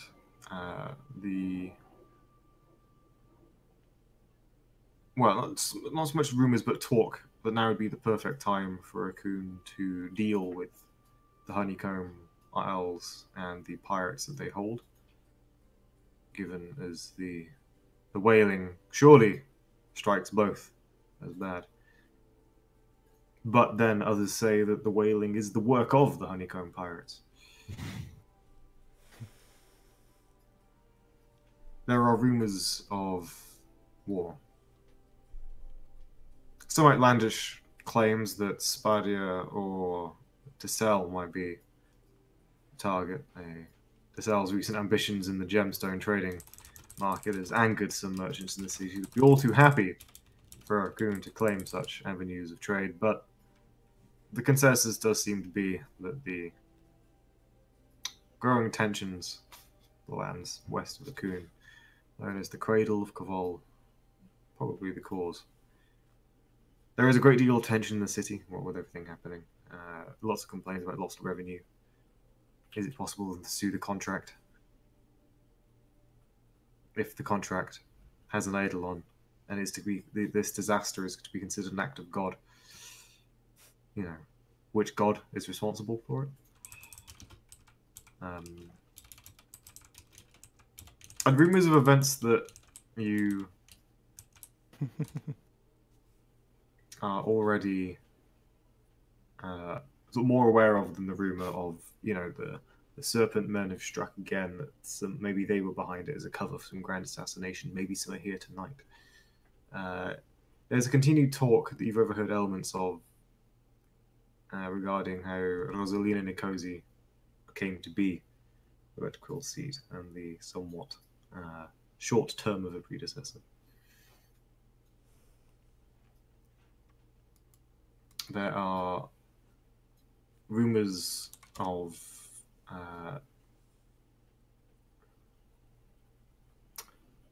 mechanical men gone rogue. Some blame the League of Blades and their Blade Wardens. Some say it is a dark monstrosity from a forgotten past. It seems to be loosely tied to a theatre production featuring such a monster that has taken the imagination of the nobility. We are seeing spectres in every shadow.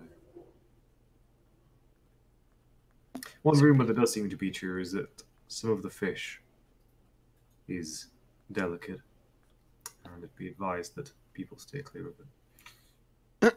Some of the You do what? see some of the fish is for a delicate palate. And there are some nobles, unfortunately, on the edge of the barge, relieving their stomachs. Yeah. Nasty. There's not a magical bucket for it that vanishes the vomit.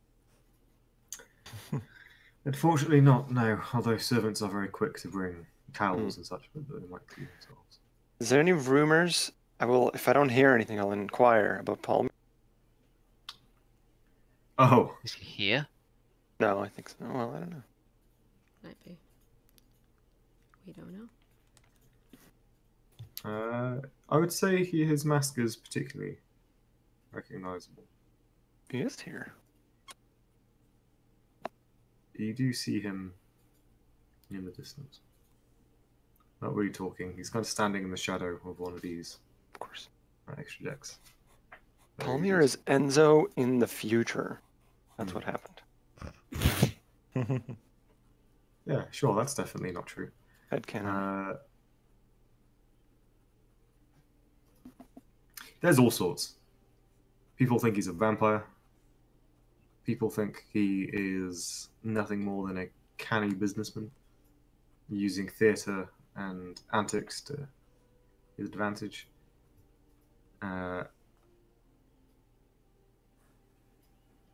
Some say he is there's a particular banker who claims he's an eldritch horror sent to punish those and steal their money. You get the sense that he's been burnt by Palmier in the past.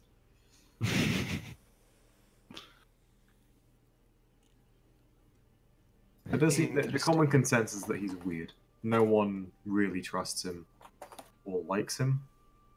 That's false. I both trust and like him. Jesus. But because they know no one does, he's almost the most trustworthy merchant they can go through. Because it's like, well, I don't want him to have my back, and I know no one else wants him to have their back. So I know he's got no one's back. Therefore, we deal on fair trade. A dishonest man you can trust to be dishonest. Yeah. It's like the Pirates of the Caribbean line. And a creepy man you can trust to be creepy. Mm-hmm. So yeah, pretty much name a monster under the sun, and there's a rumor that Palmier is that.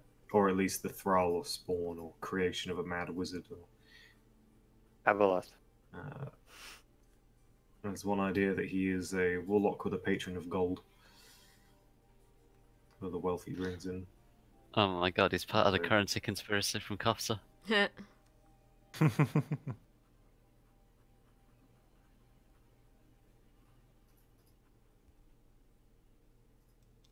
Alright. Interesting. Gaiv does not approach you. Oh, I'll go find him in a half hour. Alone. Wishing to speak to him. Alone. That can happen. Anyone else doing anything? I'll let you guys have a turn. No? If Elsa wants to go talk to him, that can happen later. But Turk, what were you doing? Nah, I was gonna say if I was still wanted to see if I could go talk to Crankulex again. But You can find him. yeah, just to say hi. That's all. Yeah, and you go. He's currently talking to a bunch of very serious-looking men and women, clearly discussing some element of potential upcoming warfare. But he seems trying to be like, "No, I'm not going to talk about this. I will tell you when I need to tell you. No, we have not declared war on a bandit nation. It's... Turk. Please, come. You have all surely heard of Turk Tempest and the deeds he has done for this city." Immediately sidetracks the conversation into that. But wait a moment, I will talk to my man here. Turk, please, come. Alright, My fellas. My man. What I would give not to have to talk to these people. How can I help you?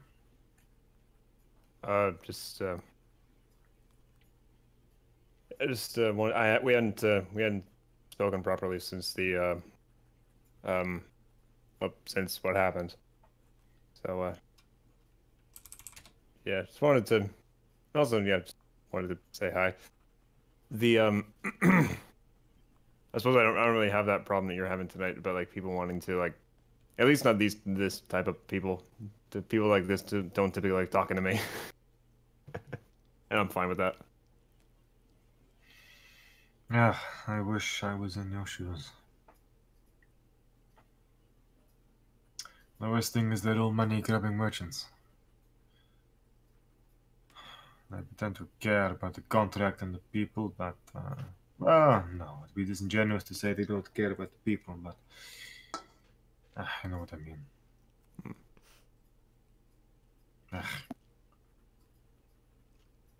So, oh, by the way,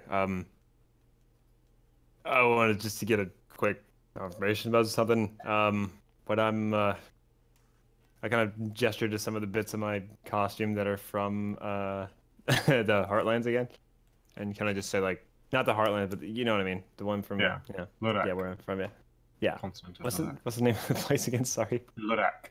Lorak. Lurak. Yeah. I kind of like gestured as just like, I was told that these were from Lorak, but Oh, I recognize the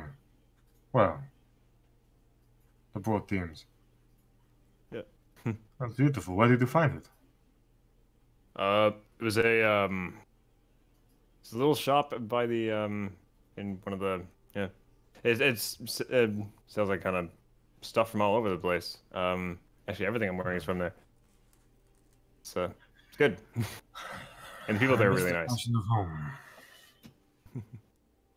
Far more comfortable on the scales, you see. Do you ever get it when you're trying to take one of these local tops off and it gets caught on the scales? A couple And the times horns. actually, yeah. Ugh, the horns. If there's one thing the Cavoli did, they made clothes that took into account horns. Yeah, I can't count the number of like shirts that I've accidentally torn on these on this thing. Kind of pointing to the main horn on the top of his head. Telling me. This mask, do you know how much it cost to get this mask reworked to fit me? It's already in the shape of a dragon face. How? I know. Trust me, no one was more furious than I was. The answer It was is unfortunate. what they were willing to tell me. Which means it was a lot. Bad. Well, Well, I want to thank you for again I said this already, but thanks so much for the information that you'd given me on that night. It was good. I'm There's and, more I meant to tell, but I can wait for another time. well, hopefully more information about that. I'll be able to see a lot of that for myself soon. One day, I hope. Yeah. Hopefully when the seas are calmer. Yes. Yes. Well, Anyways, I suppose you have here in the your full capacity. people to you have people to attend to. He kind of nods at the platinum guard, always within 10 feet of him, who kind of steps to intercede between him and those he was talking to. A gentle reminder of the conversation is over with them. Puts a hand on your shoulder. It was good to see you again, Turk. It was good to see you again too. If you ever do visit home, you'll have to tell me how it was. It's been too long since I've been myself. Yeah. The voyage is long, but if you avoid the catastrophe, that'll be worth it. Is there something from there that you miss?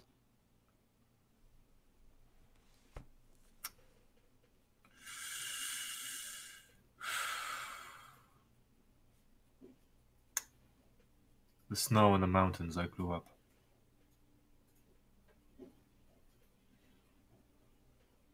The mountains here is strange. They say not to journey within them. They are dangerous. They take your memory, they say. Home there is free as any other. Simple, stone, snow, green trees that are green all year round. Simple. When the storms don't come, but our home was once a beautiful place. It has not been for a while. But as I say, you, to some extent our kind, those willing to adventure and brave the depths of the world and so on, we have a way of changing things.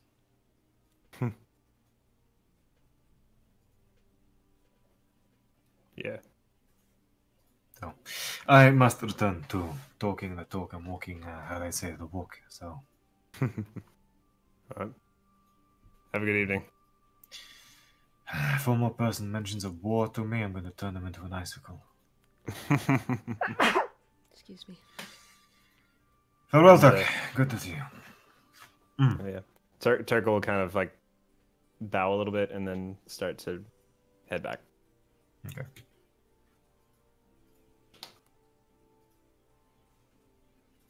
He does. And so you approach Guive, unless... I find Guive. I would like to pull Guive aside to where hopefully no one overhears us. You can do so. Lashana acts as spotter and just, Sure. keep things clear. To the edge of the boat, yeah. I'd just like to say... So is it the... Might be a bit dangerous out here. Oh, we'll be fine. Well, we might get spotted. By... I misunderstood your intention. Apologies. I don't know what just happened. Right. So you're one of the Fae. Am I correct?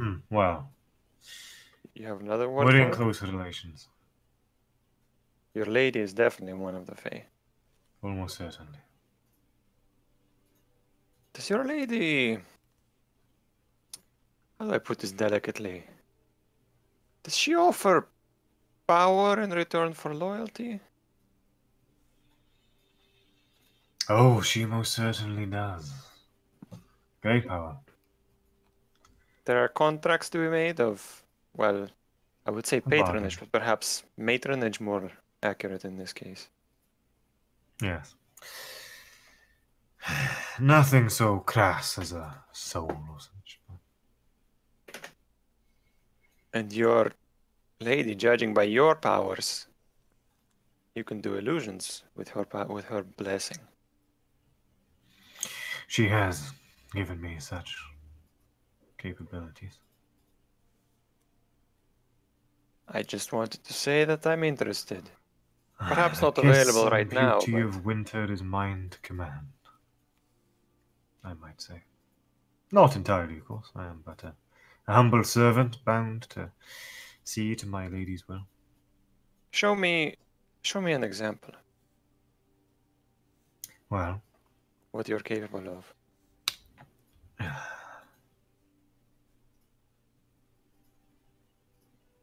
why don't you come over? Oh, well, we went French there for a reason. Why don't you come over here and join us for a conversation, lovelies? He simply says to a number of people nearby.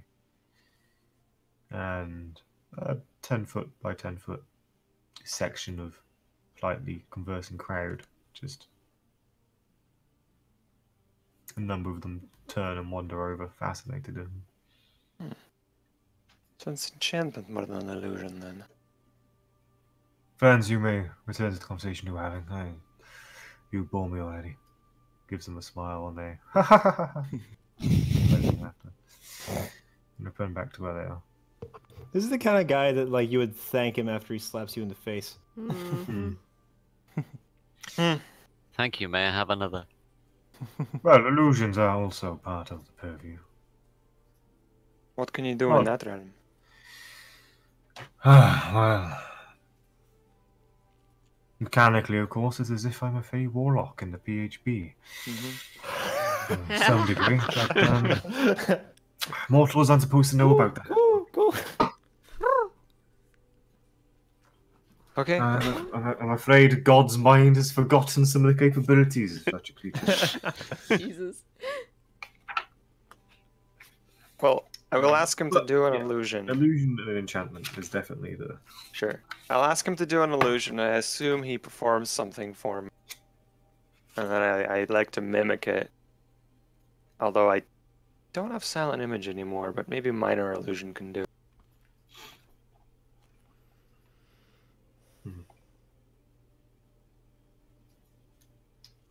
I can show you, if you like. Please do.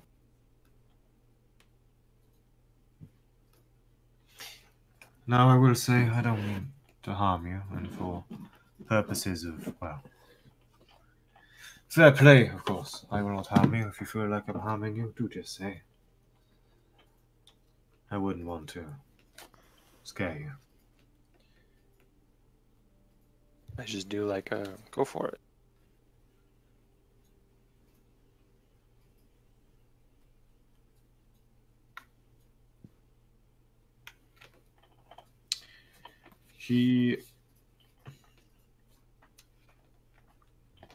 So, would you say you voluntarily...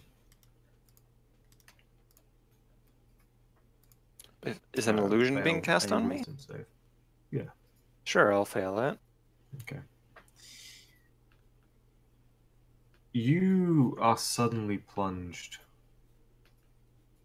into a realm of mist, ice, and snow.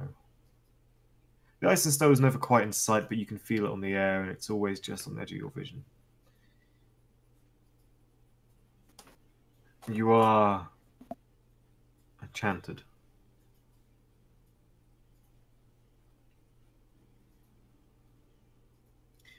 There is nothing else around you, everything else fades away, and stepping from this mist is Gaive.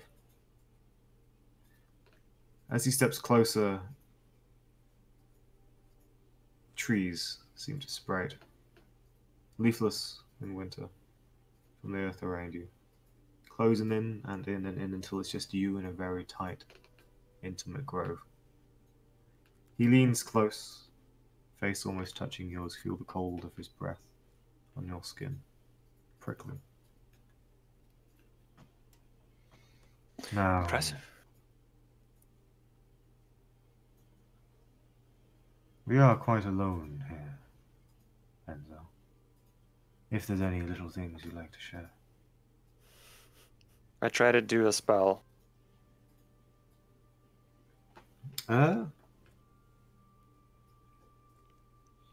The spell works. Okay. I'm not sure I'm ever really alone anymore, but if you say so. Well, I don't know if you can tell, but at the moment I serve another. But in the future I I've might heard be this open. speech. Oh. I sure hope that other is not listening right now.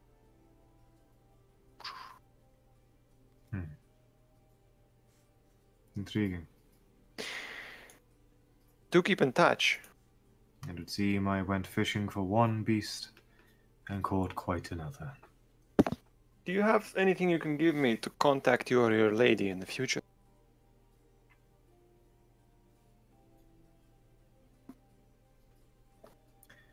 You're staying at the Floridian Sheen, I believe. I mean, for now, we might be leaving in a day or two, who knows? There'll be something waiting for you tonight. Thank you. It should. Oh. Unfortunately, I couldn't fit it in my clothes. Well, I assure you I have no intent of stealing any of your friends and abducting them to this realm. But Oh, yes. Clicks his fingers and it all just vanishes. You're still was- standing on the edge of the boat. I was referring to Soren and that creature. What did you call it, by the way? Oh, don't worry about that. Of course. A Hvaren or something like that. Well then, thank you, Gabe. An absolute delight. Hope we stay in touch. Oh, so do I. I head out of there. You two make quite an exciting pair. You and Lashana? Hmm. Is that what he was pointing at? Me and Lashana, or? Just then, yeah. Okay. Thank you. And yeah, that's... I walk away, and that's my scene finished up.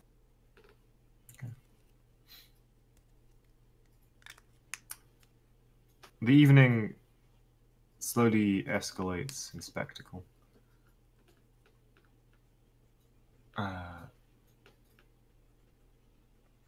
You see a strange magic be performed by the city's Hyalomancer, or Glass Mage. A performance of strands of glass being magically woven and manipulated into sculptures that are temporary before changing form, animated, playing various scenes of a stag of glass galloping through a forest, a ape swinging through trees, towers being constructed and falling apart, much to the gasps of delight. Although it seems to take much effort and concentration from the mage casting them. The evening comes to a climax, with Rosalina Nicosi announcing that not only has the city survived the catastrophe that might have struck it, but it also has come away with an even greater treasure. The bowl-like, the center of this platform, calls to everyone's attention. They realize it's in fact a large hemisphere of glass. Looking deep into the water, you see that you should suspect through magic it is crystal clear. And you see down and down and down to the bottom of the bay, where you see what looks like to be the top of a bubble. One you recognize, and the building, a distant glowing speck. The temple. The temple in the depths that we escaped? Yeah. It seems like your party is right above it. Great. Good. What? She goes on to explain that the contract now has under its employ the casket of the Hydrocon. Nice. And to show its power, You hear not the same loud chimes as before, but almost like a constant musical, lyrical melody of chimes that distantly begin to play through the water. As around the barge, strands and rivers, far thinner and more delicate than before, begin to rise up from the water. Not at Rosalind's command. You get the sense that this is a orchestrated affair, and that you can assume there are probably wizards down below at the device manipulating it in this way. But a beautiful performance of flowing rivers plays across the barge, water flowing through people bearing food, gifts, sometimes even the wine rises from glasses, forming orbs, the shapes of a rainbow of hues and colours. And with a gasp and a cry, the crowd are entranced by these displays of magic, power, and influence. The performance ends. There is a gasp, a clap. You get the sense that the other inner council members are not too amused by this. But there seems to be Rosaline in a cozy night. Bit showy, bit dangerous. Soren looks very unenthused about this. But nothing seems to go awry. Vigil smokes a little. Although, Enzo, you do notice at one point one of these rivers of water comes past in front of Guy, and he just sort of daintily touches it with a finger, and you watch as ice seems to along it and get carried away, and then shattering on the floor. And he's like, "Oh, oops." You recognize the sudden flick of curiosity at seeing what's going on. He seems unfortunately intrigued by what might be behind it. What might be what? Guy seems interested in this casket for the Hydrocon. Oh, okay. And spends the rest of the evening sort of watching with fascination its effects. I kind of like that guy. Do you know? Every time I throw like a creepy warlock with ulterior motives, Enzo, you're just like, I can't like it. I'm unsure. He seems strange. I mean, like, if he wanted to like ambush you and kill you or hurt you or one of us, he could have, right? He chose to talk to us in a very public place, all four of us present. That's not somebody that means you harm, is it? No, that's not what I'm concerned about.